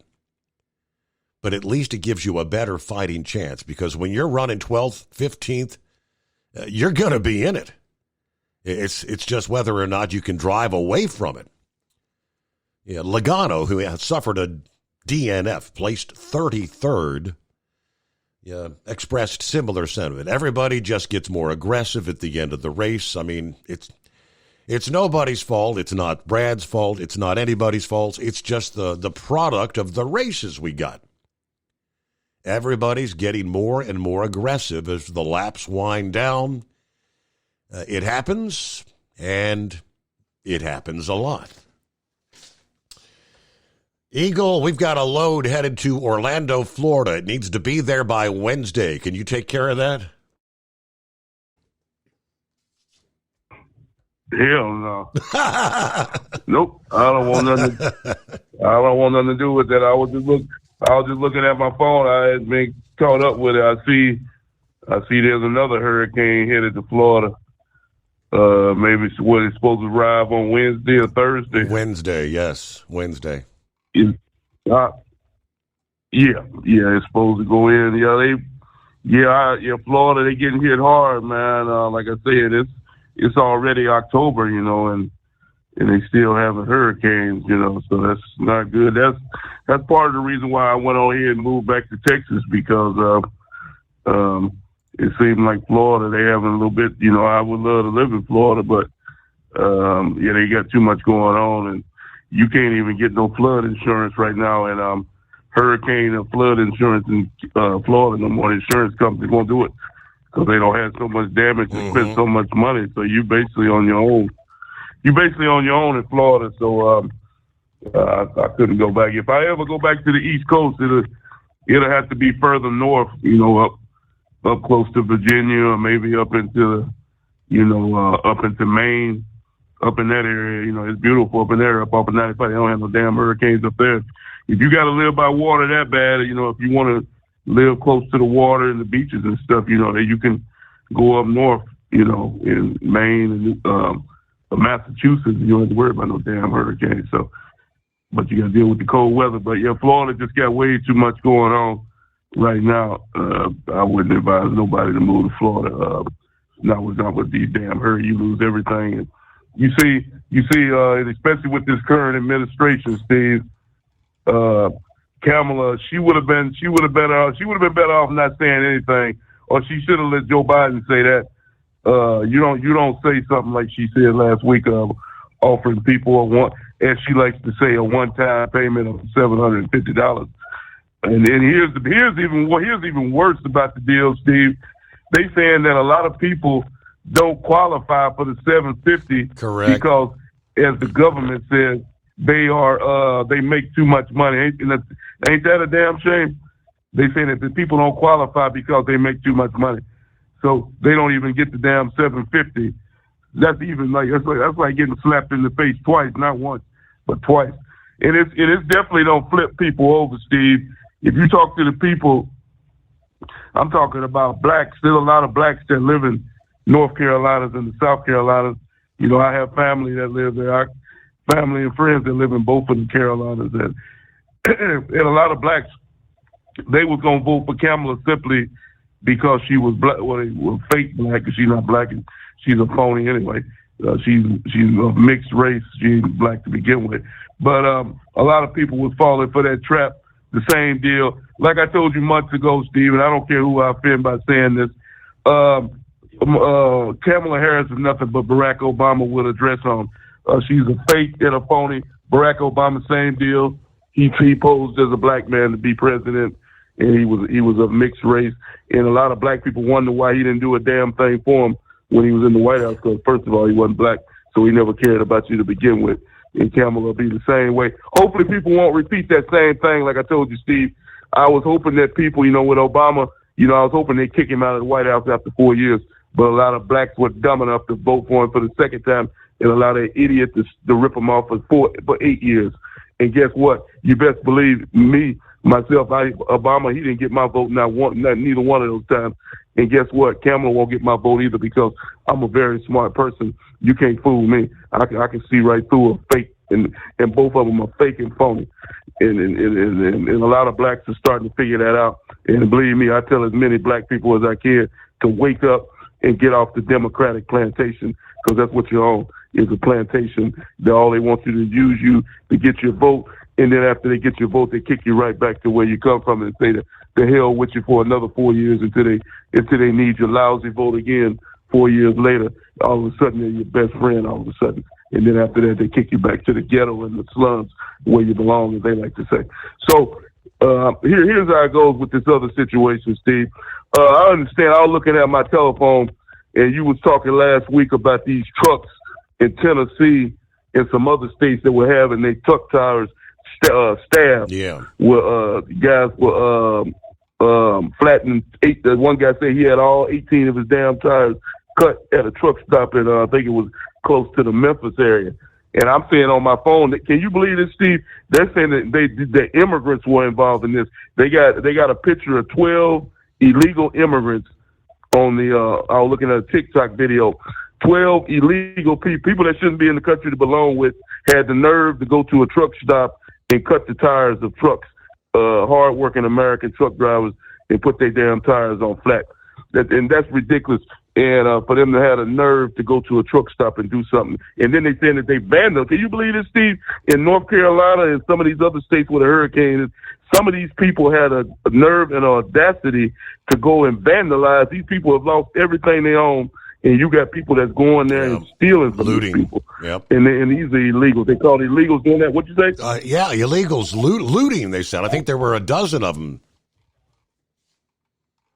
Yeah, there was a dozen of them. They got the nerve to loot and steal. You know, it's bad enough they're in the country illegally, and then they got the nerve to steal from people.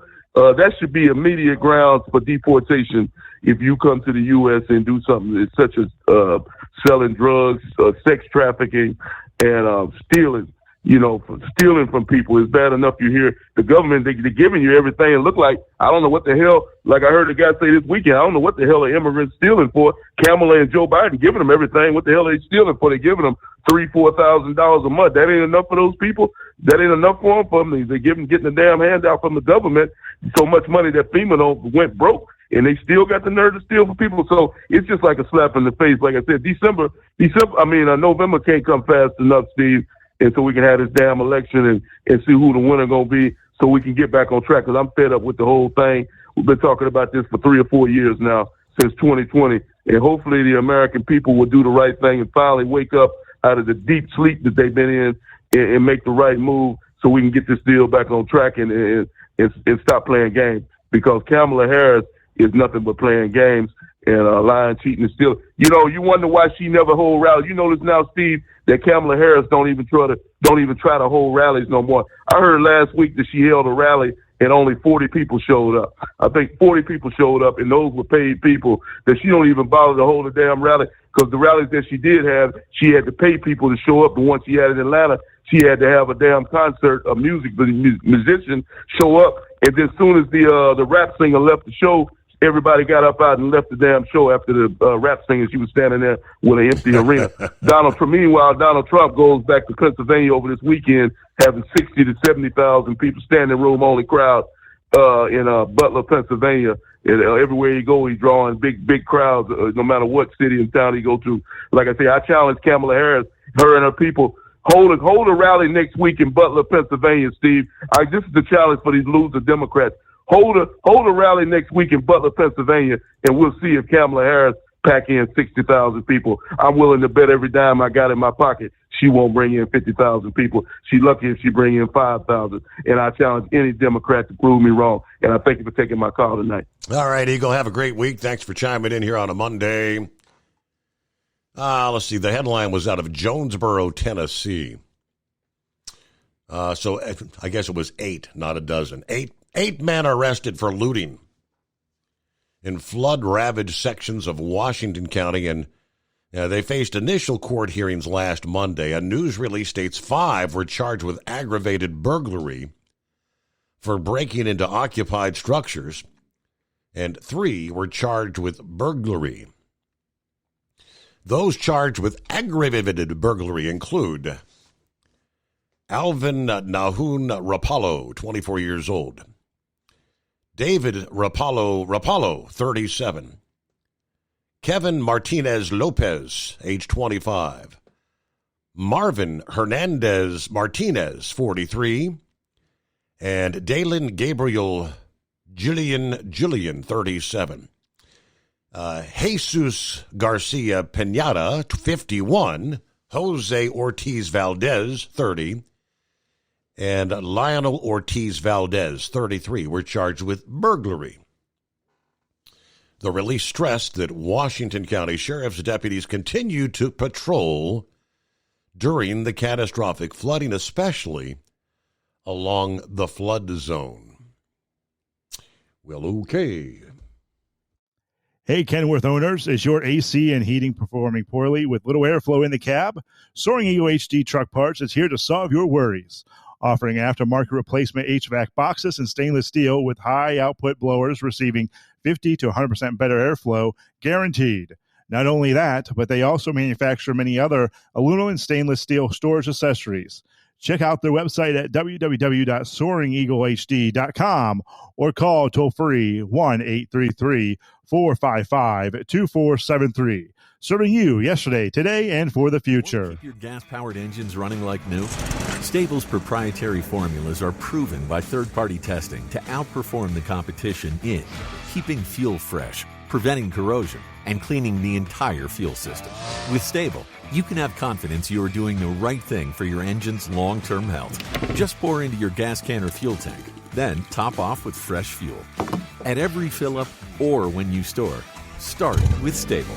Available where fuel additives are sold. At Hot Shot Secret, we share the science behind common diesel problems. For example, excessive black smoke. Excessive black smoke has two causes: carbon buildup and internal diesel injector deposits, also known as IDIDs. Hot Shot Secret Diesel Extreme has the highest concentration of active ingredients allowed by law and will safely remove all types of injector deposits, including IDIDs and carbon buildup, to eliminate black smoke. Hot Shot Secret Diesel Extreme is available nationwide at truck stops, Fine Farm and auto stores, and online at hotshotsecret.com. Increase fuel economy up to 7.9% with Hot Shot Secret Gasoline Extreme, the solution to maximize your engine's performance and fuel economy. Whether you're driving a sports car or a daily commuter, Gasoline Extreme is specially formulated with PEA to deep clean. Don't settle for an average driving experience. Upgrade to Hot Shot Secret Gasoline Extreme and go further on each tank. Order now on Amazon or hotshotsecret.com. Hot Shot Secret, powered by science.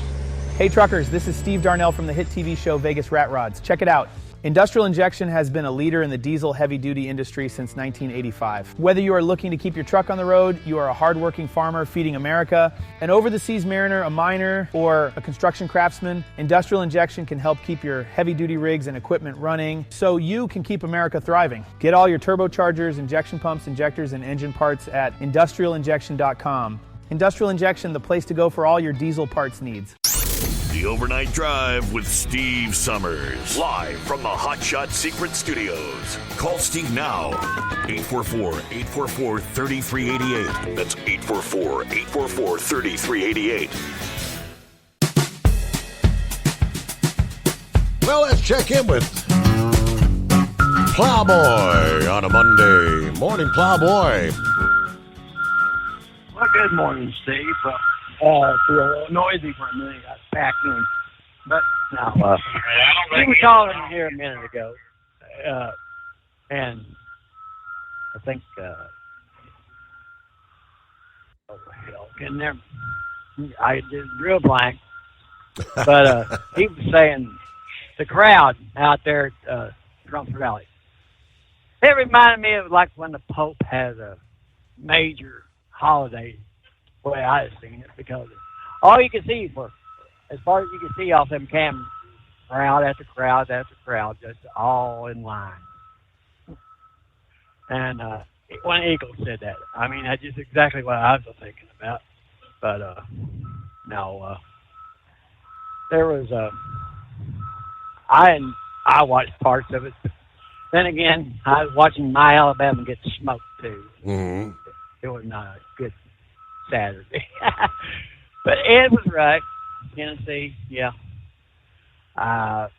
What are they?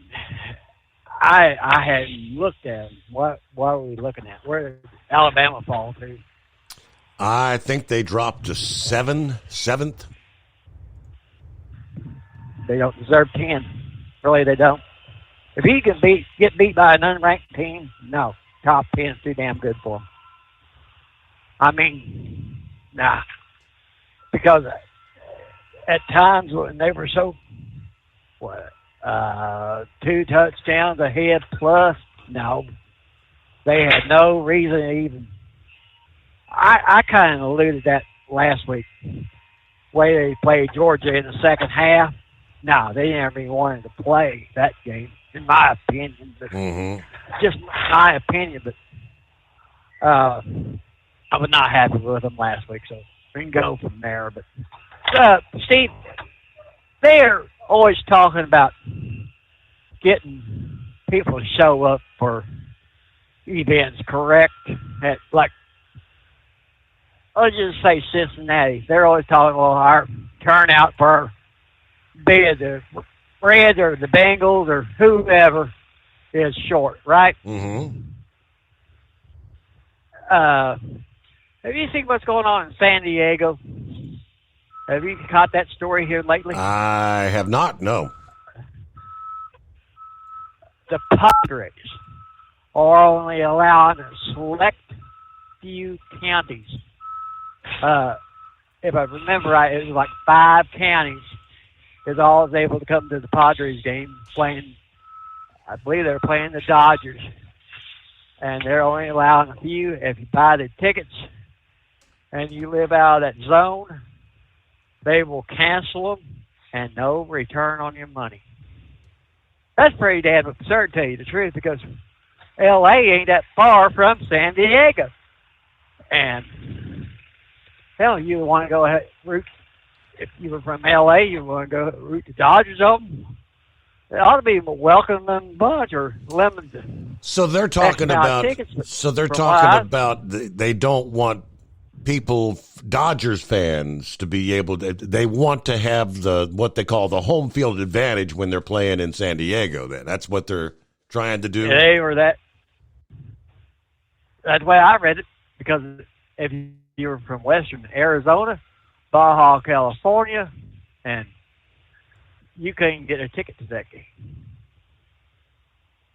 And when I read it, I thought, since when are we controlling your fan base? It's pretty absurd the way I look at it. I could be wrong, but I don't get that wrapped up in the sports. So what about the control of your face? What about LA tickets? Are they kind of doing the same? Are they restricting? I didn't look at that side of it. I didn't see that. Trying to keep San Diego fans from being in LA. Yeah, you want your, especially in the playoffs, you want your team to come into the sea. Like obviously in Cincinnati, you want the sea of red, Reds fans, right? Correct. But we don't get to do that. No, Cardinals didn't get to do it this year either, so we're both kind of watching what's happening. So I don't know. Now the Cardinals are looking at doing some of the management switch around, and I don't think that's going to be the healthiest thing for them. But I guess we'll just see what next year brings. Yeah. I'm just not happy. Other than that, that's about all I got. Well, don't talk to you before. Y'all and everybody have fun on the cruise. What is this going to be? Something similar to Wilma that y'all had to go through to get out and get back? Yeah, that was, 2005, I think. Yeah, we had to. Yeah, itinerary changed a little bit. Yeah, and Wilma became a Cat 5, and we were able to sneak back into port. I think our ship was the last one that got to actually come into port because there were several others out there that had to stay away for an extra day or two before they could dock. Hopefully everything will be okay there in Miami, Plowboy. Yeah, we'll be able to. We're going to play it by ear. I'm looking at the story of what he's talking about, though. All right. Trying to. The Padres, riding high on their success, having swept the Braves in the wild card. We'll give you the rest of the story coming up. From Feature Story News in London, I'm Ollie Barrett. Israel's marking a year since the October the 7th attacks by Hamas. Services are taking place across Israel and the world. Around 1,200 people were killed and over 250 taken hostage. Adam Marnitz's cousin was taken hostage by Hamas, and he says more can be done to get the hostages home. If we were all focused individually and collectively on pressuring Hamas maximally to release the hostages, securing their freedom, returning the bodies of our dead so that their families can grieve and mourn and put closure, there can be healing. Pathways can be unlocked for the suffering to end. This war will not end with Hamas until that's done. 2 Chinese nationals have been killed and at least 10 people injured after an explosion near Jinnah International Airport in Karachi in Pakistan. The Chinese embassy in Pakistan describes it as a terrorist attack. Laura Westbrook reports. The Chinese embassy said the explosion targeted a convoy of Chinese engineers working on a power project in the country's Sindh province. The separatist Balochistan Liberation Army has claimed responsibility for the attack using a vehicle-borne improvised explosive device. The group has regularly targeted Chinese nationals over claims local residents are not receiving their share of wealth extracted from foreign investors. The engineers were part of a Chinese-funded enterprise aiming to build 2 coal power plants. Laura Westbrook, Hong Kong. Rwanda says it will start vaccine trials against the Marburg virus, which has killed at least 12 people in the country. There have been at least 46 cases of the highly infectious disease, which is similar to Ebola. Another hurricane's barreling towards the already storm-ravaged U.S. Gulf Coast. A state of emergency has been declared in parts of Florida, while the state is still clearing up from the effects of Hurricane Helene. Kate Fisher reports. The National Hurricane Centre has confirmed that Milton is a Category 1 hurricane and that it could pose life-threatening hazards when it makes landfall, likely Wednesday, on Florida's west coast. Well, it's less than 2 weeks since Hurricane Helene caused havoc across the southeastern United States, killing at least 225 people, and there are still hundreds of people missing. In Florida, where Helene left 14 people dead, there are now 35 counties under a state of emergency. New Zealand's Navy has lost its first ship to the sea since World War II. HMNZS Manawanui ran aground off the coast of Samoa and then caught fire before capsizing. From bureaus worldwide, this is FSN. Increase fuel economy up to 7.9% with Hot Shot Secret Gasoline Extreme. The solution to maximize your engine's performance and fuel economy. Whether you're driving a sports car or a daily commuter, Gasoline Extreme is specially formulated with PEA to deep clean. Don't settle for an average driving experience. Upgrade to Hot Shot Secret Gasoline Extreme and go further on each tank. Order now on Amazon or HotShotSecret.com. Hot Shot Secret. Powered by science. At Hot Shot Secret, we share the science behind common diesel problems. For example, ultra-low sulfur fuels. Fuel has 2 purposes, combustion and lubrication. Ultra-low sulfur fuels have diminished the fuel's ability to lubricate. Hot Shot Secret Everyday Diesel Treatment with LX4 restores lubricity, protects your engine, and optimizes performance. Everyday diesel treatment is available at truck stops, Tractor Supply, O'Reilly's Auto Parts, and online at HotShotSecret.com. Hot Shot Secret. Powered by science. Building relationships with their team drivers and customers still matter at IBI Security Transport. Since 1966, IBI and its team of drivers have been leaders and innovators in providing white glove service to its exclusive client base for transporting high-value freight safely and securely. Much of the IBI staff have driven trucks, so they understand both the customers' and drivers' needs. If you're seeking a career that values you as a person, not just a number, and offers great benefits and good home time, then IBI is the place for you. Call 800-582-5912 to discover why we are the leaders in team freight and start building a relationship with you. Attention all truckers, are you ready to own your own truck? Lone Mountain Truck Leasing makes it easy. Our lease-to-own program puts you in the driver's seat. Our inventory is always changing, and we have a variety of rigs, including Kenworths, Freightliners, automatics, and manuals. Once you make your last payment, the truck is yours. No interest, no balloons, and no buyouts. Take the first steps towards independence and financial freedom. Visit LoneMountainTruck.com or call 866-944-0383. All right, here you go. Here's the rest of the story, as they say. Yes, the Padres are taking measures to ensure Petco Park remains a fortress for their local fans. It also says it's hardly the first time this has happened in sports. Dodgers fans in Los Angeles County were unable to purchase tickets for Game 3 on October 8 and Game 4 on October 9 at Petco Park.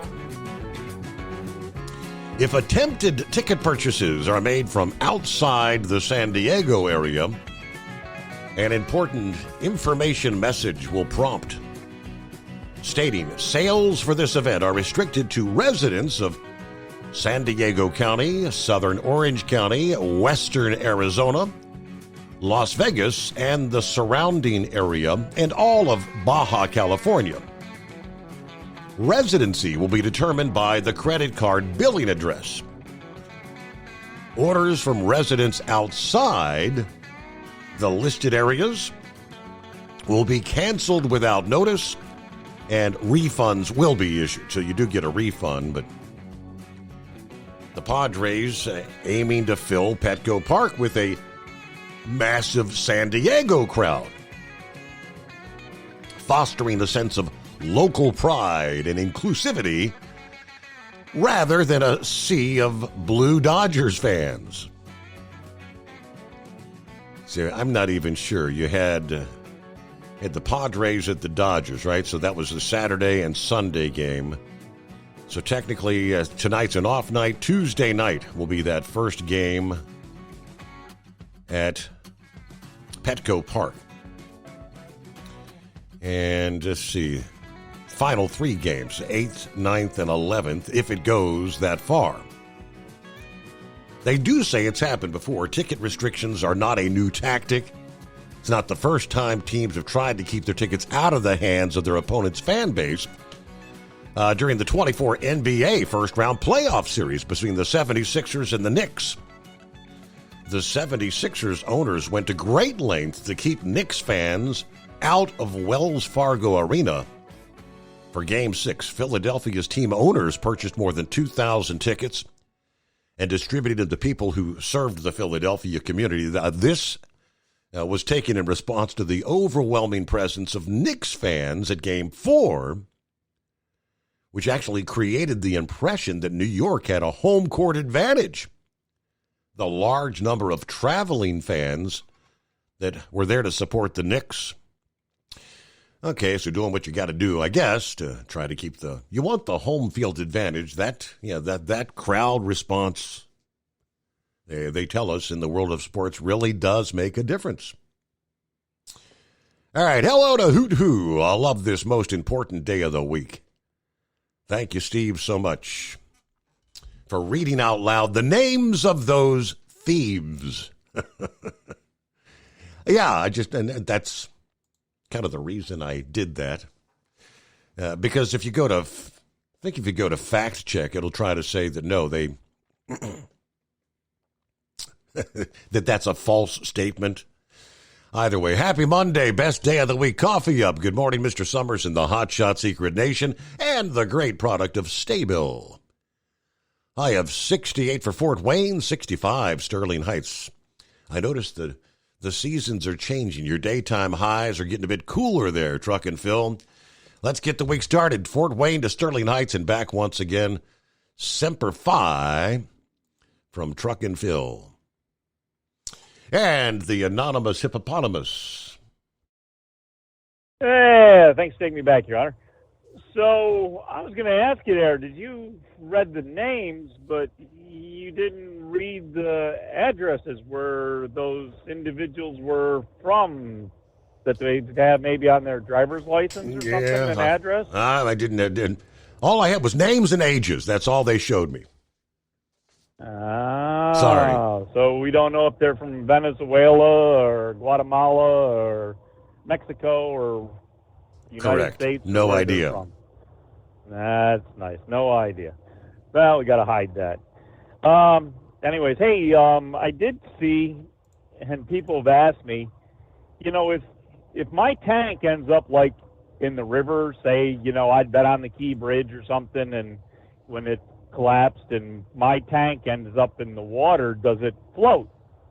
And it's a full tank, but it's a vessel, so I'm not sure, because even the vapor pressure, because I don't fill 100% capacity of liquid, I'm not sure if the vapor, because the vapor has weight in its own. I mean, there's almost 1,000 to 1,200 pounds of vapor in my trailer besides the liquid. So I'm not sure, but But I did see in a couple of the videos from the hurricane down there that there was obvious that it was propane tanks that were in the mix of going down the river, and they were torn loose from wherever they were hooked up to, and they were actually venting off product as they were going down the river. If you happen to see the white clouds coming out, you really didn't see the tanks, but you could see the white clouds of vapor. And it definitely was propane tanks going down the river in that condition. So, but I don't know if they were just caught up in the current and were staying at the top, or being washed down through, or whether they would have settled to the bottom. I don't know. I've been meaning to investigate this, and I guess the best thing I could do is take a couple of 20-pound propane tanks from the grill there. I got one that's full and one that's empty, and go over to the neighbor's swimming pool and toss them in and see what happens. But but I haven't gotten around to. Well, or better yet, just why don't you head on down to the river and go to the boat dock and just back her in there, see if she floats. The boat launch, just back in the boat launch, see what happens. Yeah, but anyways, so actually the real reason for my call here. You ever notice how we always talk that news is whatever the immediate thing is that happens, and we go from one emergency, to the next, one shooting, bleeding, whatever, to the next, and all of a sudden we forget what happened. What happened to monkeypox, Your Honor? Wasn't the whole world going to get? Wasn't that the next pandemic coming from Africa? Yeah. The whole world was going to get monkeypox. Yeah, well, and the bird flu. The bird flu. I mean, remember the cows? All the cows were getting sick. Well, we just have to. It's a cycle. We have to got to wait for it to resurface again. All right, because all the kids in the Gaza Strip there were going to get polio because they weren't getting vaccinated. So I don't know. All this stuff happened, and all of a sudden, did they cure it all? I mean, is it all over and done with? Right. I don't know. But I do have to admit, you're right. Apparently, the reason it got dark here tonight was because of the clouds, because we've run into some rain showers here. I didn't realize we were supposed to have rain this week. I thought this was supposed to be a nice week for us here in the Mid-Atlantic. But just enough sprinkles, just a few sprinkles. And I did take the truck home over the weekend and washed it, so it's nice and clean, because the boss is going to use it next week. So I was trying to give a presentable piece of equipment back to him to be able to use and not get it all filthy. So if we could hold the rain off here in the Mid-Atlantic through, like Thursday night, Friday morning, we'd appreciate that if you could check that out with the AccuWeather gods and put that in. And of course, we want a nice sunny day there for Friday morning down in Miami. But I don't know. See what you can come up with there, you and the AccuWeather guys. I checked the Miami forecast, and they've got rain in their forecast like every day. Monday, Tuesday, Wednesday, Thursday, Friday. So I think Saturday may be. I mean, it is showing sunshine for Saturday. We'll see. So are you bringing any type of raincoat for the luggage at all? So when it's out there getting handled by the, going from the customs to the ship and all that, and if it's sitting out there in one of them carts, it doesn't get soaked so bad, because we actually had to dry some clothes. We had that one shower there when we were waiting to get on the ship, and we had to dry our, suitcases got wet and things inside got wet, and heck, we looked like Aunt Ellie Mae and Granny there hanging up laundry at the clampets there in the cabin there, trying to get stuff dry out of the suitcase. I remember that. But we did figure out about the clothesline in the bathroom there. Yeah, Didn't right? realize you had a clothesline in your bathroom. Yeah.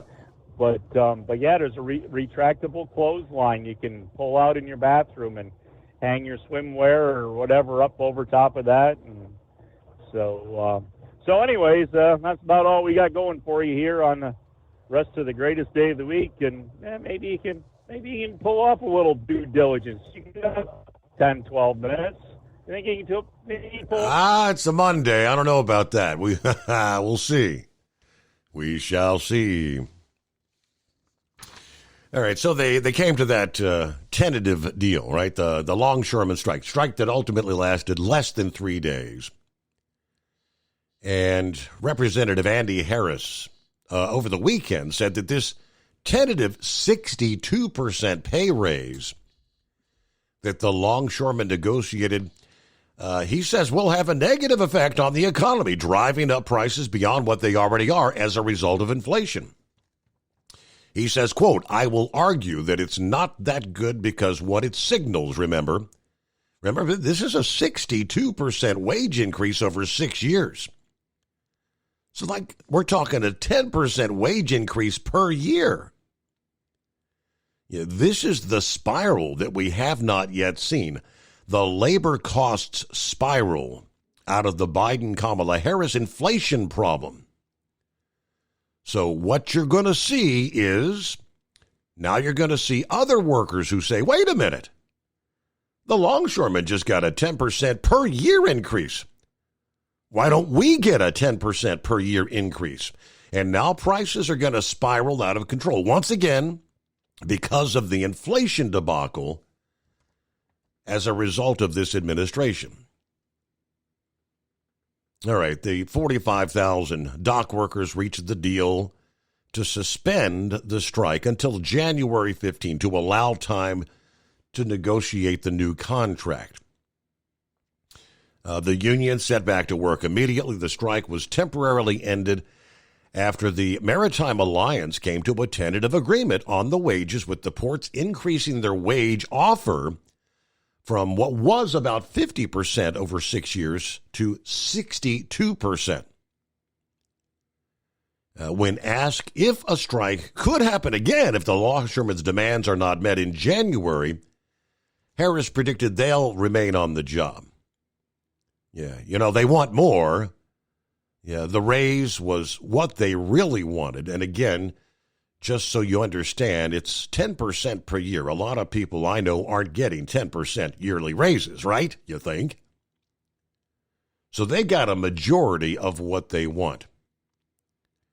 And it's not going to happen in January, I guess, referring to a potential additional. They haven't really said a whole lot about the automation process. All right, we're going to give you your 10% a year.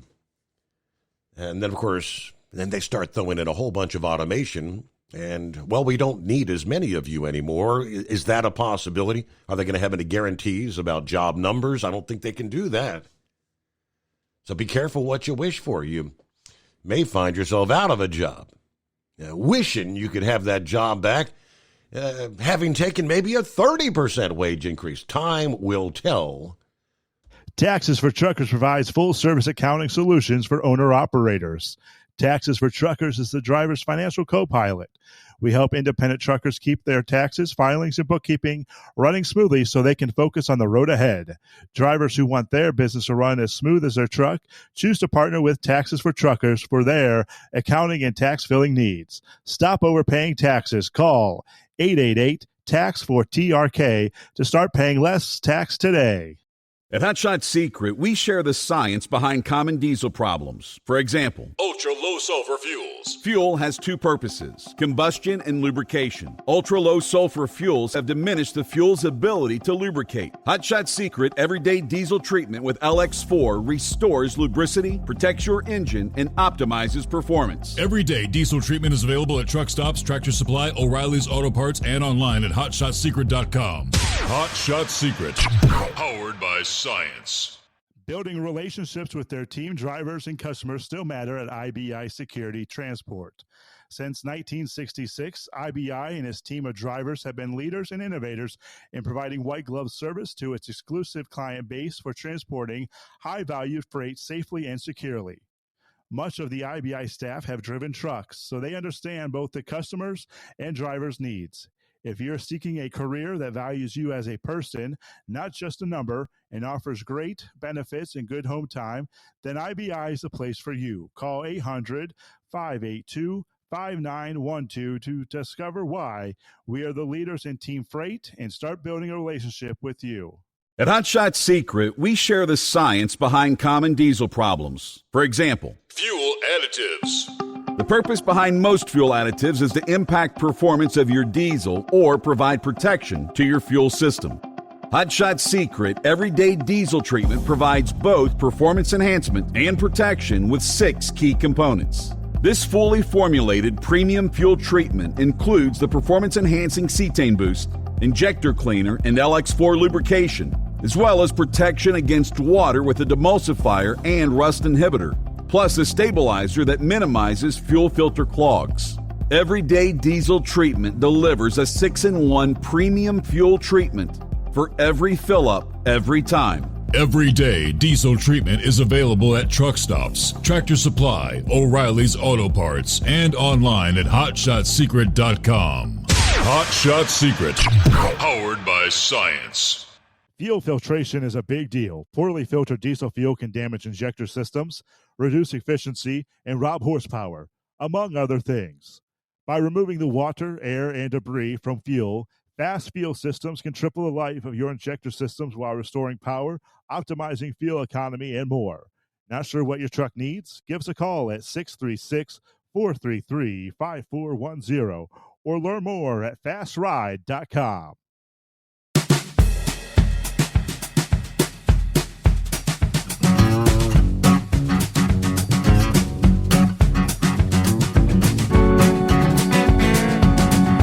Horse feathers was mentioning there in the Northeast. The cool air is coming your way. First, you had a few rumbles of thunder move through this past evening, but once that front pushes on to the east, temperatures are going to drop a few degrees each day coming up. For many, that'll translate to 50s during the day, 30s and 40s at night by the middle and end of this week. The coolest air so far this evening. Even the big cities along the 95 corridor will struggle to make it into the 60s during the middle and end of the week. Now, that's just days after you were flirting with the 80-degree mark in the mid-Atlantic. While many will enjoy opening the windows during the cooler weather, some will actually have to flip on the heat. Parts of the Northeast will be facing a frost or hard freeze risk, depending on location later this week. Initially, a dry air mass and a cool breeze can limit areas that get frost, but that risk increases later in the week as high pressure moves overhead. By Wednesday night and Thursday night, winds subside. Interior portions of Virginia, West Virginia, Maryland, Pennsylvania, upstate New York, all at risk for temperatures flirting with the freezing mark for a few mornings there. So for those with vegetables still in the garden or flowering plants on the porch, you'll have to take precautions over the multiple nights. And those chillier conditions will actually have some staying power later this week. And we did mention maybe the first snowflakes for a few in the Northeast. Some of the higher terrain, especially across the Adirondacks, the Green and White Mountains. You may see your first snowflakes of the season Wednesday and Thursday. It's not out of the question some of the higher elevation residents could wake up to the season's first light coating of snow Thursday morning from northern New York on up into New England. The deeper valleys should stay warm enough for mainly rain showers. But for the rest of the upper Ohio Valley, mid-Atlantic, looks like dry weather should reign through the upcoming week and maybe even into next weekend. So areas that did see a little bit of relief from drought conditions will continue to dry out once again. Meanwhile, Milton, that's what we're watching. A Category 1 hurricane. Latest update will be coming up in a matter of minutes here in the Gulf of Mexico. But the National Hurricane Center said the hurricane hunters are finding Milton rapidly intensifying And this storm is expected, they're saying, to become a major Category 4, possibly 5, by later today in the Central Gulf. Now, it's forecast to be Category 3 before making landfall across the west coast of Florida on Wednesday. Saturday evening, Governor DeSantis declared a state of emergency in 35 counties ahead of landfall, and they bumped that up to 51 counties this past day. CBS News Miami's weather team said the track has shifted a little north on Saturday evening towards Tampa and Fort Myers, but it still includes some portions of southern Florida, including Broward County. This thing is going to be slow to move and organize before the forecast models have it speeding up. Meanwhile, southern Florida is going to have kind of a 1-2 punch.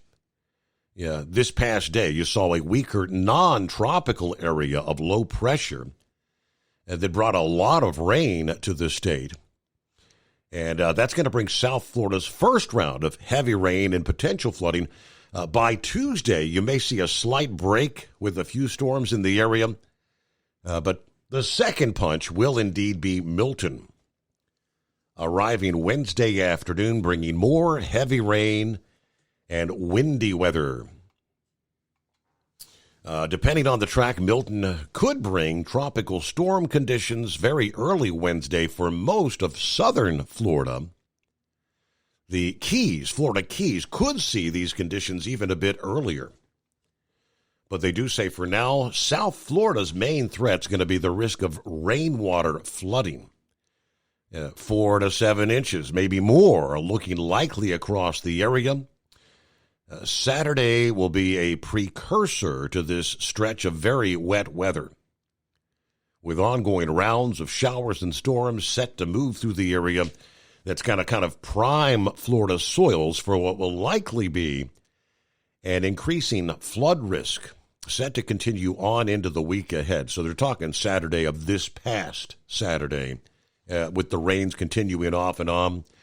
Look forward to a flood watch taking effect probably all the way through Thursday. And remember, if you see standing water on the roadway, turn around. It only takes a foot of water to float most vehicles. So, of course, come back at the midnight hour Eastern Time tonight. We'll have the very latest for you. I hope you can join us for our next edition of the Steve Summers Overnight Drive.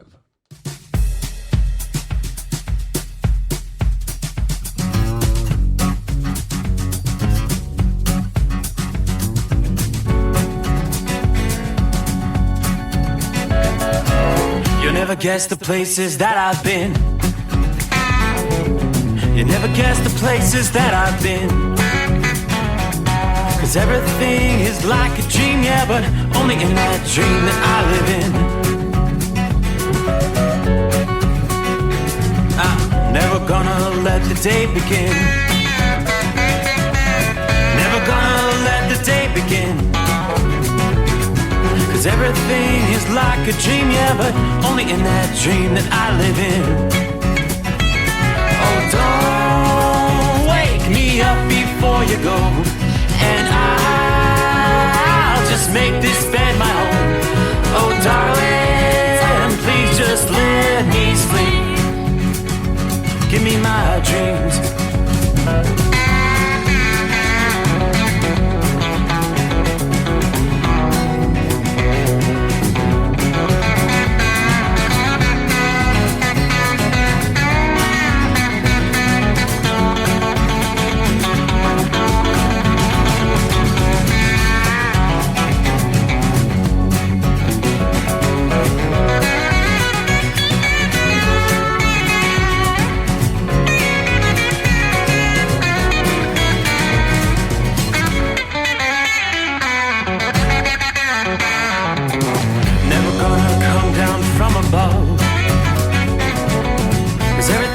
Better from above. Nothing's ever as it seems, yeah, except in that world that I dream of.